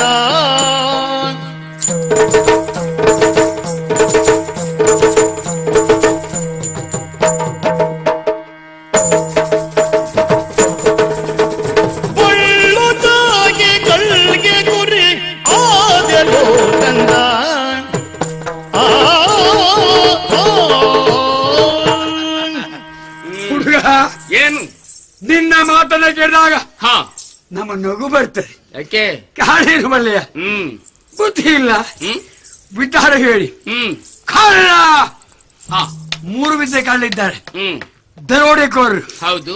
ಹೇಳಿ ಕೇಳಿ ಮತ್ತೊಬ್ಬರಿಗೆ ಗೊತ್ತಿರದೆ ನೇರವಾಗಿ ಮನೆ ನುಗ್ಗಿ ಅಪಹಾರ ಮಾಡುವವರು.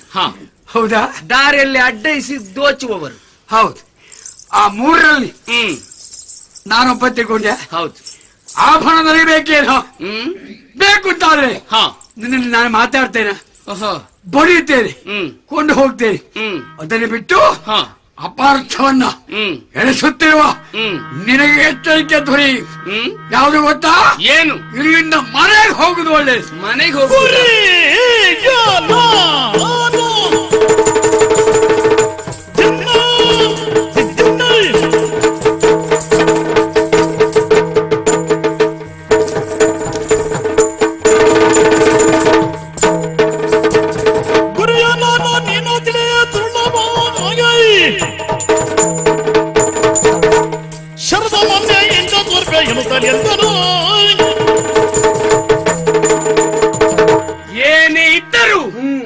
ಕಳ್ಳನೆ ನೀನು ಹೌದು ಅಂತಾದ್ರೆ ಹಾ. ಈ ಹೊತ್ತಿಗೆ ನಿನ್ನ ಕಳ್ಳತನ ನಿಲ್ಲಬೇಕು. ನಿಲ್ಲಿಸ್ತೇನೆ ನಾನು. ಬಿಡು ಬಾಣ.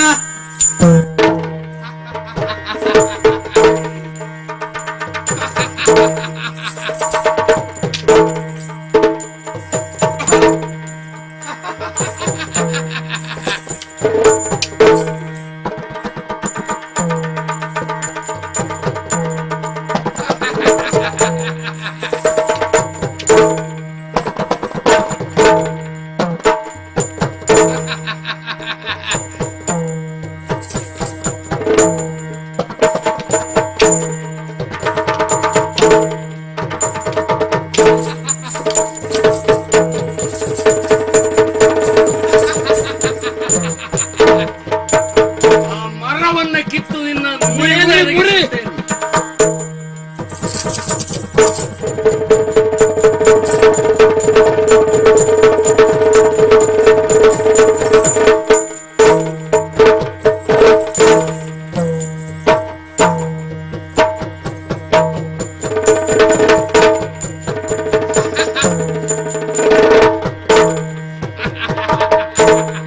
ಈ ಬಂಡೆಯನ್ನು ಎತ್ತು ನಿನ್ನ ಮೇಲೆ ಬೀಸುತ್ತೇನೆ.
ಕಾಂತಾಮಣಿ ಸೌಭದ್ರೆಯು ಎಂತಿದನು ಕಾಣುತ್ತಲೇ ಶೋಕಿಸಿದಳು. ಕಾಣುತ್ತಲೇ ಶೋಕಿಸಿದಳು. ಅಭಿಮನ್ಯು, ಏನು ಇದು ಕಂದ? ಏತಕ್ಕೆ ಮಲಗಿದೆ ರಥದಲ್ಲಿ ಮಾತುಗಳಾಡದೆಯೇ?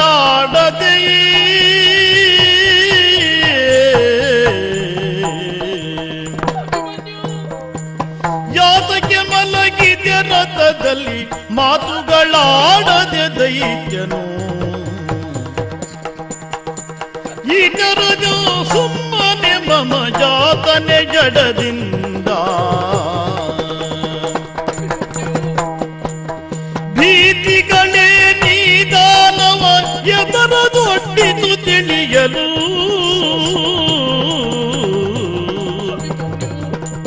ಭೀತಿಗಳೇ ನಿಧಾನವ ಎದರದೊಡ್ಡಿತು ತಿಳಿಯಲು.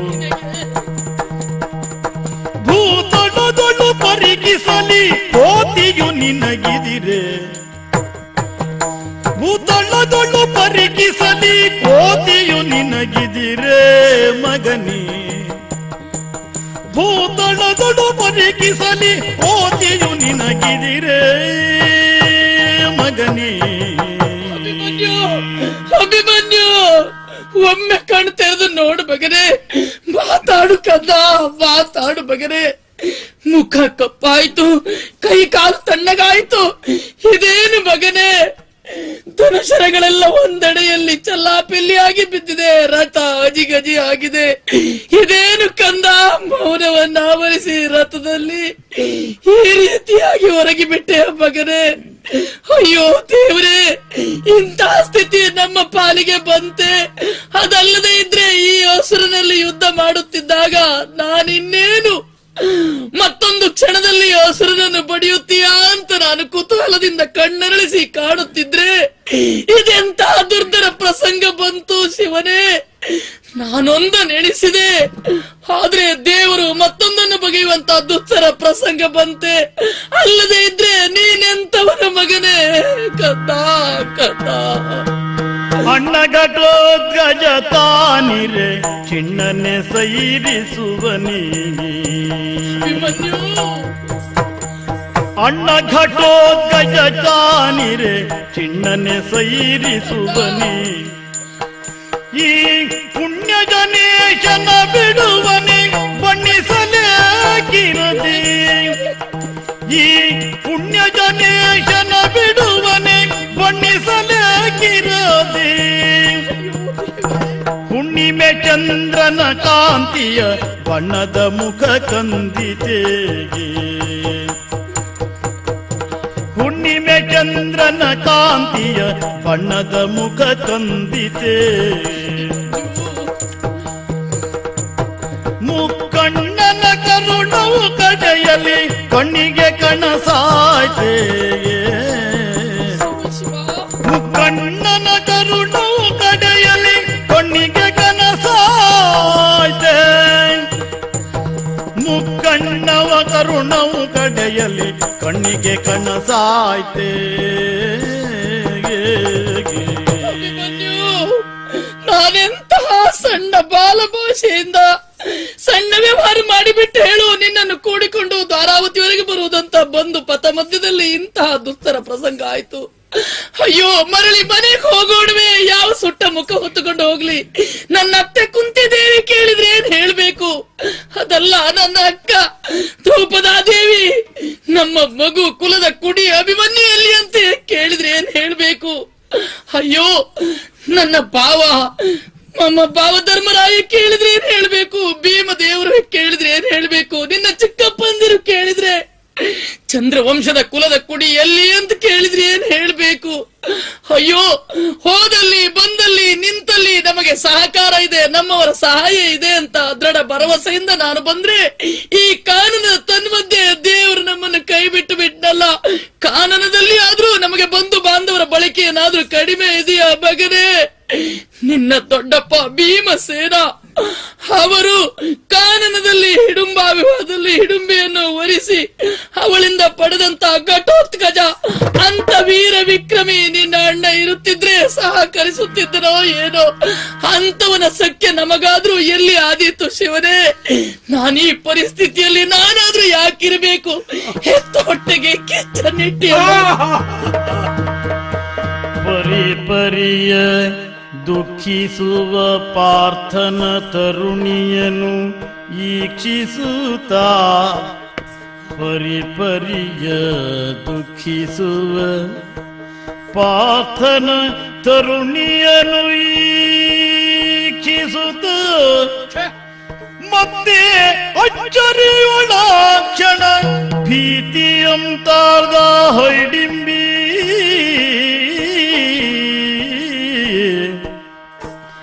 ಮತ್ತಚ್ಚರಿಯೋಣ ಭೀತಿಯಂತಾದ ಹೊಯ್ಡಿಂಬಿ. ಹರ ಹರ ಇವಳ್ಯಾರು? ಹರ ಹರ ಹರ ಇವಳ್ಯಾರ್ಯನುತ ಬಂದ್ಯರಗಿ ಪದದಲ್ಲಿ.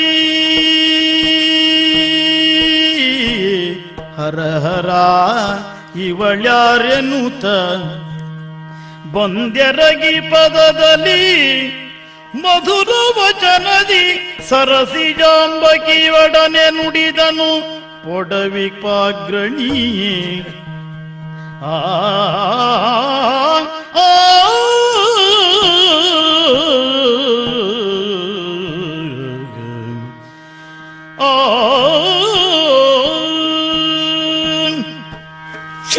ಒಡೆದು ತಲೆಗೆ ಬಡಿದರು ಈ ನೋವಿನ ಅನುಭವ ಆಗುತ್ತಾ ಇಲ್ಲ. ಆ ಹುಡುಗ ನನ್ನ ಗದಾಘಾತನ ಕಾಯಿ ಬಿದ್ದಾಗ ಆ ಹುಡುಗನ ತಾಯಿ ಆ ಹೆಣದ ಮೇಲೆ ಗೋಲೋ ಎಂದು ಒಳುತ್ತಾ ಇದ್ದಾಳೆ. ಆದ್ರೆ ಅವಳ ನಾಳೆಯಿಂದ ಬರಬಹುದಾದ ಒಂದೊಂದು ಶಬ್ದ ಎಂಥ ಕ್ರೂರ, ಎಂಥ ಘೋರ ಇದು. ನನ್ನ ಜೀವನವನ್ನೇ ಹಿಂಡಿ ಹಿಪ್ಪೆ ಮಾಡಿ ಹಾಳು ಹೊಂಡಕ್ಕೆ ಎಸೆಯುತ್ತಾ ಇದೆಯಲ್ಲ. ಕೊನೆಗೆ ಆಡಿದ ಒಂದು ಮಾತು, ಅಣ್ಣ ಘಟೋತ್ಕಚ ತಾನೀರೇ ಸಾಕಲ್ಲ. ನನ್ನ ಜೀವನಕ್ಕೆ ಆಘಾತ ಅದು ಒಂದಲ್ಲದೆ ಮತ್ತಿನ್ಯಾವ ಆಘಾತವನ್ನು ಸಹಿಸಬಲ್ಲ ಶಕ್ತಿ ನನಗಿತ್ತು. ಆದರೆ ಇವಳು ಯಾರು? ಪಾಂಡವರ ಭಗವಂತನಾದ ಕೃಷ್ಣನ ಘಟೋತ್ಕಜನ ಶಬ್ದಗಳು ಇವಳ ಬಾಯಿಂದ ಬಂದ ಮೇಲೆ ಇವಳು ನನ್ನ ಹತ್ತಿರದವಳೇ ಇರಬೇಕು. ಯಾರಾಗಿರಬಹುದು?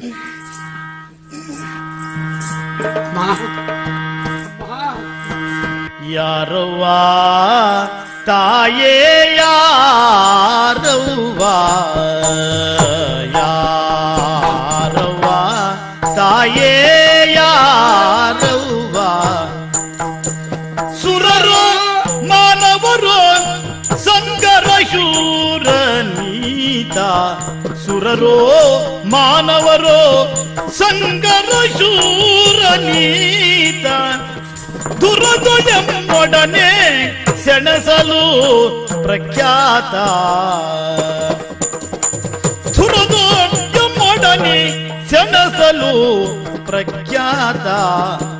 ಬರುವುದೇ ಕಿಲ್ಲಿಗೆ ಬಳಿಕಿಲ್ಲಿ ಮಾತ, ಬರುವುದೇ ಕಿಲ್ಲಿಗೆ ಬಳಿಕಿಲ್ಲಿ ಮಾತ. ಮರೆಯದು ಸುರೆ ಮಾನಿನಿ ತಿಳಿದರ್ಥ, ಮರೆಯದು ಸುರಿ ಮಾನಿನಿ ತಿಳಿದರ್ಥ.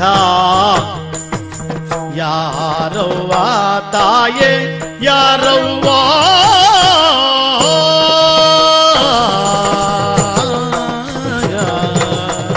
ಅಮ್ಮ, ಯಾರವ್ವ ನೀನು? ಎಲ್ಲಿಂದ ಬಂದವಳು? ಸುರಳೆ, ನರಳೆ ಅಥವಾ ದಾನವರು ಎಂದು ಊಹಿಸಬಹುದೇ? ಆ ಊಹೆ ಖಂಡಿತ ಅಲ್ಲ. ತಾಯಿ, ಗಂಧರ್ವ ಕಿನ್ನರಗಿ ಪುರುಷರೇ, ಯಕ್ಷ ವಿದ್ಯಾಧರರೇ ಅಥವಾ ಮಾನವರಲ್ಲಿ ಅತಿ ಅಗ್ರಗಣ್ಯ ಸ್ಥಾನದಲ್ಲಿ ಇದ್ದವರೇ. ಹಾಗಲ್ಲದೆ ಇದ್ದರೆ ಈ ಹುಡುಗರ ಹೋರಾಟ, ಕಡಿದಾಟ, ಬಡಿದಾಟಗಳು ಸಾಮಾನ್ಯವಾದ್ದಲ್ಲ. ಸಂಗರ ಶೂರರಿಂದ ನನ್ನಲ್ಲಿ ಹಾಡಾಹಾಡಿಯಾಗಿ ಹೊಡೆದಾಡುವಲ್ಲಿ ಬಡಿದಾಡುವಲ್ಲಿ ಆ ದಿವ್ಯ ಕ್ಷಾತ್ರ ತೇಜ ಎದ್ದು ಕಾಣ್ತಾ ಇದೆ. ಅಮ್ಮ, ಹೇಳುತ್ತಾಯಿ, ಎಲ್ಲಿಂದ ಬಂದವಳಿನ ಹೆಸರೇನು? ಎಲ್ಲಿ ಹೋಗ್ತೀರಿ? ಹೇಳಮ್ಮ. ನಂಬಲಾರೇನು ಕೇಳೋ ದಾನವ, ನಂಬಲಾರೆನು ಕೇಳೋ ದಾನವ. ದಾನವರೆಂಬವರು ಕಪಟಿಗಳು, ದಾನವರೆಂಬವರು ಕಪಟಿಗಳು. ಮತ್ತಿ ಕುಂಭಿನಿಯೋಳದ ಏನ ಬೀಳಲಿ ಸಂಭ್ರಮಗಳ, ಮತ್ತಿ ಕುಂಭಿನಿಯೋಳದ ಏನ ಬೀಳಲಿ ಸಂಭ್ರಮಗಳ. ಆ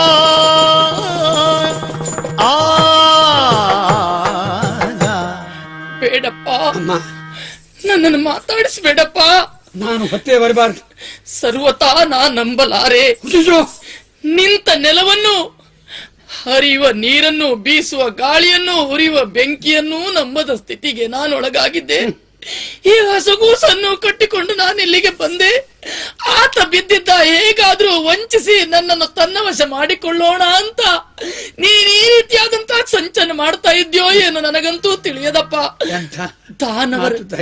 ದಾನವರಂದ್ರೆ ಕಪಟಿಗರು, ಮಾಯಾವಿಗಳು, ವಂಚಕರು ಎನ್ನುವುದನ್ನು ನಾನು ಕೇಳಿ ತಿಳಿದವಳೆ. ರಾವಣನು ಸೀತೆಯನ್ನು ಮೋಸದಿಂದ ಕೊಂಡೋಗಿ ಎಂತಹ ಆಪತ್ತು ವಿಪತ್ತುಗಳಿಗೆ ಗುರಿಪಡಿಸಿಲ್ಲ ಹೇಳು. ಅದಕ್ಕಾಗಿ ನಿಮ್ಮ ದಾನವರನ್ನು ನಂಬಲಾರೆನಪ್ಪ, ನಂಬಲಾರೆ. ಸಮೀಪ ನಂಬು ತಾಯಿ, ದೇವರ ಸಾಕ್ಷಿಯಾಗಿ ಹೇಳುತ್ತಾ ಇದ್ದೇನೆ. ಅಮ್ಮ, ದಾನವರ ಮೇಲೆ ಅಪವಾದ ಹಾಕ್ಬೇಡಿ ತಾಯಿ, ಹಾಕ್ಬೇಡಿ. ಪುರಾಣ ಪ್ರಸಿದ್ಧಾಂತ ಅನೇಕ ಮಹಾನುಭಾವರು ಈ ಲೋಕದಲ್ಲಿ ನಾವು ಕಾಣ್ತಾ ಇದ್ದೇವೆ. ಹೌದೇ? ಹಿರಣ್ಯಕಶಿಪು ಭಯಂಕರವಾದ ಅಸುರ ಪ್ರವೃತ್ತಿಯಲ್ಲಿದ್ದವ. ಅವನ ಮಗ ಪ್ರಹ್ಲಾದನನ್ನ ಅಸುರ ಎಂದು ಸಂಬೋಧಿಸಲ್ಲ ಪ್ರಪಂಚ. ರಾವಣ ಆಸುರ್ಯ ಪ್ರವೃತ್ತಿಯಲ್ಲಿದ್ದವ. ಅವನ ತಮ್ಮ ವಿಭೀಷಣ ಸಾತ್ವಿಕ ಶಕ್ತಿಯಾಗಿ ವಿಜೃಂಭಿಸಲಿಲ್ವೇ ಅಮ್ಮ? ಅಮ್ಮ, ಎಲ್ಲರೂ ಕೆಟ್ಟವರಲ್ಲ ತಾಯಿ, ದೇವರ ಸಾಕ್ಷಿಯಾಗಿ ಹೇಳುತ್ತಾ ಇದ್ದೇನೆ, ಅದನ್ನು ಬಿಡಿ. ಕೊಟ್ಟನು ಭಾಷೆಯ ಬಿಟ್ಟನು ವೈರವ, ಕೊಟ್ಟನು ಭಾಷೆಯ ಬಿಟ್ಟನು ವೈರವ, ತುಟ್ಟ ತುದಿಯ ಶಿವನಾಣೆ, ತುಟ್ಟ ತುದಿಯ ಶಿವನಾಣೆ, ಶ್ರೇಷ್ಠನಲ್ಲಿ ಬಂದಿಟ್ಟವನು ಕಷ್ಟವನ್ನುಳಿದು ಕರುಣದಿಂದ. ಪುರಾವೆ ಬೇಕೆ? ಈ ಲೋಕದಲ್ಲಿ ನಾನು ನಂಬಿದ ಅಲ್ಲ, ಪ್ರಪಂಚವೇ ನಂಬಿದ ನೀನೇ ಹೇಳುತ್ತಾ ಇದ್ದೀರ ಕೃಷ್ಣ ಕೃಷ್ಣ ಎಂದು. ಆ ಭಗವಂತನಾದ ಕೃಷ್ಣನ ಪಾದದಾಣಿ, ಪರಮೇಶ್ವರನ ಪಾದದಾಣಿಯಾಗಿ ನನ್ನನ್ನು ನಂಬು ತಾಯಿ, ನನ್ನ ಮೇಲೆ ವಿಶ್ವಾಸ ಇಡಿ, ಇದು ಭರವಸೆಯನ್ನು ಕೊಡ್ತಾ ಇದ್ದೇನೆ.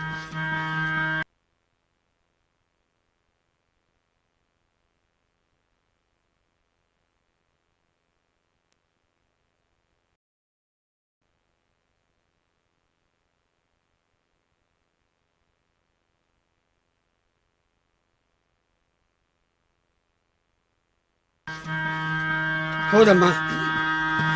ಖಳರಾಯ ಕೇಳಯ್ಯ ಕಲಿಪಾರ್ಥ ನರಸೀನ, ಖಳರಾಯ ಕೇಳಯ್ಯ ಕಲಿಪಾರ್ಥ ನರಸೀನ, ನಳಿನಾಕ್ಷನನು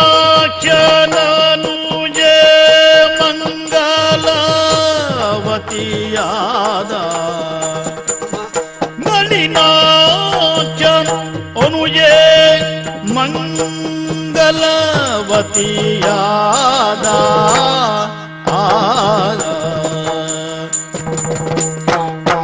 ಸೌಭದ್ರೆ ಎಂಬವಳು ಸೌಭಾಗ್ಯವಂತೆಯೋ,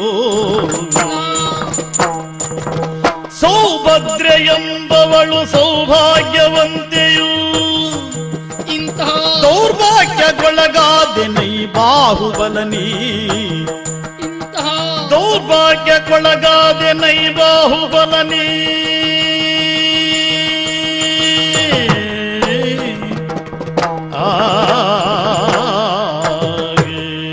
ಕಲರಾಯ, ಅಮ್ಮ, ನನ್ನ ನಂಬಿಕೆಯೇ ಸುಳ್ಳಂತ ಅನ್ನಿಸಿತಲ್ಲ. ರಕ್ಕಸರಲ್ಲಿಯೂ ಇಂತಹ ಸಾತ್ವಿಕ ಮನೋಭಾವನೆಯವರು ಇದ್ದಾರೆ ಅಂತ ನನಗೆ ಈಗ ತಿಳಿಯಿತಪ್ಪ. ಆಣೆ ಭಾಷೆ ಭರವಸೆಯಿಂದ ದೃಢೀಪಡಿಸಿದೆಯಾ?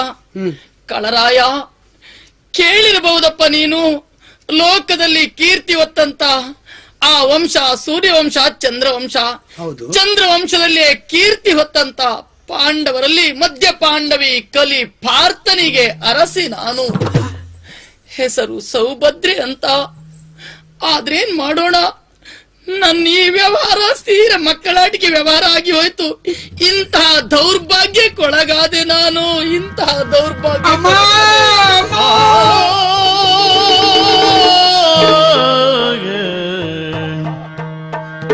ತಾಯಿ ಲಾಲಿಪುದೀಗ, ತಾಯಿ ಲಾಲಿಪುದೀಗ, ಮತ್ತ ವಾಯುಸುತನಾತ್ಮಜನು,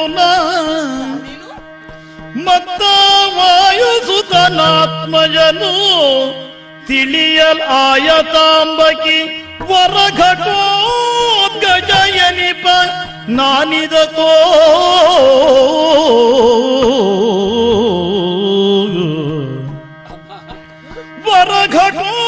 ವರಘಟೋದ್ಗಜಯನಿಪ ನಾನಿದಕೋ.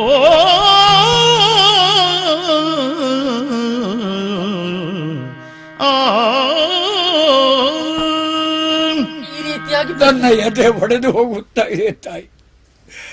ನಿಂತಿರುವ ಈ ಭೂಮಿ ಬಾಯ್ದರಿಯುತ್ತಾ ಇದೆ ತಾಯಿ. ನನ್ನ ಅಂತಂಗದ ವೇದಿಯನ್ನ ಏನ್ ಹೇಳಲಿ ತಾಯಿ? ಯಾಕೆ ಮರುಕ? ಈ ಮಗನ ಶರೀರದ ಮೇಲೆ ಬಿದ್ದು ಅವನ್ನ ಘಟೋತ್ಕಚ ತಾನಿರೇ ಎಂದು ಹೇಳಿದೆಯಲ್ಲ, ಹೌದು. ಆ ಮಾತು ನನ್ನ ಬಡಿದ ಎಚ್ಚರಿಸಿತು ತಾಯಿ. ಕಾರಣ? ಅಮ್ಮ, ಆ ವಾಯು ಸುತ ಹ? ಅವನೇ ಭೀಮ. ಹೌದು. ಆ ಭೀಮನ ಮಗ ಘಟೋತ್ಕಚ ನಿರ್ಧಾರ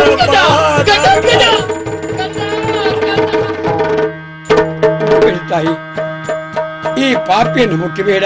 ಯಾಕೆ ಮಗನೇ? ಮಂಗಳವತಿಯಾದ ಸೌಭಾಗ್ಯವತಿಯಾದ ನಿನ್ನ ಭಾಗ್ಯವನ್ನೇ ಕಳೆದು ಬಿಟ್ಟೆ ತಾಯಿ. ಇಂಥ ಪುತ್ರ ಸೌಭಾಗ್ಯವನ್ನ ಕಳೆಯುವುದಕ್ಕೆ ಕಾರಣ ನಾನೇ ಅಲ್ವೇ ತಾಯಿ. ನನ್ನನ್ನು ಮುಟ್ಟಬೇಡ ತಾಯಿ, ಮಗನೇ ಅಂತ ಹೇಳಬೇಡ. ಇಲ್ಲ ಕಂದ, ನೊಂದುಕೊಳ್ಳದಿರು ಮಗನೇ. ಏನು ವಿಷಗಳಿಗೆ ಬಂತು, ಅಂತಹ ದುಸ್ಸರ ಪ್ರಸಂಗ ಆಗಿ ಹೋಯ್ತು. ಒಬ್ಬ ಮಗನನ್ನು ಪಡೆದೆ ಮತ್ತೊಬ್ಬ ಮಗನನ್ನು ಕಳೆದುಕೊಂಡೆ ಎಂಬ ವ್ಯಥೆ ಆಗ್ತಾ ಇದೆ ಮಗನೇ. ಏನನ್ನು ಹೇಳ್ಬೇಕೆಂತ ನಾಲಿಗೆ ತಡವರಿಸುತ್ತಿದೆ ಮಗನೇ. ನನ್ನ ಮಗನೇ ನನ್ನಿಂದ ದೂರ ಆಗಿದ್ದಾನಲ್ಲ. ಸಂಸ್ಕಾರವಂತರ ನಾಲ್ಗೆಯಲ್ಲಿ ಈ ಶಬ್ದ ಬರಬಹುದಲ್ಲದೆ ಮತ್ತೆ ಯಾವ ಶಬ್ದ ಬರುತ್ತದೆ? ಒಬ್ಬ ಮಗನನ್ನ ಕಳೆದುಕೊಂಡಿದ್ರು ಮತ್ತೊಬ್ಬನ ಮಗನ ಪಡವೆ ಎನ್ನುವ ಸಂತೋಷ. ಹೌದು ಕುಮಾರ. ತಾಯಿ, ಅಮ್ಮ, ಮತ್ತೀಗ ಇಟ್ಟಿದ್ದೇವೆ, ತಲೆ ತಿರುಗಿ ಹೋಗಿದೆ. ನಿನ್ನ ಮಗ ಯಾರು? ಭಗವಂತನ ಅಳಿಯ. ಹೌದು. ಹೌದೇ? ಅಮ್ಮ ಸಾಯುವುದಕ್ಕೆ ಸಾಧ್ಯವೇ? ಹಾಗಾದ್ರೆ ಈಗ ತಪ್ಪಿ ಬಿದ್ದಿದ್ದಿರ್ಬೇಕು. ಒಂದು ವೇಳೆ ಪ್ರಾಣ ಹೋದರೂ ಬದುಕಿಸಬಲ್ಲ ಯೋಗ್ಯತೆ ನನ್ನ ಅಜ್ಜನಿಗಿದೆ. ಹೌದು. ಹೌದಾ? ಅದು ನೋಡು.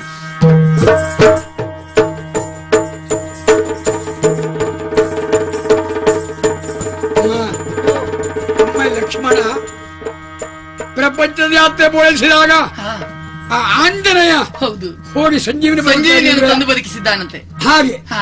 ನಾನು ಅತ್ತದೆ ಮತ್ತೊಂದು ಜಾತಿ. ಹೌದು. ಹೌದಾ? ಅವ ಹನುಮಂತ ಆದ್ರೆ ಮಂಗ, ನಾನು ಮಂಗ ಅಲ್ಲ. ಅಲ್ಲ. ಹೌದಾ? ಅಂತಹ ಶಕ್ತಿ ಉಳ್ಳವ. ಹೌದಾ?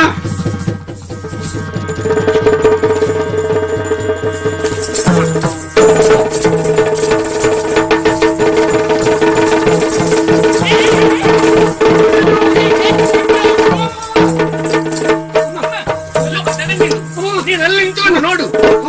ಒಮ್ಮೆ ನಾನು ಬಿದ್ದೆ ಅಂತ ಮತ್ತೆ ಎದುರುವುದಿಲ್ಲ. ಸುಮ್ಮನಿರೋ. ಬಿಡ್ಬೇಡ ಬಿಡ್ಬೇಡ ಬಿಡ್ಬೇಡ ಹೆದರ್ತಾನೆ ಅಮ್ಮ ಅವ. ಬೀಳ್ತಾನೆ, ಬಿಡ್ಬೇಡ. ಅಲ್ಲ ಮಗನೇ, ಹೀಗ್ ಬಾರೋ. ಅಯ್ಯೋ ದೇವ್ರ. ಅಮ್ಮ ಅವನನ್ನು ಕರಿಬೇಡ ನೀನು. ನನಗೆ ಅವನನ್ನು ನೋಡ್ರೆ ಆಗುವುದಿಲ್ಲ. ಹೇಳು ಅವನಲ್ಲಿ. ಬೇಡಮ್ಮ, ಸ್ವಲ್ಪ ಸುಮ್ಮನಿರ್ ನೀನು. ನಿನ್ನನ್ನು ಬದುಕಿಸಿದವ ಅವ ಯಾರು ಅಂತ ಗೊತ್ತಾ ನಿನ್ಗೆ? ಏನಾಗಿದೆ? ಏನಾಗಿದೆ ಅಂತ ಕೇಳಿದ್ರೆ ನೀನು ಸ್ಮೃತಿ ತಪ್ಪಿ ರಥದಲ್ಲಿ ಬಿದ್ದಿದ್ಯಾ. ಅವ ಬೇರೆ ಯಾರಲ್ಲ, ಯಾರು? ನಿನಗ ಅಣ್ಣ ಘಟೋತ್ಕಚ ಒಬ್ಬ ಇದ್ದಾನಂತ ಕೇಳಿ. ಅವನೇ ನಿನ್ನ ಅಣ್ಣ, ಇವನೇ. ಅಮ್ಮ ನನಗೆ ಅವ ಅಣ್ಣನ. ಹೌದು ಅಣ್ಣ. ಅಣ್ಣನಿಗೆ ಹೊಡೆದಿದ್ಯಾ ನೀನು? ಹೌದು. ತಪ್ಪಾಯ್ತು ಅಂತ ಹೋಗಿ ನಮಸ್ಕಾರ ಮಾಡು. ಅಣ್ಣ ಅಲ್ವನ? ತಪ್ಪಾಯ್ತು ಅಂತ ಹೇಳಿದ್ರೆ ಕ್ಷಮೆ ಕೊಡ್ತಾನಲ್ವಾ? ಮತ್ತೆ ಅಮ್ಮ ಹೇಳ್ತೇನೆ. ನನ್ನ ಕಣ್ಣು ಹೆದರ್ ನೋಡಿದ್ರೆ ಹೆದರಿಕೆ ಆಗ್ತದೆ. ಒಂದ್ ಕೆಲಸ ಮಾಡಮ್ಮ, ನನ್ನ ಪರವಾಗಿ ನನ್ನ ಲೆಕ್ಕದಲ್ಲಿ ಒಂದು ನಮಸ್ಕಾರ ಅವನಿಗೆ ಕೊಡು ಮೊದಲು. ಹೌದು, ನಾಳೆ ಊಟ ನಿನ್ನ ಲೆಕ್ಕದಾಗಿ ನಾನೇ ಮಾಡ್ತೇನೆ. ಮತ್ತೆ ಇಲ್ಲ, ಮತ್ತೆ ನಾನು ಮಾಡ್ತೇನೆ. ಅದು ಬೇಕಾಗ್ತದೆ, ಇದು ಬೇಡವಾ? ಕೊಡ್ತೇನೆ. ಹಾ, ಅಣ್ಣ ತಪ್ಪಾಗಿ ಹೋಯ್ತು.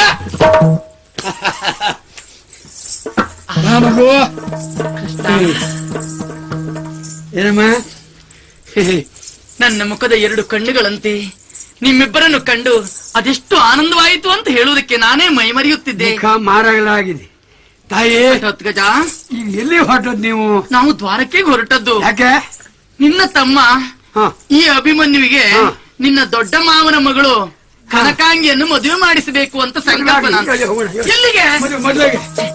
ಹಾಗಲ್ವ, ಆ ಕಥೆಗೆ ನಿನಗೆ ಗೊತ್ತಿಲ್ಲ. ಮದುವೆ ನಾನು ಕೇಳಿದ್ರೆ ಕೊಡುವುದಿಲ್ಲ ಅಂತ ಹೇಳಿದ್ರೆ ನಿನ್ನ ದೊಡ್ಡ ಮಾವ ಅಷ್ಟೆಲ್ಲ ಸುಲಭದಲ್ಲಿ ಒಪ್ತಾನವ? ಹೌದೇನಾ? ಹೌದು. ಯಾರು? ಬೇಡ ಬಿಡು. ಇವನಿಗೆ ಎಂತದ್ ಗೊತ್ತುಂಟು? ಬೇಡ ಬಿಡು. ನೀನ್ ಬೇಡ ಬಿಡು ಅಂತ ಹೇಳ್ತೀಯ.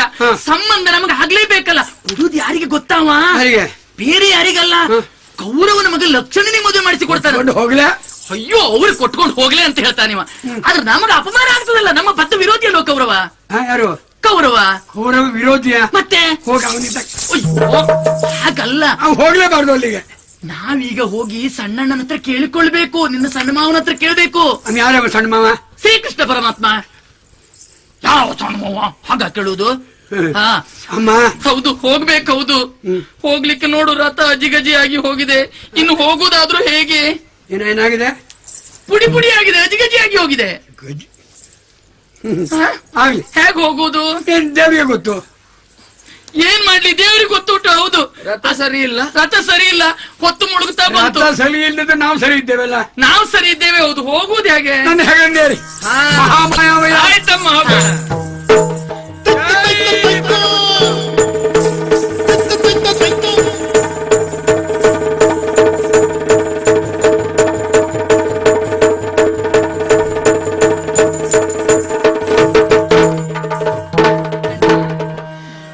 ಮಣಿದನು ಜಯಂ ನೆಗಹಿ ಮಾಮನೋಹರನು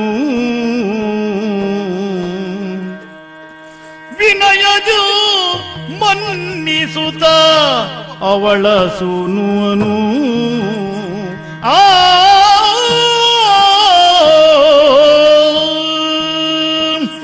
ತಂಗಿ, ಅಗ್ರಜ, ಆತುರಾತುರವಾಗಿ ಈ ಕಡೆ ಧಾವಿಸಿ ಬಂದೆ. ನನಗೆ ಆಶ್ಚರ್ಯ ಏನು ಗೊತ್ತಾ? ಏನ್ ಹೇಳು? ಬರೇ ನೀನು ಒಬ್ಬಳು ಬಂದದ್ದಲ್ಲ, ಹಾ, ಜೊತೆಗೆ ಕುಮಾರನನ್ನ ಸೇರಿಕೊಂಡು ಬಂದೆ. ಆ, ಬಂದವಳು ನೇರವಾಗಿ ನನ್ನನ್ನೇ ಕಂಡು ವಂದಿಸಿದೆ. ಹೌದು ತಂಗಿ, ಆ, ನಿಮ್ಮ ಆಗಮನದಿಂದ ಸಂತೋಷ ಆಯ್ತು.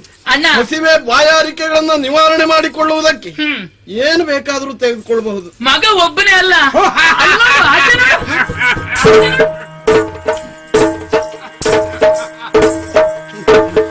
ಪರಸಿ ಪದುಳದಿ ಕಲಿಘಟೋದ್ಗಜನ ಕಾಣುತ್ತ ಪರಮ ಪ್ರೀತಿಯೊಳು ಸತ್ಕರಿಸಿದನು ನಗುತ್ತ.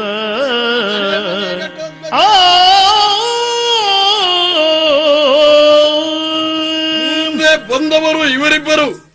ಹಾಗೆಯೇ ನಿನ್ನ ಕೂಗು ಕೇಳಿಸಿತು. ಯಾರೆಂದು ದೃಷ್ಟಿ ಆ ಕಡೆ ಹಾಯಿಸುವುದರೊಳಗೆ ನೀನು ಈ ಕಡೆ ಬಂದು ನಮಸ್ಕಾರ ಮಾಡಿದೆ.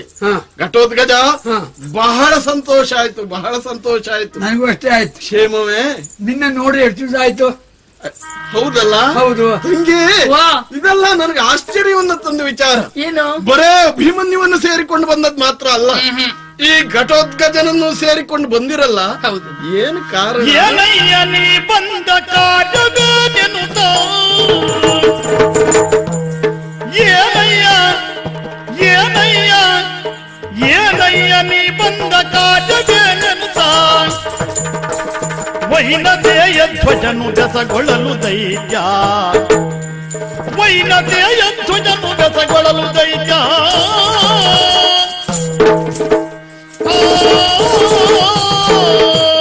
ಗಜ, ಇವರನ್ನೆಲ್ಲ ಸೇರಿಕೊಂಡು ನೀನು ಬಂದೆ ಅಥವಾ ನಿನ್ನನ್ನು ಸೇರಿಕೊಂಡು ಇವರು ಬಂದ್ರು? ಒಟ್ಟಾರೆ ನೀವೆಲ್ಲ ಸೇರಿ ಬಂದಿರುವುದು ಸಂತೋಷ ತಂದ ವಿಚಾರ. ಹೌದು, ಯಾಕೆ ಬಂದಿದ್ದೀರಿ ಎನ್ನುವುದೇ ಗೊತ್ತಾಗಲಿಲ್ಲ. ಹೇಳ್ತೀರಾ? ಓಹೋ, ಕೇಳೋಣ. ಏನ ಹೇಳಲಯ್ಯೋ ಸ್ವಾಮಿ, ಏನ ಹೇಳಲಿ, ಏನ ಹೇಳಲಯ್ಯೋ ಸ್ವಾಮಿ, ಏನ ಹೇಳಲಿ, ನವೀನವಾದ ಕಾರ್ಯವ ನಿನ್ನೊಡ ನಿಲ್ಲಿ, ನವೀನವಾದ ಬಿನ್ನಪವ ನಿನ್ನೊಡ ನಿಲ್ಲಿ. ಏನ ಹೇಳಲಯ್ಯೋ ಸ್ವಾಮಿ, ಏನ ಹೇಳಲಯ್ಯೋ ಸ್ವಾಮಿ, ಏನ ಹೇಳಲಿ. ದೇವ್ರ ವ್ಯವಹಾರವೇ ಹಾಗೆ, ನಮ್ಗೆ ಅರ್ಥ ಆಗುವುದಲ್ಲ. ನಿದ್ದೆ ಬಂದವರನ್ನ ಎಬ್ಬಿಸಬಹುದು, ಹೌದು. ನಿದ್ದೆ ಬಂದ ಹಾಗೆ ನಡೆಸುವವರನ್ನ ಬಹಳ ಕಷ್ಟ. ನಮ್ಮ ದೇವ್ರ ಕಥೆ ಹಾಗೆ. ಹೌದಾ? ಹೌದು, ಎಷ್ಟರಾಗೇ ಇದ್ದಾರೆ. ಅದೇ ಒಳಗಿನೊಳಗೆ ನಿದ್ದೆ ಬಂದಿದೆ. ಸ್ವಾಮಿ, ಓ, ಏನ್ ಹೇಳಲಿ? ಏನ್ ಹೇಳ್ತೀಯಾ? ಏನು ಹೇಳಲ್ಲಯ್ಯೋ ಸ್ವಾಮಿ, ಏನ್ ಹೇಳಲಿ?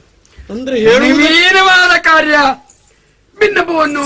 ಹಾ, ನಿನ್ನ ಏನ ಹೇಳಲಯ್ಯೋ ಸ್ವಾಮಿ, ಏನ ಹೇಳಲಿ ಅಂತ ನೀನು ಹೇಳಿದಾಗ ಹೇಳುವುದಕ್ಕೆ ಏನೂ ಇಲ್ವೋ ಅಂತ ನಾನು ಯೋಚಿಸಿದೆ. ಹೇಳುವುದಕ್ಕೆ ಏನೂ ಇಲ್ಲದೆ ಹೋದ್ರೂ ಅದೇ ಸಮಸ್ಯೆ ಆಗ್ತದೆ. ಹೇಳುವುದು ಬಹಳ ದೊಡ್ಡ ವಿಚಾರ ಆದ್ರೂ ಹಾಗೆ ಆಗ್ತದೆ. ಬಹಳ ದೊಡ್ಡದು ಏನೂ ಅಲ್ಲ. ನಿನ್ನ ವಿಚಾರ ಬಾಯಿ. ಏನು ವಿಚಾರ? ನಮಗೆ ಬಹಳ ದೊಡ್ಡದು. ಅಂದ್ರೆ ಮೊನ್ನೆ ಇವಳು ಬಂದಿದ್ರ? ಬಂದಿದ್ ತಂಗಿ. ಹೌದು. ದೊಡ್ಡಣ್ಣನಲ್ಲಿ ಏನೋ ನಿನ್ನದ್ದು ಕೇಳಲಿಲ್ವಾ? ಆದ್ರೆ ಆಯ್ತು, ಒಳ್ಳೇದು ಹೌದು ಅಂತ ತಿಳಿಸಿ ಬಿಟ್ಟಿಯ. ಏನು ಹೇಳಿದಿಲ್ಲ, ವಿಧಿ ಬರದಂತಾಹುದು.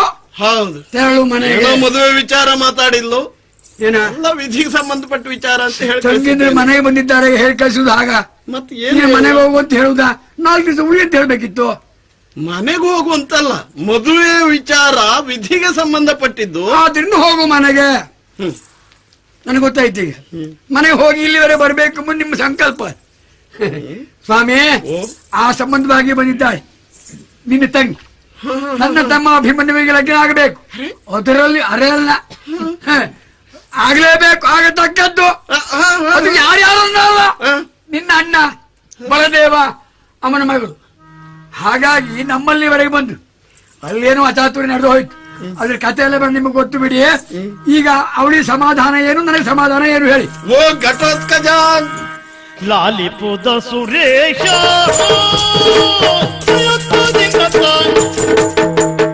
ಲಾಲಿಪುದ ಸುರೇಶ ಕಾರ್ಯವ ಕೇಳಿದ ನೈತೋಷ, ಕಾರ್ಯವ ಕೇಳಿದ ನೈತೋಷ.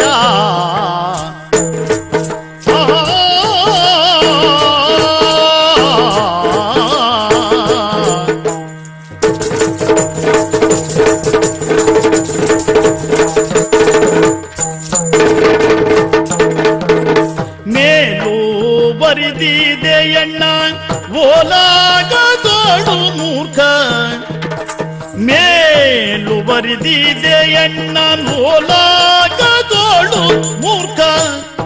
ಮೂರ್ಖಲೋಲು ಮತಿಗಳು ಬಿತಾಳಿಸಿತೇನೆಂಬೆ, ಮೂರ್ಖರಲು ಮತಿಗ ಬಿತಾಳಿಸಿತೇನೆಂಬೆ. ಆ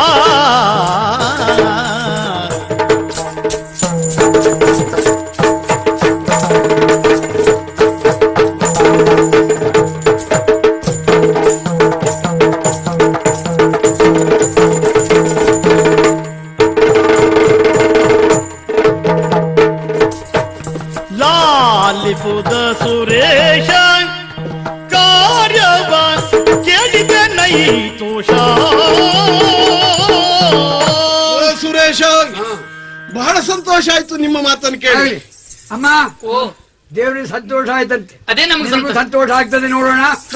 ನೀನೆಲ್ಲ ಹೋಗ್ತೀಯಾ? ಅಲ್ಲ, ಕೇಳಿದೇನೆ ದೋಷ ದೋಷ ಹ ಅಲ್ಲಿಗೆ ಮುಗೀತಾ? ಮತ್ತೇನು, ಏನ್ ಮಾಡೋಣ? ಏನಾಯ್ತು? ಓಹೋ, ನಿನ್ನ ಇಚ್ಛೆ ಅಂತೆ ಅಲ್ಲ, ನಿಮ್ಮೆಲ್ಲರ ಇಚ್ಛೆ ಅಂತೆ. ನನ್ನಣ್ಣನ ಮಗಳ ಅಂತ ಕನಕಾಂಗಿಯನ್ನ ಅಭಿಮನ್ಯುವಿಗೆ ಕೊಟ್ಟು ಮದುವೆ ಮಾಡೋಣ ಅಂತ ಯೋಚಿಸಿದ್ರೆ ಅಣ್ಣ ಒಪ್ಪುವುದಿಲ್ವಲ್ಲ. ನಾನೇನು ಮಾಡ್ಲಿ? ಈಗಾಗ್ಲೇ ನನ್ನಣ್ಣ ತೀರ್ಮಾನ ಮಾಡಿದ್ದಾನೆ. ಕೆಲಸ ಮಾಡಿ, ನೀವು ಹೋಗಿ ವಿಚಾರ ಮಾಡಬೇಡಿ. ಅದಾಗದು. ನನ್ನಣ್ಣ ಈಗಾಗ್ಲೇ ನಿರ್ಣಯಿಸಿದ್ದಾನೆ. ಏನೆಂದು? ಕೌರವನ ಮಗನಂತ ಲಕ್ಷಣನಿಗೆ ಕನಕಾಂಗಿಯನ್ನು ಕೊಟ್ಟು ಮದುವೆ ಮಾಡುವುದು ಎಂದು. ಈಗ ಬಂದ್ಕೊಂಡು ಅಭಿಮನ್ಯುವಿಗೆ ಸಿಗಬೇಕು ಕನಕಾಂಗಿ ಅಂತ ಹೇಳಿದ್ರೆ ನಾನೇನು ಮಾಡಲ್ಲ. ಈಗೆಂತದ್ದು? ಆವಾಗ್ಲೇ ನಾನು ಕೇಳಿದ್ದೆ, ಮತ್ತೆ ನಾನೇನು ಆಗುವುದಿಲ್ಲ ಅಂತ ಅಣ್ಣ ಹೇಳಿದ್ದಾನೆ. ನನ್ನ ಮಗಳಲ್ವಲ್ಲ. ಸ್ವಾಮಿ, ನನ್ನ ತಾಯಿ ನನ್ನ ಮೇಲೆ ಭಾರ ಹಾಕಿದ್ದಾಳೆ. ನಾನು ಆ ಭಾರವನ್ನು ತಂದು ತಲೆ ಮೇಲೆ ಹಾಕಿದ್ದೇನೆ. ಏನ್ ಮಾಡಿದ್ರು ಮಾಡಿ. ಸುರೇಶ, ಈ ಕಾರ್ಯ ಸಾಧುವಾದದ್ದು. ಹೀಗೆಯೇ ಆಗಬೇಕು ಎನ್ನುವುದು ನನ್ನ ಇಚ್ಛೆಯೂ ಹೌದು. ಆದ್ರೆ ಅಣ್ಣ ಒಪ್ಪುವುದಿಲ್ಲ. ಏನಾದ್ರೂ ಉಪಾಯದಿಂದ ಈ ಕಾರ್ಯವನ್ನು ನಾವು ಸಾಧಿಸಬೇಕು. ಉಪಾಯ ಮತ್ತೆ ಹುಡುಕ್ಬೇಕಾದ ನಿನ್ನಲ್ಲೇ ಉಂಟು. ಅದು ನಿನ್ನ ತಮ್ಮನ ಮದುವೆ ಅಲ್ವೇನೋ ಆಗಬೇಕಾದದ್ದು. ಆದ್ದರಿಂದ ನೀನೊಂದು ಕಾರ್ಯವನ್ನು ಮಾಡಬೇಕು. ಎಲವೆಲವೋ ದೈತ್ಯೇಶ ಕೇಳೈ, ಎಲವೆಲವೋ ದೈತ್ಯೇಶ ಕೇಳೈ. ಹಲವು ಮಾತಿಂದೇನು, ಹಲವು ಮಾತಿಂದೇನು. ನಾಳಿನ ಬೆಳಗು ಎಂಬುದರೊಳಗೆ ಕೌರವ ಬಲವಾನಿತವನು. ನಾಳಿನ ಬೆಳಗು ಎಂಬುದರೊಳಗೆ ಕೌರವ ಬಲವನಿತುವನು. ಬಳಿಕ ನೀ ಮಾಯದಲ್ಲಿ ಸೃಷ್ಟಿಸಿ, ಬಳಿಕ ನೀ ಮಾಯದಲ್ಲಿ ಸೃಷ್ಟಿಸಿ ನಿಲ್ಲಿಸು ದಿಬ್ಬಣವು ಬಂದ ತೆರದಲ್ಲಿ. ನಿಲ್ಲಿಸು ನಿಲ್ಲಿಸು ದಿಬ್ಬಣವ ಬಂದ ತೆರದಲ್ಲಿ. ನಲವಿ ನಿಂಪುರ ಬಾಹ್ಯ ವಿಪಿನದಿ ಚಚ್ಚರದೊಳೆಂದಾಗ. ನಲವಿನ್ಯೂ ಪುರಬಾಹ್ಯ ವಿಪಿನದಿ ಚಚ್ಚರದೋ ತೋನೆಂದ. ಆ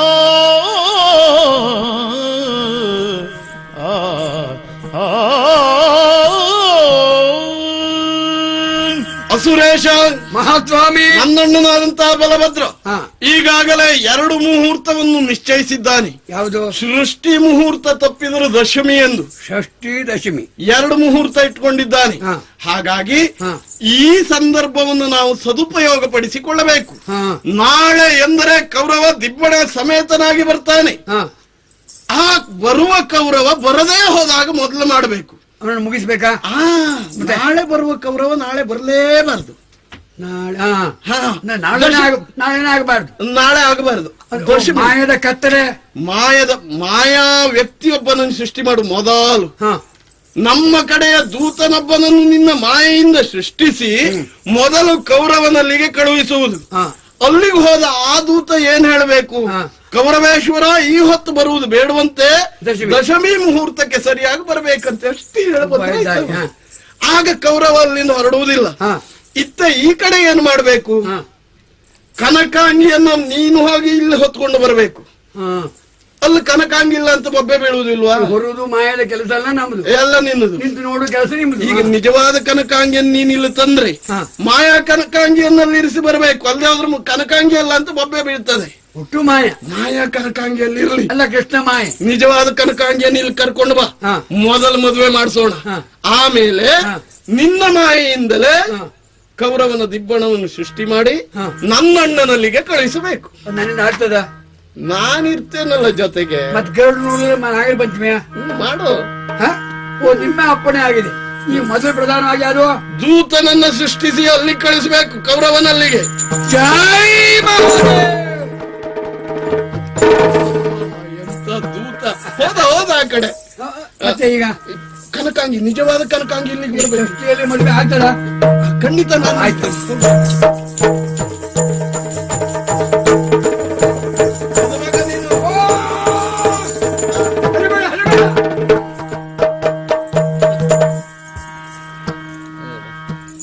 ಇಲ್ಲಿ ಮದುವೆ ಆಗಬೇಕು ಇವರದ್ದು. ಮದುವೆ ಹೌದು. ಹ. ಆಮೇಲೆ ಆಮೇಲೆ ಕೌರವಾದ್ಯರನ್ನು ಸೃಷ್ಟಿಸಿ ನೀನಲ್ಲಿ ಕಳಿಸಬೇಕು. ಇವ್ರನ್ನ ಆ ಕಡೆ ಕಳಿಸ್ಬಿಡು. ಮೊದಲು ಕೈ ಒಪ್ಪಿಸಬೇಕು. ನಾನು ಕೈ ಒಪ್ಪಿಸ್ತೇನೆ. ಶುಭವಸ್ತು, ಶುಭವಸ್ತು, ಶುಭವಸ್ತು. ಒಳ್ಳೆಯದಾಗಿ. ಅಣ್ಣನಿಗೆ ನಮಸ್ಕಾರ ಮಾತ್ರ ನಮ್ಮ ಮನೆಯಲ್ಲೇ ಬೇರೆ ಒಂದು ಕೋಣೆ ವ್ಯವಸ್ಥೆ ಮಾಡಿ. ಆಯ್ತಾಯ್ತು, ಹೀಗೆ ಬನ್ನಿ, ಹೀಗೆ ಬನ್ನಿ.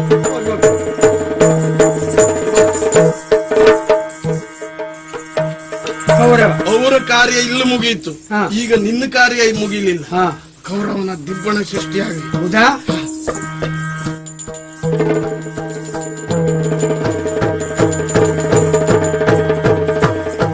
ಜೈ ಮಹಾದೇವ.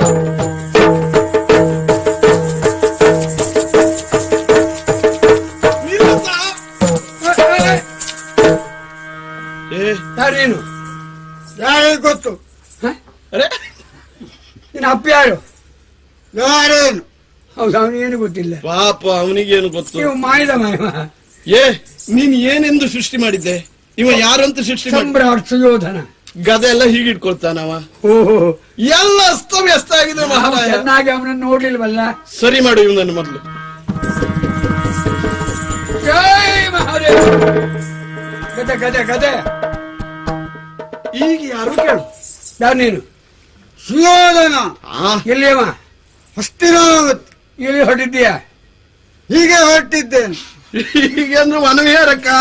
ಎಲ್ಲಿಗೆ ಅಂತ ಗೊತ್ತಿಲ್ಲ. ಮತ್ತೆ ದ್ವಾರಾವತಿಗೆ. ಹಾ, ದ್ವಾರಾವತಿಗೆ. ಯಾಕೆ? ಯಾಕೋ ಏನು? ಯಾಕೆ ಹೊರಟಿದ್ದೀಯ? ಮದುವೆ ಮದುವೆ ನಿನಗ ಅಲ್ಲ, ನಿನ್ನ ಅಪ್ಪನಿಗ? ಮಗನಿಗೆ. ಹಾ, ಮಗನಾದ ಲಕ್ಷ್ಮಣನಿಗೆ ಮದುವೆ. ಯಾರ ಮಗಳು? ಬಲರಾಮನ ಮಗಳು. ಹೆಸರು? ಕನಕಾಂಗಿ. ಸರಿ. ಈಗ ಸರಿ ಅದ. ಈ ಕಡೆಗೆ ಏನಿಲ್ಲ. ಇನ್ನು ಮದು ಮಗ ಬೇಕಲ್ಲ ಮಗ. ಹಾ. ಜೈ ಮಹಾದೇವ.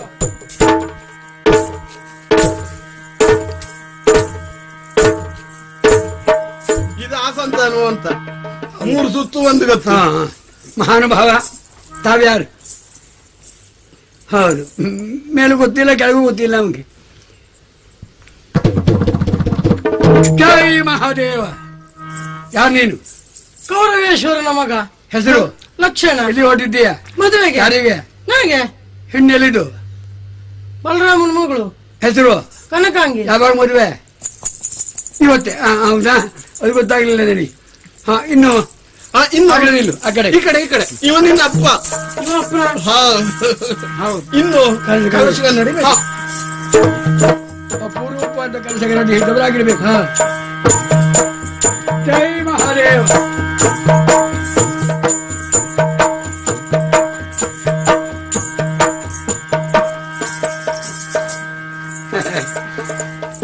ಇದೆಲ್ಲ ಏನು ಮಾತಾಡುವುದಿಲ್ಲ.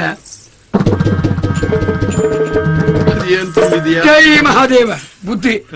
ಹಾ, ಏನು ಕಲಶ ಕನ್ನಡಿ. ನೀನು ಯಾರು? ಪದ್ಮಾಲೋಚನೆ. ಆಲೋಚನೆ? ಪದ್ಮಾಲೋಚನೆ. ಯಾವ ಪದ್ಮ? ನಾನೇ ಪದ್ಮಾಲೋಚನೆ. ನಿನ್ನ ಮದುವೆ ಆಗಿದೆಯಾ? ಆಗಿದೆ. ಗಂಡ ಇದ್ದಾನೆ ಎಲ್ಲಿ? ಮನೆಯಲ್ಲಿ. ಯಾಕೆ ಇಲ್ಲಿ ಬರಲಿಲ್ಲ? ಕರೆ ಇಲ್ಲ. ಓ, ಅವಸರದ ವ್ಯವಹಾರ ಆಯ್ತು. ಹೌದು. ಹಾ, ಈಗ ನೀನು ಹೊರಟದ್ದು ಮದುವೆಗೆ. ಯಾರ ಮದುವೆ? ನಮ್ಮ ಹುಡುಗನ ಮದುವೆ. ಅವಳ ಕ್ಷಣ? ಹಾ, ಲಕ್ಷಣ. ನಿನ್ನ ಹುಡುಗ ಅಂದ್ರೆ ನಮ್ಮ ಹುಡುಗ. ನಿನ್ನ ಹುಡುಗನವ? ನಮ್ಮ ಕಡೆಯವನೇ. ಹಾಗೆ ಅಭಿಮಾನ ಅಭಿಮಾನ ಗೌರವ. ಅದು ಬೇಕಪ್ಪ. ಆಯ್ತು. ಜೈ ಮಹಾದೇವ. ಹಾ, ಹೋಗಿ ಬರ್ತೇವೆ. ನೇರವಾಗಿ ಬಲರಾಮನಲ್ಲಿಗೆ ಹೋಗಬೇಕು. ಸರಿ.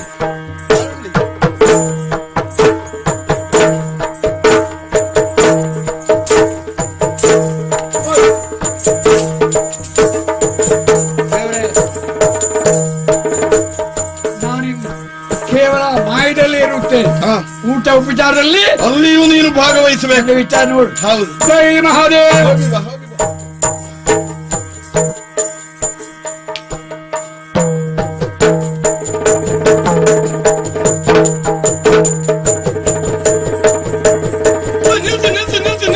ನಿಲ್ಸಿ. ಏನ್ ಬಂತು? ಹೋಯ್, ನಿಮ್ಮನ್ನ ಬಾರಿಸ್ಲಿಕ್ಕಾಗಿ ನಾವು ಇಟ್ಕೊಂಡಿದ್ದು. ಹೌದಯ್ಯ, ಹಾಗಂತ ನಾವು ಹೇಳಿ ಹೊರತು ನೀವು ಬಾರಿಸಬಾರ್ದು. ಏನ್ ಬಂತು? ಬಂತು ದಬ್ಬಣ. ಏ ದಿಬ್ಬಣ. ಅದೇ ದಿಬ್ಬಣ. ನಿಮಗೆ ವಿಷಯ ಗೊತ್ತಿಲ್ಲಲ್ಲ? ಏನು? ನಮ್ಮ ಬಲರಾಮ ಮಹಾಪ್ರಭುಗಳಿದ್ದಾರಲ್ಲ, ಅವರ ಮಗಳ ಮದುವೆ. ಮದುವೆಯಾ? ಹೌದಪ್ಪ. ಮೊನ್ನೆ ನಮ್ಮ ಬಲರಾಮ ಮಹಾಪ್ರಭುಗಳು ಹಸ್ತಿನಾವತಿಗೆ ಹೋದ್ರಲ್ಲ, ಏನು ಹೋದವರು 2 ಮೂತ್ರ ನಿರ್ಣಯ ಮಾಡಿದ್ದಾರೆ. ಏ 2 ಮುಹೂರ್ತ. ಅದೇ ನೀವ್ ಹೇಳಿದ್ದೆ, ಅದೆಂತದ್ದು ಮುಹೂರ್ತ. ಅದನ್ನೇ ನಿರ್ಣಯ ಮಾಡಿದ್ದಾರೆ. ಒಂದು ಶೆಟ್ಟಿದು, ಆಮೇಲೆ ಒಂದು ದಶಮಿದು. ಒಂದ್ ಭಟ್ರದ್ದ ಅಲ್ಲ, ಷಷ್ಠಿ. ನೀವ್ ಹೇಳಿದ್ದೆ. ಆಮೇಲೆ ದಶಮಿದು ಅಂತ ಹೇಳಿದ್ದಾರೆ. ನನ್ನಲ್ಲಿ ಹೇಳಿದ್ದಾರೆ, ಏನು? ಊರವರನ್ನೆಲ್ಲ ಕರೆಸಬೇಕು, ಚಪ್ರಕ್ಕೆ ಚಾಪುಡಿ ಹಾಕ್ಸಬೇಕು ಅಂತ. ಓ, ಚಪ್ಪರ ಚಾವಡಿ. ಅದೇ ಹೊಡಿ ಹೊಡಿಯಲ್. ಅದೇ ನೀವ್ ಹೇಳಿದ್ದೆ. ಅಷ್ಟೇ ಅಲ್ಲ ನೋಡಿ, ತಂಗಿಗೆ ತೋರಣ ಕಟ್ಸಬೇಕು ಹೇಳಿದ್ದಾರೆ. ಏ ಎಂತ ತಂಗಿ ತೋರಣ? ಇದು ಕಟ್ಸ್ತಾರಲ್ಲ, ತೋರಣ. ತಂಗಿ ತೋರಣ. ಅಷ್ಟೇ ಅಲ್ಲ ನೋಡಿ, ಊರ ಹೆಂಗಸರನ್ನೆಲ್ಲ ಕರೆಸಬೇಕು, ಯಾಕೆ? ಅಂಗಕ್ಕೆ ಸಗಣಿ ಹಾಕ್ಸಬೇಕು ಅಂತ ಹೇಳಿದ್ದಾರೆ. ಸಗಣಿ ನಿನ್ ತಲೆಗೆ ಹಾಕ್ಬೇಕು. ಎಂತದ ಅಂದ್ರೆ ಇದು ಸಾರಸ. ಶುದ್ಧ ಮಾಡುದು. ಅಷ್ಟೇ ಅಲ್ಲ, ಊರಿನ ಹೆಣ್ಣು ಮಕ್ಕಳನ್ನ ಕರೆಸು, ಬಿಡಿಸು ಅಂತ ಹೇಳಿದ್ದಾರೆ. ನೀನು ಬೆನ್ನು ಬೇರೆ ಮಾಡ್ಬೇಕು. ಅಂದ್ರೆ ಹಾಗಲ್ಲ, ರಂಗವಲ್ಲಿ ಬಿಡಿಸು. ಆ ಕ್ಷಣವೇ ಇದು ಎಂತದ ದಬ್ಬಣ. ದಿಬ್ಬಣವ. ಅದೇ ನೀವ್ ಹೇಳಿದ್ದೆ.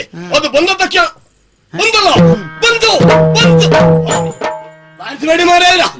ದಿಬ್ಬಣ ಬಂದದಲ್ಲಿ ನೀವಿಲ್ಲಿ ಬಾರಿಸೋದಂತದ್ದು. ನಾನು ಹೇಳ್ಬೇಕು ಬಾರಿಸಿ. ಈಗ ಬಲರಾಮ ಮಹಾಪ್ರಭುಗಳಿಗೆ ಗೊತ್ತಾಗ್ಬೇಕಲ್ಲ, ಅಲ್ಲಿಗೆ ಹೇಳ್ತೇನೆ.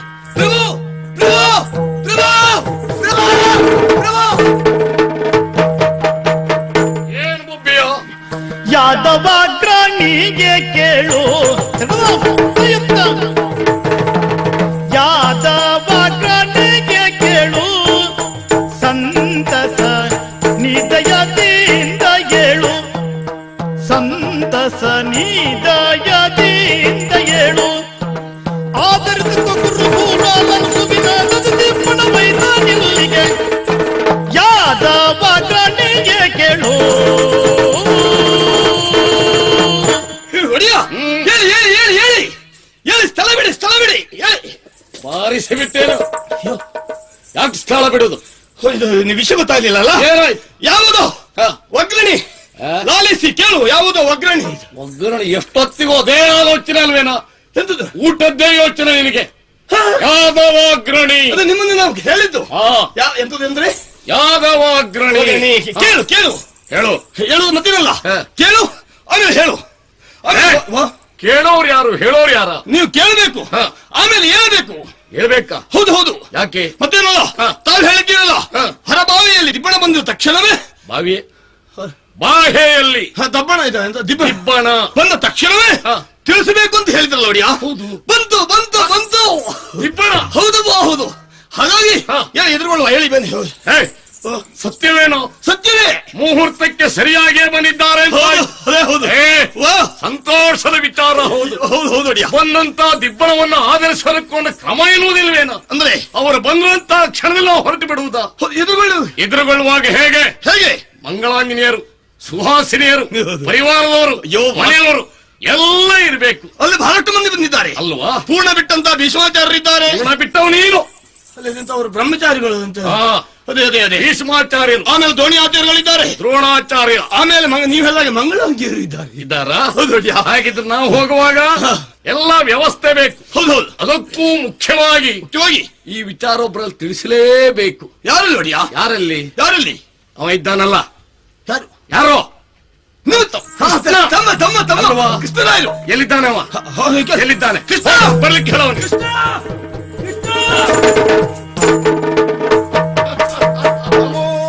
ಏಳು ಶ್ರೀ ಕೃಷ್ಣ ಕೌರವೇಶ್ವರನ ಕೇಳು ಶ್ರೀ ಕೃಷ್ಣ ಕೌರವೇಶ್ವರನ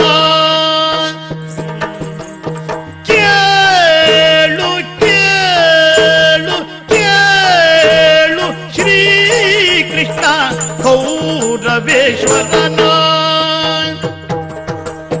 ಬಾಲಗೆ ಕನಕಾಂಗಿ ಕೊಡುವ ಈ ಹದನ, ಬಾಲಗೆ ಕನಕಾಂಗಿ ಕೊಡುವ ಈ ಹದನ.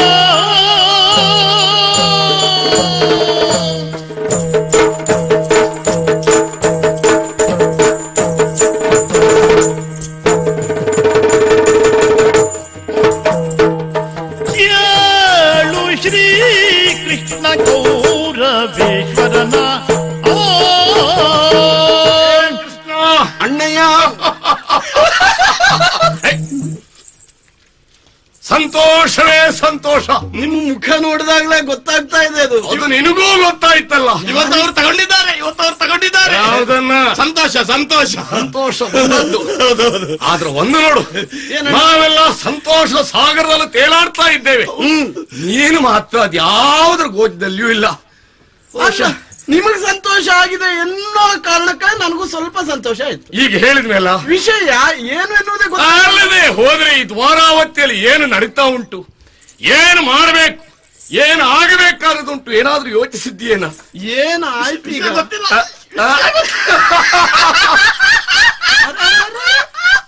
ಯಾಕೆ ಆ ರೀತಿ ನಗ್ತೀರಾ? ಹೇ ಕೃಷ್ಣ, ನಿಮ್ಮದು ನಗೆ ಎಲ್ಲ ಮುಗಿಲಿ, ಆಮೇಲೆ ಬರ್ತೇನೆ. ಹೀಗೆ ಸಂತೋಷ ನೆಗಾಡ್ಲಿಕ್ಕೂ ಕಾರಣ ಉಂಟು. ಏನದು? ಇಡೀ ದ್ವಾರಾವತಿಗೆ ಗೊತ್ತುಂಟು ಇಲ್ಲಿ ಏನ್ ನಡೀತಾ ಇದೆ ಅನ್ನುವ ವಿಚಾರ.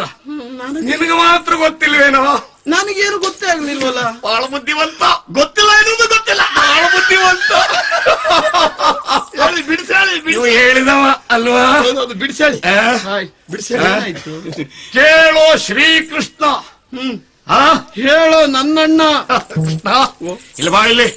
ನನ್ನ ಮುದ್ದು ಮಗಳಾದಂತಹ ಕನಕಾಂಗಿ ಒಬ್ಬಳ ಮಗಳು. ಅದು ಎಲ್ಲವರಿಗೂ ಗೊತ್ತುಂಟು, ಅದಕ್ಕಾಗಿ ಇವತ್ತು ಸಂತೋಷ ಆಯ್ತಾ ಅಲ್ವಾ? ಒಬ್ಬಳೇ ಮಗಳು ಅಂತ. ಹಾಗಲ್ಲ, ಬಿಡಿಸಾಯ ಸಮರ್ಥ್ಯ ಆದಂತವಳಿಗೆ ಮದುವೆ ಮಾಡಬೇಕಾದ ಅಪ್ಪನಾಗಿ ನನ್ನ ಕರ್ತವ್ಯ ಅಲ್ವೇನೋ? ಅದಕ್ಕಾಗಿ ಈಗ ನಿಮ್ಗೆ ಸಂತೋಷ ಆಯ್ತಾ? ಅದಕ್ಕೆ ವಿಚಾರ ಮಾಡೋದಕ್ಕೆ ಸಂತೋಷವಾ? ಹಾಗಲ್ವಾ? ಬಿಡಿಸಿ ನಿಷ್ಕರ್ಷಯವಾಗಿದೆ. ಸಂಬಂಧವು ಕುದುರಿದೆ, ಬಹಳ ಒಳ್ಳೆಯದು. ನನ್ನ ಮಗಳನ್ನು ಕೊಡ್ತಾ ಇದ್ದೇನೆ. ಯಾರಿಗೆ? ಕೇಳಲ್ಲ? ಕೇಳೋ ಶ್ರೀ ಕೃಷ್ಣ. ಹೇಳಿ. ಹಾಗೆಲ್ಲ ಹೇಳಿ. ಬಿಡಿಸಾಳಿ. ಯಾರಿಗೆ ಅಂತ ಹೇಳ. ನೀವೇ ಹೇಳಿ. ನಾನೇಯ? ಕೃಷ್ಣ, ಯಾರಿಗೆ ಕೊಡುವುದು? ಯಾರಿಗೆ ಗೊತ್ತು? ದ್ವಾರಾವತಿಯ ಮಹಾಪ್ರಭು ಹರಥರನಿಗೆ ಸರಿಯಾದವರು ಯಾರಿದ್ದಾರ? ನನ್ನ ಮಗಳನ್ನು ಕೊಡೋದು ಯಾರಿಗೆ ಗೊತ್ತುಂಟ? ಕೇಳೋ ಶ್ರೀ ಕೃಷ್ಣ. ಹೇಳಿ ಅಣ್ಣ. ಕೌರವೇಶ್ವರನ ಮಗನಾಗಿರುವಂತ ಆ ಲಕ್ಷಣ ಅವಲಕ್ಷಣನಿಗೆ ಕೊಟ್ಟು ಲಕ್ಷಣ ನೀನು ಅವ ಲಕ್ಷಣ ಅದೇ ಅವನಿಗೆ ನೀ- ಕೊಟ್ಟು ಮದುವೆ ಮಾಡಬೇಕು ಅಂತ ನಿರ್ಣಯ ಮಾಡಿ ಲೇಖನ ಬರೆದಿದ್ದೇನೆ. ಹೆಚ್ಚಾಕೆ ದಿಬ್ಬಣವು ಬಾಗಿಲ ಬಳಿಯಲ್ಲಿ ಬಂದಿದೆ. ಓಹೋ. ಬಂದಂತ ದಿಬ್ಬಣವನ್ನು ಎದುರುಗೊಳ್ಳುವುದಕ್ಕೆ ಸಂಗಾತಿಯಾಗಿ ಜೊತೆಯಲ್ಲಿ ನೀನು ಬರಬೇಕು. ಇದಕ್ಕೆ ನಿನ್ನನ್ನು ಕರೆಸಿ ಒಂದು ಮಾತಣ್ಣಯ್ಯ ಏನೋ ಹೇಳ್ದ ಬೇಗ ಹೇಳ್ದ ಫಲ ಫಲ ಬಲು ಸಂತೋಷವಾಯಿತು ಏನ ಹೇಳಲಿ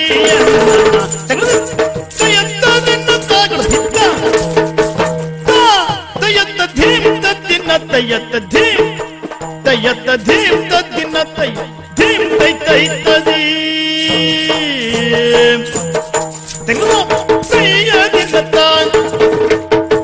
ಫಲ ಫಲ ಬಲು ಸಂತೋಷವಾಯಿತು ಫಲ ಫಲ ಬಲು ಸಂತೋಷವಾಯಿತು ಏನ ಹೇಳಲಿ ಎನ್ನಣ್ಣ ಫಲ ಫಲ ಬಲು ಸಂತೋಷವಾಯಿತು ಫಲ ಫಲ ಬಲು ಸಂತೋಷವಾಯಿತು ಫಲ ಫಲ ಬಲು ಸಂತೋಷವಾಯಿತು ಏನ ಹೇಳಲಿ ಎನ್ನಣ್ಣ ಏನ ಹೇಳಲಿ ಎನ್ನಣ್ಣ ಕುಲಾಲ ಭವನವ ಕುಲಜರು ಕೊಕ್ಕರೆ ಕುಲಾಲ ಭವನವ ಕುಲಜರು ಕೊಕ್ಕರೆ ಕುಲಾಲ ಭವನವ ಕುಲಜರು ಕೊಕ್ಕ ಬಳಸುವುದೇನದು ತಾರ್ಕಣ್ಯ ಕುಲಾಲ ಭವನವ ಕುಲಜರು ಕೊಕ್ಕರೆ ಕುಲಾಲ ಭವನವ ಕುಲಜರ ಕೊಕ್ಕರೆ ಕುಲಜರು ಕೊಕ್ಕ ಬಳಸುವುದೇನದು ತಾರ್ಕಣ್ಯ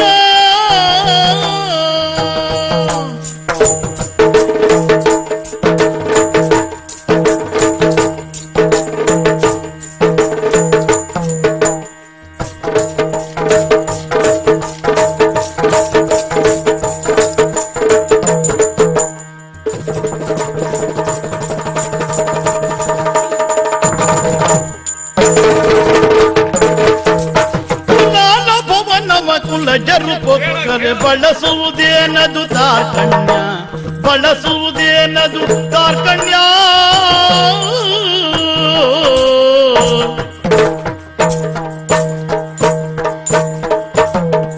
ಭಲ್ಲ ಭಲ್ಲ ಭಲ್ಲ ಭಲ್ಲ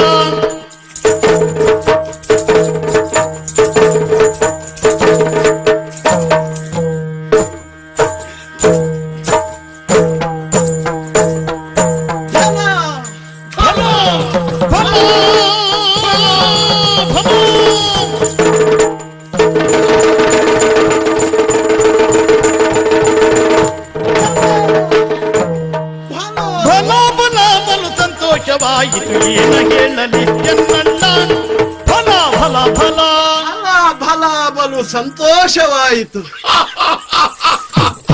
ಕೇಳಿದೇನ ನನ್ನ ತಮ್ಮನ ಮಾತನ್ನ. ಏನ್ ಸಾಯ್ತಾ ಏನ್ ಸಾಯ್ತಾ ಏನ್ ಸಾಯೋ ನೀನು ಅಲ್ಲ ಅವ್ರ ಬಾಯಿಂದ ಬಂದ ಏನು ಸಾಹಿತ್ಯ ಏನು ಎಂತಹ ಮಾತು. ಫಲ ಫಲ ಬಲು ಸಂತೋಷವಾಯಿತು. ಕೇಳಿದೇನ ನನ್ನ ತಮ್ಮನ ಮಾತನ್ನ. ಆಗಾಗ ಬಲ ಬಲ ಹೇಳೋದು ನೋಡಿದ್ರೆ ಎಡ ಸರಿ ಇಲ್ವಾ ಹೇಗೆ ಅಂತ ಎಡ ಸರಿ ಇಲ್ವಾ ಅಂದ್ರೆ ಬಲ ಬಲ ಹಾಗಲ್ಲ. ಭೇಷ್ ಭೇಷ್ ಬಹಳ ಒಳ್ಳೇದಾಯ್ತು ಅಂತ ನಿಮ್ಮನ್ನು ಹೊಗಳಿದ್ದು ಅಲ್ಲಿಗೆ ಹೊಗಳಿದ್ದ ಮುಗಿಯಲಿಲ್ಲ ಅಣ್ಣಯ್ಯ. ಏನ ಹೇಳಲಿ ಎನ್ನಣ್ಣ ಏನ್ ಹೇಳಿಲ್ಲ. ಇನ್ನು ಹೇಳಲಿಕ್ ಬೇರೆ ಉಂಟೇನ. ದಿಬ್ಬಣಕ್ಕೆ ಎದುರುಗೊಳ್ಳಿಕ್ ಬರಬೇಕು ಅದೇ. ಅಲ್ಲ ಒಂದು ಮಾತು ಅಂತ ಹೇಳಿದ್ನಲ್ಲ ಯಾವುದು ಅದು ಹೇಗೆ ಹೇಳಲಿ ಅಂತ ಇವತ್ತು ಹೇಳ ಹೇಳ ಹೇಳ ಹೇಳ ಅಣ್ಣ. ಕುಲಾಲ ಭವನವ ಕುಲಜರು ಪೊಕ್ಕರೆ ಕರೆ ಬಳಸುವರೇನದು ತಾರ್ಕಣ್ಯ. ಕೇಳಿದೇನೋ ನನ್ನ ತಮ್ಮನ ಸಾಹಿತ್ಯ ಅಂದ್ರೆ ಹೇಗೆ ಎಂತಹ ಪ್ರಾಸ ನೋಡು. ಎಷ್ಟು ಒಳ್ಳೆ ಮಾತಾಡ್ದ ನೋಡು. ಅದು ನಡೆಯ ಅವ್ರು ಹೇಳಿದ್ದೇನು ಅಂತ ಹೇಳಿದವ್ರಿಗೆ ಗೊತ್ತಾಯ್ತು, ಕೇಳಿದ ನನಗೂ ಗೊತ್ತಾಯ್ತು, ಕೇಳಿಸ್ಕೊಂಡವ್ರಿಗೆ ಮಾತ್ರ ಗೊತ್ತಾಗ್ಲಿಲ್ಲ. ಏನ್ ಗೊತ್ತಾಗ್ಲಿಲ್ಲ? ಗೊತ್ತಾಗುದು ಏನುಂಟು ಅದ್ರಲ್ಲಿ? ಬಹಳ ಸಂತೋಷ ಆಯ್ತು ಅಂತ ಹೇಳಿದ್ದು. ನಿಮ್ಮನ್ನು ಹೊಗಳಿ ಮಾತಾಡಿದ್ದಲ್ಲ, ನಿಮಗೆ ತಾಗಿಸಿ ಮಾತಾಡಿದ್ದು. ತಾಗಿಸಿ ಏನ್ ಅರ್ಥ ಹೇಳೋದ್ರ? ಗೊತ್ತಾಯ್ತಲ್ಲ ನಿಮ್ಗೆ ಅದ್ರ ಅರ್ಥ ಏನು ಹೇಳ? ಕುಲಾಲ ಭವನವ ಕುಲಜರು ಪಕ್ಕರೆ ಬಯಸುವುದೇನ ಚಾಕಣ್ಣ ಅಂತ ಹೇಳಿದ್ರಲ್ಲ. ಚಾಕಣ್ಣ ತಾರ್ಕಣ್ಯ ಅಂತ ಹೇಳಿದ್ನ. ತಾರ್ಕಣ್ಯ ಅಂದ್ರೆ ಮತ್ತೇನಲ್ಲ. ಕುಲಾಲ ಭವನ ಅಂದ್ರೆ ಏನು? ಕುಂಬಾರರ ಮನೆ. ಅದು ಯಾರಿಗೂ ಗೊತ್ತಿಲ್ಲ. ಹೌದಾ? ಅಣ್ಣಯ್ಯ. ಕುಂಬಾರರ ಮನೆಗೆ ಕುಲವಂತರಾದವರು ಹೋಗಿ ಹೊಕ್ಕರೆ ಅವ್ರೇನಾಗ್ತಾರೆ? ಏನಾಗ್ತಾರೆ? ಮೊದಲೇ ಕುಂಬಾರರ ಮನೆ ಅವರು ಹುಟ್ಟು ಕುಂಬಾರರು, ಹೋಗಿ ಹೊಕ್ಕವರು ಕೆಟ್ಟ ಕುಂಬಾರರು ಎಂಬ ಅರ್ಥದಲ್ಲಿ ಹೇಳಿದ್ದು. ಅಲ್ಲಿ ಇದು ನನಗೆ ಹೇಗೆ ಸಂಬಂಧ ಅಂತ? ಇದು ಮತ್ತೇನಲ್ಲ ನೋಡಿ, ಕುಲಾಲ ಭವನ ಅಂತ ಅವರು ಹೇಳಿದ್ದು ಹಸ್ತಿನಾವತಿಯವರಿಗೆ. ಹಸ್ತಿನಾವತಿ ಎನ್ನುವುದು ಕುಲಾಲ ಭವನ, ಅವರು ಹುಟ್ಟು ಕುಂಬಾರರು. ನೀವು ಹೆಣ್ಣು ಕೊಟ್ಟ ಮೇಲೆ ಅವರ ಮನೆಗೆ ಹೋಗ್ಬೇಕೋ ಬೇಡವಾ? ನೀವು ಹೋದ್ರಿ ಅಂತಾದ್ರೆ ಕೆಟ್ಟ ಕುಂಬಾರರು ನೀವು ಅಂತ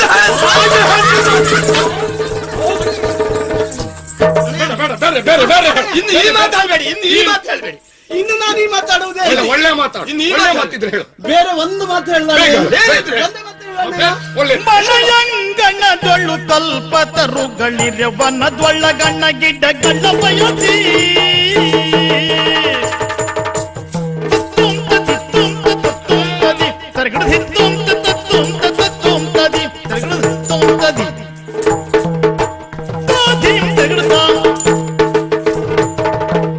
ಮನೆಯಂಗಣ್ಣದೊಳ್ಳು ಕಲ್ಪತರುಗಳಿರೆ ಮನೆಯಂಗಣ್ಣದೊಳ್ಳು ಕಲ್ಪತರುಗಳು ವಣ್ಣದೊಳ್ಳಗಣ್ಣ ಗಿಡಗಣ್ಣ ಬಯಸಿ ಕಲ್ಪತರುಗಳಿರೆ ಮನೆಯಂಗಣ್ಣದೊಳ್ಳು ಕಲ್ಪತರುಗಳಿರೆ ಮನೆಯಂಗಣ್ಣದೊಳ್ಳು ಕಲ್ಪತರುಗಳಿರೆ ವನದೊಳ್ಳಗಣ್ಣ ಗಿಡಗಳ ಬಯಸಿ ವನದೊಳ್ಳಗಣ್ಣ ಗಿಡಗಳ ಬಯಸಿ ವನದೊಳ್ಳಗಣ್ಣ ಗಿಡಗಳ ಬಯಸಿ ತನು ಬಳಲಿಕೆಯಲ್ಲಿ ನೀರೆರೆಯುವರೆ ತನು ಬಳಲಿಕೆಯಲ್ಲಿ ನೀರೆರೆಯುವರೆ ಘನ ಪರಾಕ್ರಮಿಗಳು ಪಂಥದಲ್ಲಿ ತನು ಬಳಲಿಕೆಯಲ್ಲಿ ನೀರೆರೆಯುವರೆ ಘನ ಪರಾಕ್ರಮಿಗಳು ಪಂಥದಲ್ಲಿ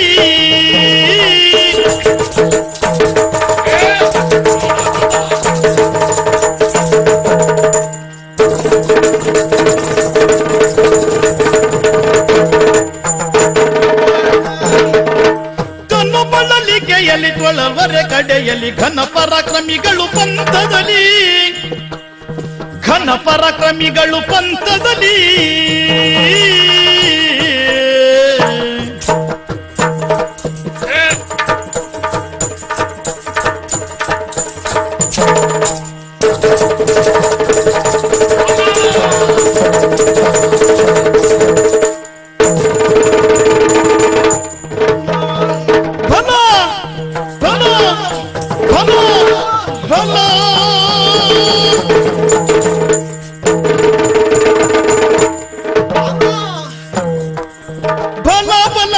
ಸಂತೋಷವಾಯಿತು ಏನ ಹೇಳಲಿ ಎನ್ನಣ್ಣ. ಅಣ್ಣಯ್ಯ, ಆ ಮಾತು ಹೇಳುವುದಿಲ್ಲ, ಬೇರೆ ಇದು. ಈಗ ಒಳ್ಳೆ ಒಳ್ಳೆ ಮಾತು. ಆ ಮಾತು ಹೇಳ್ಬೇಡಿ. ಮನೆಯಂಗಳದಲ್ಲಿ ಕಲ್ಪತರುಗಳಿರೆ ವನದೊಳಗಣ ಗಿಡಗಳ ಬಯಸಿ ತನು ಬಳಲಿಕೆಯರಿ ಎರೆವರೆ ತೊಳಲ್ವರೆ ಘನ ಪರಾಕ್ರಮಿಗಳು ಪಂಥದಲ್ಲಿ. ಈಗ ನೋಡು ಎಷ್ಟು ಒಳ್ಳೆ ಮಾತಾಡ್ದ. ಒಳ್ಳೆ ಮಾತೋದು, ಒಳ್ಳೆ ಮಾತೋದು. ಆದ್ರೆ ನಿಮ್ಮನ್ನು ಹೊಗಳಿದ್ದಲ್ಲ, ನಿಮಗೆ ತಾಗಿಸಿಯೇ ಮಾತಾಡಿ. ಹೊಗಳಿದ್ದಲ್ವ ಹೊಗಳಿದ್ದಣ್ಣಯ್ಯ. ಈಗ ಸುತ್ತು ಬಳಸಿನ ಮಾತು ಬೇಡ. ಇದ್ರ ಅರ್ಥ ಏನು ಅಂತ ಹೇಳು. ಸರಿ, ನಾನು ಹೇಳ್ತೀನಿ. ಮನೆ ಅಂಗಳದಲ್ಲಿ ಕಲ್ಪತರು ಅಂತಂದ್ರೆ ತೆಂಗಿನ ಮರ. ತೆಂಗಿನ ಮರ, ಹೌದಾ? ಆ ತೆಂಗಿನ ಮರಕ್ಕೆ ನೀರೇರಿಯುವುದನ್ನ ಬಿಟ್ಟು ವನದಲ್ಲಿ ಇರುವಂತ ಈ ಒಣ ಕಾಸರ್ಕನ ಗಿಡವನ್ನ ತಂದು ನೆಟ್ಟು ನೀರೆರೆಯವರನ್ನ ಘನ ಪರಾಕ್ರಮಿಗಳು ಅಂತ ಹೇಳ್ತಾರೆಯೇ. ಇದು ಯಾಕೆ ಈ ಮಾತಾಡಿದ್ದು ಹೇಳಿ. ಈ ಕಲ್ಪತರು ಅಂದ್ರೆ ಯಾರು? ಯಾರು? ಕಾಸರ್ಕನ ಗಿಡ ಅಂದ್ರೆ ಯಾರು? ಯಾರು? ನೀರೆರಿಯುವವರು ಯಾರು? ಯಾರು? ಮತ್ತೆ ಯಾರು ಅಲ್ಲ. ಆ ಕಲ್ಪತರು ಅಂದ್ರೆ ನಿಮ್ಮ ತಂಗಿ ಮಗ ಇದ್ದಾನಲ್ಲ, ಅಭಿಮನ್ಯು. ಅವ ಕಲ್ಪತರು. ಒಣ ಕಾಸರ್ಕನ ಗಿಡ ಅಂದ್ರೆ ಅವಲಕ್ಷಣ. ಅವ ಹೇಳಿದ ಲಕ್ಷಣ. ಅದೇ ಲಕ್ಷಣ. ಅವನಿಗೆ ನಿಮ್ಮ ಮಗ ಅಂತ ಕನಕಾಂಗಿ ಕೊಡುವುದು ಒಂದೇ, ಕಾಸರ್ಕನ ಗಿಡಕ್ಕೆ ನೀರು ಎರೆಯುವುದು ಒಂದೇ. ಅಂತ ಕೆಲಸ ನೀವು ಮಾಡ್ತಾ ಇದ್ದೀರಲ್ಲ.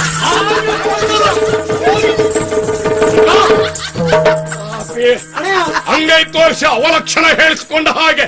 ಈಗ ನಿನ್ನ ಸುತ್ತು ಬಳಸಿರೋ ಮಾತು ಬೇಡ. ಈಗ ನೀನು ಬರ್ತೀಯ ಇಲ್ವ? ಇದ್ ವಿಷಯ ಸ್ಪಷ್ಟವಾಗಿ ಹೇಳ್ಬಿಟ್ಟಿದ್ದೇನೆ. ಈಗ ಯಾರು ಏನೇ ಹೇಳಲಿ ನನ್ನ ನಿರ್ಣಯವನ್ನ ಬದಲಾಯಿಸಲಿಕ್ಕೆ ಸಾಧ್ಯ ಇಲ್ಲ, ಆಗುದಿಲ್ಲ. ನಮ್ಮೊಂದಿಗೆ ಈಗ ಅವರನ್ನು ಎದುರುಗೊಳ್ಳಲಿಕ್ಕೆ ನೀನು ಬರ್ತೀಯ ಇಲ್ವಾ? ಅಪ್ಪ ಅಮ್ಮ ಬರ್ತಾರಾ? ಕೇಳಲಿಲ್ಲ. ಬಂದ್ರು ಬರಬಹುದು ಬಿಡು, ವಯಸ್ಸಾದವರು. ಹೇಳಲಿಕ್ಕೆ ಆಗುದಿಲ್ಲ. ನಮ್ಮ ಪಾಂಡವರು ಬರ್ತಾರಾ? ಪಾಂಡವರು ಅವ್ರು ಯಾಕೆ ಇಲ್ಲಿ? ಕೇಳಿದಷ್ಟೇ. ಬರ್ತಾರಾ? ಇಲ್ಲ, ಬರುವುದಿಲ್ಲ ಅವ್ರು. ಬರಬಹುದು. ಬೇಡ ಬಿಡಿ.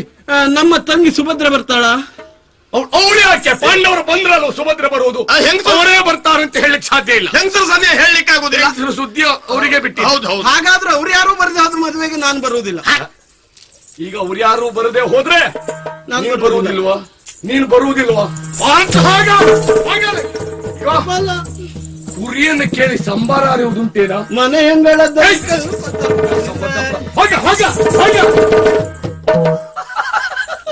ಹಂಗೈ ತೋರಿಸಿ ಅವಲಕ್ಷಣ ಹೇಳಿಸ್ಕೊಂಡ ಹಾಗೆ ಒಡೆಯ ಅಮಟಕ ಇಲ್ಲದೆ ಹೋದ್ರೆ ಔತಣೆಯನ್ನು ನಿಲ್ಲುವುದಿಲ್ಲ.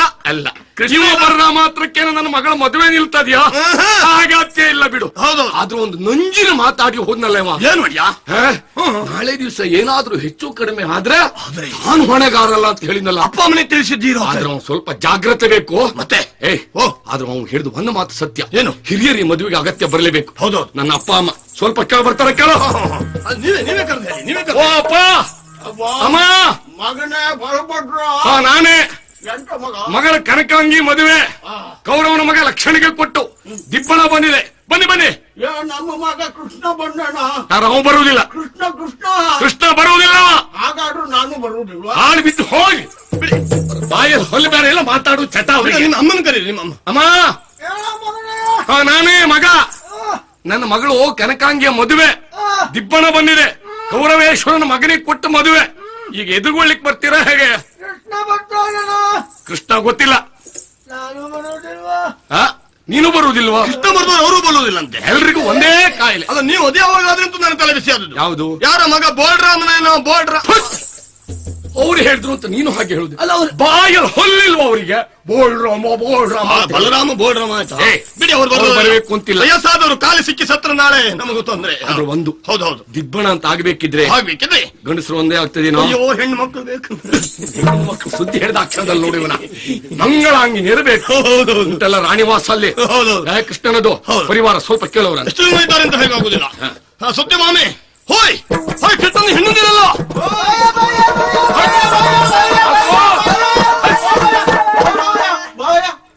ಹಾಗೆ ಹಿಂದಿ ಕಲ್ಲು ಹೊಡೆದಾಗೆ ನಾನು ಹೇಳಿದವ್ರನ್ನ ಕರೆಯುವುದೇ ಬೇಡ ಅಂತ. ಮದುವೆ ಮದುವೆ ಬರ್ತೀರಾ ಹೇಗೆ? ಬಾವ ಬಂದ ಪರ್ಕೆ ತಗಳೆ. ಬಾವ ಬಂದ ಪರ್ಕೆ ಪರ್ಕೆ ತಗೊಂತ ಹೇಳಿದ್ರಲ್ಲ. ಕೇಳ್ ಮದುವೆ ಹೋಯ್ ಬಲರಾಮ ಮಗಳವಾದಂತ ಕನಕಾಂಗಿಯನ್ನು ಅವಲಕ್ಷಣ ಕೊಟ್ಟು ಮದುವೆ ಮಾಡ್ಬೇಕಂತ ಈಗಾಗಲೇ ನಿರ್ಣಯ ಆಗಿ ಲಕ್ಷಣ ಅದೇ ಆ ಲಕ್ಷಣ ಕೊಟ್ಟು ಮದುವೆ ಮಾಡ್ಬೇಕಂತ ನಿರ್ಣಯ ಆಗಿದೆ. ತಾವೆಲ್ಲ ದಿಬ್ಬಣಕ್ಕೆ ಬರ್ಬೇಕಂತೆ. ನಿಮ್ಮ ಕೃಷ್ಣ ಬರ್ತಾನ. ಕೃಷ್ಣ ಬರದೇ ಹೋದ್ರೆ ಗೊತ್ತಿಲ್ಲ. ನೀವು ಹಾಳಾಗಿ ಹೋಗಿ ಯಾಕೆ ಸುಮ್ಮನೆ ಅವರನ್ನು ಒತ್ತಾಯಪಡಿಸುವುದು? ಕೃಷ್ಣನು ಬೇಡ ಅವರು ಬೇಡ. ಇಷ್ಟೇ ಹೋದವರು ಕಷ್ಟದಿಂದ ಬರುವುದು ಬೇಡ. ಈಗ ನಾನಿದ್ದೇನೆ ನೀನಿದ್ದೇನೆ. ಇಬ್ಬರಾದ್ರೆ ಇಬ್ರು ಈ ಕ್ಷಣದಲ್ಲಿ ಹೋಗಿ ಎದುರ್ಕೊಳ್ಬೇಕು. ಹೌದು. ಆದ್ರೆ ಒಂದು ಮರ್ಯಾದೆ ಸಮಸ್ಯೆ. ಏನೋಡಿಯ ಯಾಕೆ ಹೇಳು? ಬರುವ ದಿಬ್ಬಣದಲ್ಲೇ ಹೆಂಗಸರಿದ್ದಾರೆ, ಹೆಣ್ಣು ಮಕ್ಕಳಿರ್ತಾರೆ ಅಲ್ವಾ? ಇವರು ಬರದೇ ಹೋದ್ರು ನಾವು ಕಳ್ಕೊಳ್ಳಿಕ್ ಬರುದಿಲ್ಲಲ್ವಾ ಆ ಸ್ಥಾನವನ್ನ? ಹೌದೋಡಿ. ಏನ್ ಮಾಡುದೀಗ? ಹಾಗಾಗಿ ಇಬ್ಬರಾದ್ರೂ ಸಾಕಾಗಿತ್ತು. ಆದ್ರೆ ಏನ್ ಮಾಡುದು? ಒಂದು ಕೆಲಸ ಮಾಡುವ. ಗಂಡಸರ ಸಾಲಿನಿಂದ ನೀವು, ಹೆಂಗಸರ ಸಾಲಿನಿಂದ ನಾನು. ಕೊನೆ ಪಕ್ಷ ಹೆಣ್ಣು ವೇಷವನ್ನಾದ್ರೂ ಆ ಕ್ಷಣ ಮಾಡಿಬಿಡ.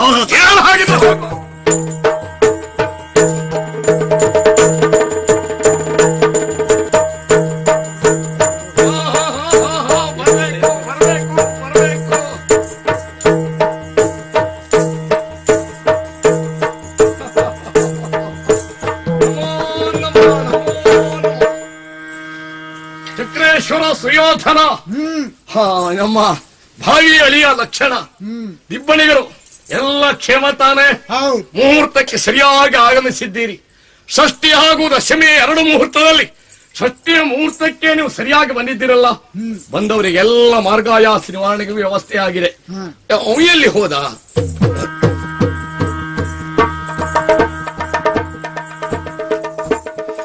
ಅಂದನಕ್ಕೆ ಹಸೆ ಇಲ್ಲ, ಮಳೆ ಇಲ್ಲ, ಎದುಗೊಂಬ ನಾರಿ ಮೊದಲಿಲ್ಲ.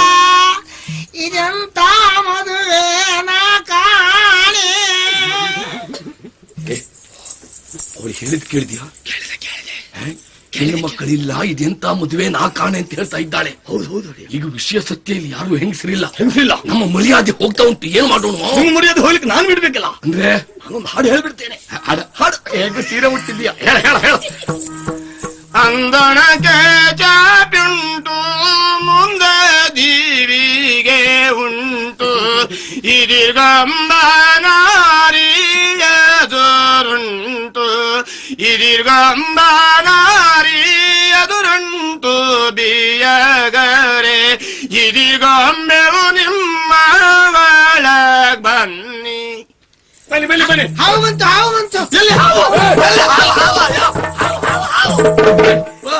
ಎಂತ ಬೊಬ್ಬೆ ಹೊಡೆಯುವುದೇ ನೀನು? ಎಲ್ಲ ಹಾವಂತು ಹಾವಂತು ಯಾರು ಹೇಳಿದ್ದು? ಯಾರು ಹೇಳಿದ್ದು ಹಾವು? ನಾವು ಬಂತು ಅಂತ ಹೇಳಿದ್ದು. ಒಳಗ್ ಬನ್ನಿ ಅಂತ ನೀನ್ ಹೇಳಿಲ್ವಾ? ನೀವು ಬಂತು ಅಂತ ನಾವು ಹೇಳಿದ್ದು. ಬಂತು ಅಂತ ಹೇಳಿದ್ದು. ನನಗೆ ಹಾವಂತು ಅನ್ನ ಕೇಳಿದ್ದು.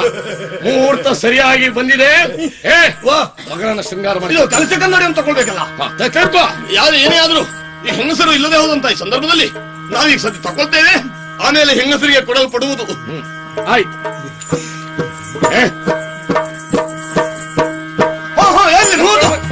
ಬನ್ನಿ ಮಾಡ್ಕೊಂಡು ಬನ್ನಿ. ಯಾರಲ್ಲಿ? ಬನ್ನಿ.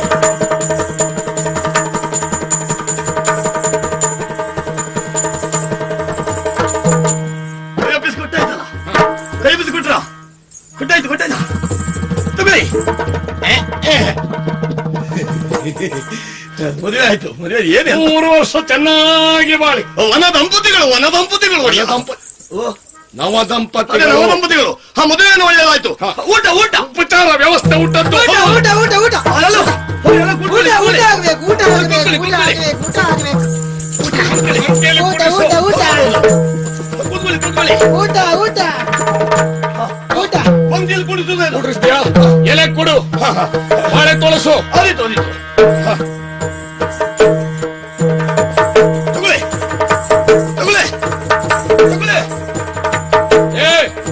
ತಲೆಗುಪ್ಪು ನೀರು ನೀರು ನೀರು. ನೀನ್ ಯಾರ ತಲೆಗುಪ್ಪು ಹಾಕುವುದು? ಅಲ್ಲ, ಬಾಳೆ ತಲೆಗುಪ್ಪ. ಬಾಳೆ ತಲೆಯಲ್ಲಿ ಉಪ್ಪು. ಬಾಳೆ ಎಲ್ಲ ತುಳಿರಿ. ಎಲ್ಲ ತುಳಿದ್ರಿ. ತೊಳಿ ತೊಳೆಯೋದು ತೊಳಿರಿ. ತಲೆಗುಪ್ಪ ಆಗಾಯ್ತು.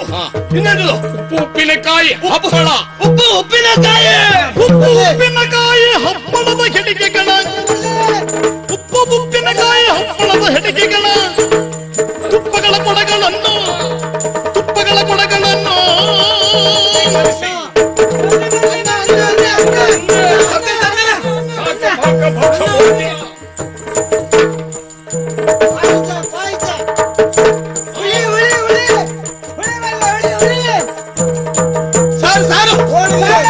ಸಾಂಬಾರ್ ತರ್ತೇನೆ.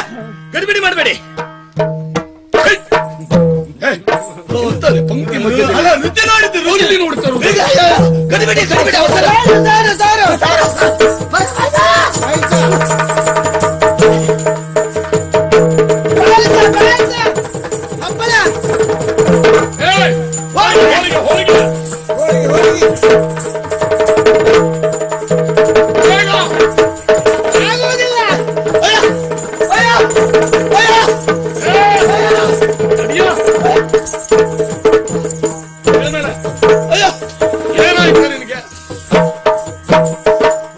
ಏನಾಯ್ತಾ? ಬಂದವರು ಮನುಷ್ಯರೇಯ ಅಲ್ಲ ರಾಕ್ಷಸರ ಒಡೆಯ. ನನಗೂ ಸ್ವಲ್ಪ ಅನುಮಾನ ಉಂಟು. ಅಯ್ಯಪ್ಪ, ಅವರು ಊಟ ಮಾಡುವ ಬಗೆಯನ್ನು ನೋಡಿದ್ರೆ ಅನುಮಾನ. ಹೌದು ನೋಡು, ಮಾಡಿದ ಅನ್ನವನ್ನೆಲ್ಲ ಉಣ್ಣುವುದ್ರ ಬೇಸರ ಇಲ್ಲ ಆಯ್ತು ಒಡೆಯ. ಅಕ್ಕಿ ಚೀಲ ತಿಂದ್ರು ಬಿಡಿ. ಚೀಲುವ ನಾಳೆ ಆದ್ರೂ ಅನ್ನ ಮಾಡಿ ಬಡಿಸುವುದೇ ಆಗಿತ್ತು.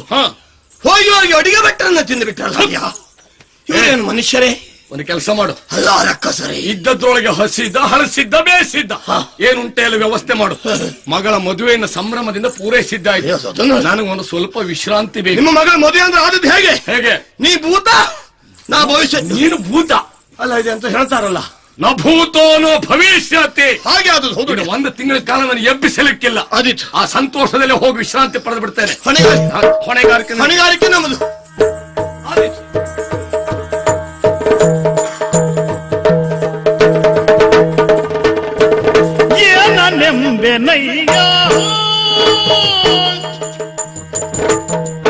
ಏನನೆಂಬೆನಯ್ಯ ಹರುಷವಯಾನನೆಂಬೆನಯ್ಯ ಸಾನುರಗತಿ ಬಲ ತನ್ನಯಮೋ ಮೋನದಿಯಲ್ ಕೆನಿಸಿದಯನಗೆ ಲಕ್ಷಣ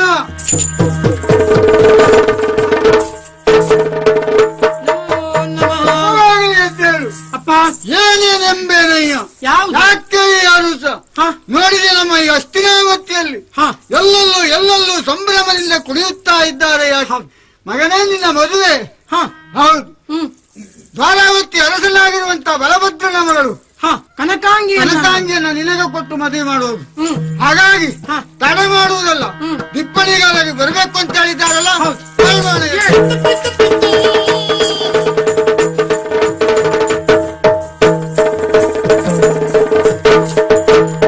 ಮಗನೇ ಲಕ್ಷಣ ನೇರವಾಗಿ ಬಂದು ನಿಂತ ಸ್ಥಳವೇ ದ್ವಾರಾವತಿಯ ಹೊರದ್ವಾರ. ಇಲ್ಲಿ ಯಾರು ಇದ್ದಿರಬಹುದಲ್ಲ ದ್ವಾರಪಾಲಕ. ನೋಡು, ಇದು ಈ ವರ್ಷ ಇದ್ದೇಯಾ ಅಂತ ಅಲ್ಲ, ನೋಡು ಎಬ್ಬಿಸಿ ನೋಡು ಆತನನ್ನ. ಈ ರಾತ್ರಿ ಎಬ್ಬಿಸಿದ್ರೆ ಈ ಲೋಕದಲ್ಲೇ ಇಲ್ಲ ಆತ.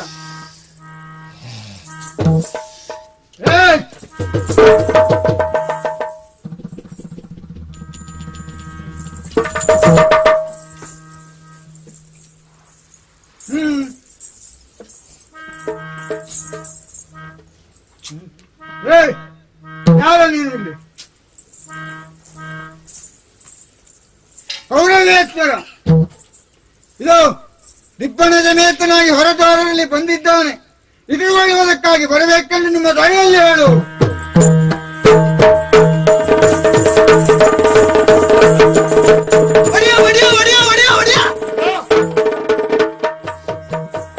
ಏನಾಯ್ತು ಬೊಬ್ಬೆ ಹೊಡಿತಾ ಇದ್ದೀಯ? ನಿಮ್ಮನ್ನು ಕರಿಬಾರದೆ ಎಂಬ ಉದ್ದೇಶದಿಂದ ಮಲಗಿದ್ದೇನೆ. ಹೌದಲ್ಲ, ಹೊಣೆಗಾರಿಕೆಯಲ್ಲಿ ಇದ್ದಿದ್ದೇನೆ. ಯಾಕೆ ನಿದ್ದೆ ಹಾಳು ಮಾಡಿದೆ? ಅದು ಏನು ಮಾಡುವ?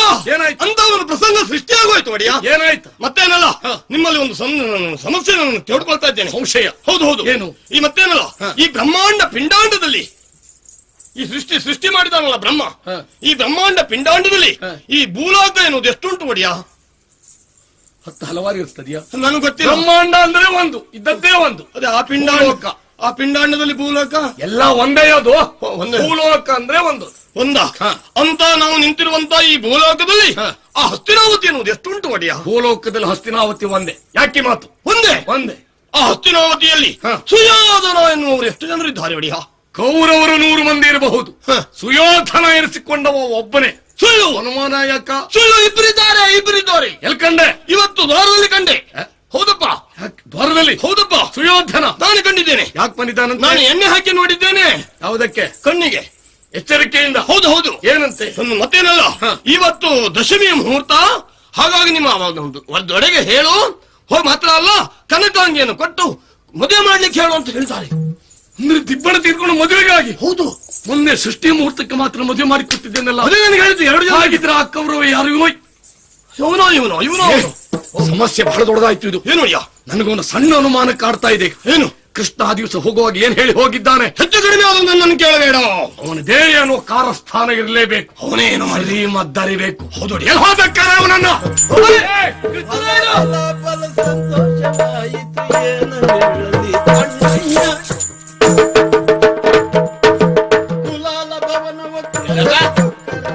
ಒಂದೇ ಹಾಡು, ಒಂದೇ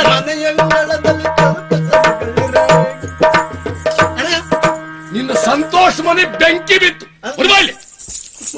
ಎಂತ ಅಣಕಿಸೋದು ನೀನು? ಅಲ್ಲ, ಇದ್ದ ವಿಷಯ ಹೇಳಿದೆ ಅಷ್ಟೇ. ಇದ್ದ ವಿಷಯ ಅಲ್ಲ, ಈ ವಿಷಯಕ್ಕೆ ಉತ್ತರ ಕೊಡು ಈಗ. ಏನಾಯ್ತು ಈಗ? ಮೊನ್ನೆ ದಿವಸ ಕೌರವನಿಗೆ ಮದುವೆ ಮಾಡಿ ಕೊಟ್ಟನಲ್ಲ ಮಗಳ. ಬೇಡ ಅಂತ ಹೇಳಿದ್ರು ಕೇಳಿದ್ರೆ ಮದುವೆ ಮಾಡಿ ಕೊಟ್ಟು ಅಲ್ವಾ? ವೈಭವನಿನ ಮದುವೆ ಮಾಡಿ ಕೊಟ್ಟಿದ್ದೇನೆ. ಸರಿ, ಹೋಗಿದ್ದಾರೆ ದಿಬ್ಬಣ ತೆರ್ಕೊಂಡು. ಹೋಗ್ಲಿ. ಈ ದಿವಸ ಮತ್ತೆ ಮನೆ ಬಾಗಿಲಿಗೆ ಬಂದಿದ್ದಾರೆ. ನನಗೊಂದು ಅನುಮಾನ. ಮೊನ್ನೆ ಬಂದಂತ ಕೌರವ ಯಾರು? ಈ ದಿವಸ ಬಂದ ಕೌರವ ಯಾರು? ಇದು ತಿಳ್ಕೊಳ್ಬೇಕು. ಅಣ್ಣಯ್ಯ, ಹೇಳ. ಯಾಕೆ ಬಂದ್ರು? ನೀನು ನನಗೆ ಎಷ್ಟೇ ಬೈದ್ರು ನನಗೆ ಬೇಸರ ಇಲ್ಲ. ನನ್ನಣ್ಣ ಎನ್ನುವಂತ ಅಭಿಮಾನ ನನಗಿದೆ. ಈಗ ಕೌರವ ಯಾಕೆ ಬಂದಿದ್ದಾನೆ ಎನ್ನುವುದು ತಟ್ಟನೆ ನನಗೆ ಹೊಳೆಯಿತು. ಯಾಕೆ ಬಂದಿದ್ದಾನೆ? ಹಳೆ ಪ್ರಸಂಗ ನೆನ್ಪು ಮಾಡ್ಕೊ. ಯಾವ್ದು ಹಳೆ ಅಣ್ಣಯ್ಯ, ಪ್ರಸಂಗ? ಸುಭದ್ರಾ ಕಲ್ಯಾಣದಲ್ಲಿ ಕೌರವನಿಗೆ ಅಪಮಾನ ಆಗಿ ಹೋಗ್ಲಿಲ್ವೇನೋ? ಆ ಅಪಮಾನವನ್ನ ಪರಿಮಾರ್ಜನೆ ಮಾಡಿಕೊಳ್ಳುವುದಕ್ಕೆ, ಪ್ರತಿಯಾಗಿ ನಮ್ಮನ್ನು ಅಪಮಾನಿಸುವುದಕ್ಕೆ ಈ ನೆಪವನ್ನು ಹೂಡಿಕೊಂಡು ಬಂದಿದ್ದಾರೆ. ಹೌದಾ? ಕೊಡ್ತೇನೆ ಅಂತ ಆ ದಿವಸ ಹೇಳಿದ್ದೆ. ಇವತ್ತು ಮತ್ತೆ ಬಂದು ಕನಕಾಂಗಿ ಕೊಡು ಅಂತ ಹೇಳ್ತಾ ಇದ್ದಾನ. ಏನ್ ಮಾಡೋದು ಈಗ? ಕೊಟ್ಬಿಡು ಅಣ್ಣಯ್ಯ, ಕೊಟ್ಬಿಡು. ಇದ್ರಲ್ವೇನ ಕನಕಾಂಗಿ ಕನಕಾಂಗಿಯನ್ನಲ್ಲ, ನಮ್ಮನ್ನು ಅಪಮಾನಿಸುವ ಉದ್ದೇಶದಿಂದ ಬಂದ ಕೌರವನಿಗೆ ಕೊಡು ಅಂತ ಹೇಳಿದೆ. ಹಾಗೆ ಇದೇ ತಕ್ಕ ಉಪಾಯ. ತಡ ಮಾಡ್ಬೇಡಿ.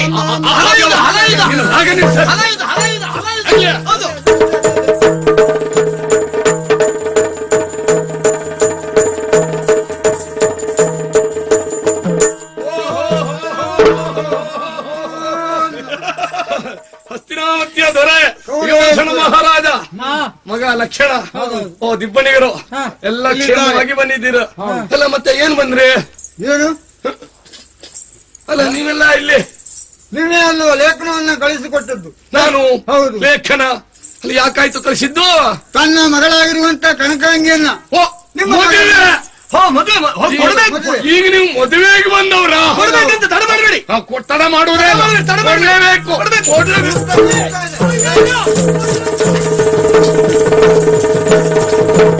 ಆಪಿಗಳ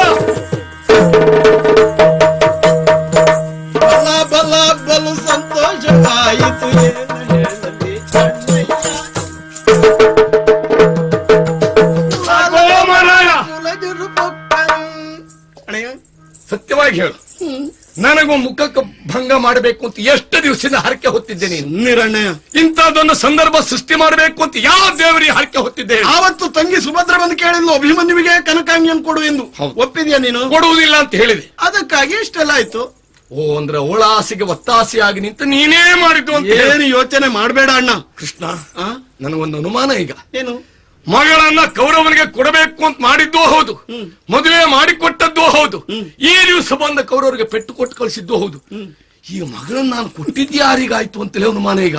ಅಣ್ಣ, ನೀನು ಮಗಳನ್ನು ಕೊಟ್ಟು ಮದುವೆ ಮಾಡಿದೆ ಎಂದು ತಿಳಿದುಕೊಂಡಿದ್ಯಲ್ಲ, ಅವಳು ಮಾಯಾ ಕನಕಾಂಗಿ. ನೀನು ಕೊಟ್ಟಿರುವುದು ಮಾಯಾ ಲಕ್ಷಣನಿಗೆ. ಅಂದ್ರೆ ನನ್ನ ಮಗಳಲ್ಲ ಅವಳು? ಖಂಡಿತ ಅಲ್ಲ. ಹಾಗಿದ್ರೆ ನನ್ನ ಮಗಳ ಅಂತಃಪುರದಲ್ಲಿ ಇರ್ಬೇಕಿತ್ತಲ್ಲ, ಅವಳೇ ಎಲ್ಲಿಗೆ ಇಲ್ಲ, ಹೋಗ್ಲ? ಅವಳಿಗೆಲ್ಲ ನಮ್ಮನೆಯಲ್ಲೇ ವ್ಯವಸ್ಥೆ ಮಾಡಿದ್ದೇನೆ. ಅಂದ್ರೆ ಅಭಿಮನ್ಯುವಿನೊಟ್ಟಿಗೆ ಕನಕಾಂಗಿಯ ವಿವಾಹವನ್ನು ಮಾಡಿಸಿ ಅವರನ್ನು ವ್ಯವಸ್ಥಿತವಾದ ಸ್ಥಳಕ್ಕೆ ಸೇರಿಸಿ ಆಗಿದೆ. ಅಂದ್ರೆ ಶ್ರೀಮದ್ ರಮಾರಮಣ ಗೋವಿಂದ. ಅದೇ ಅದೇ ಅದೇ. ಇಷ್ಟರೊಳಗೆ ವ್ಯವಸ್ಥೆ ಎಲ್ಲ ಮಾಡಿಬಿಟ್ಟಿದ್ದೀಯ. ಹೌದು. ಬಹಳ ಬುದ್ಧಿವಂತ ನೀನು ನೋಡು. ಹೌದು, ಮಗಳಿಗೆ ಪಡೆದ ಮಗಳನ್ನ ಕೈ ಎತ್ತು ಧಾರೆ ಎರೆದು ಕೊಡುವ ಅವಕಾಶವನ್ನೂ ಇಡ್ಲಿಲ್ವಲ್ಲ ಪುಣ್ಯಾತ್ಮ ನೀನು. ಕಾಯ್ತಾ ಇದ್ದಾರೆ ಈಗಲೂ ನಿನ್ನ ಆಶೀರ್ವಾದಕ್ಕಾಗಿ. ಅದಾದ್ರೂ ಒಂದು ಇಟ್ಟಿದ್ದೀಯ. ಅವರಿಗೆ ಆಶೀರ್ವಾದವನ್ನು ಮಾಡಬೇಕು. ಮಾನ ಹೋದ್ರು ಮರ್ಯಾದೆ ಉಳಿತು ಅಂತ. ನಮ್ಮ ಮಗಳು ಸೇರ್ಬೇಕಾದ ಸ್ಥಳಕ್ಕೆ ಸೇರ್ಲು ಅಂತ ಸಂತೋಷ ಯೋಗ್ಯ ಪಡುವಲ್ಲ. ಸ್ಥಳ ಸೇರಿದ್ಲು. ಮಂಗಳ ಮುಹೂರ್ತದಲ್ಲಿ ಕೈ ಎತ್ತಿ ನಾನೇ ಮತ್ತೆ ಧಾರೆ ಎರೆದು ಕೊಡ್ತೇನೆ. ಆ ಮೂಲಕ ಅವರಿಗೆ ಮಾತ್ರ ಅಲ್ಲ, ಲೋಕಕ್ಕೆ ಮಂಗಲವನ್ನ ಹೀಗೆ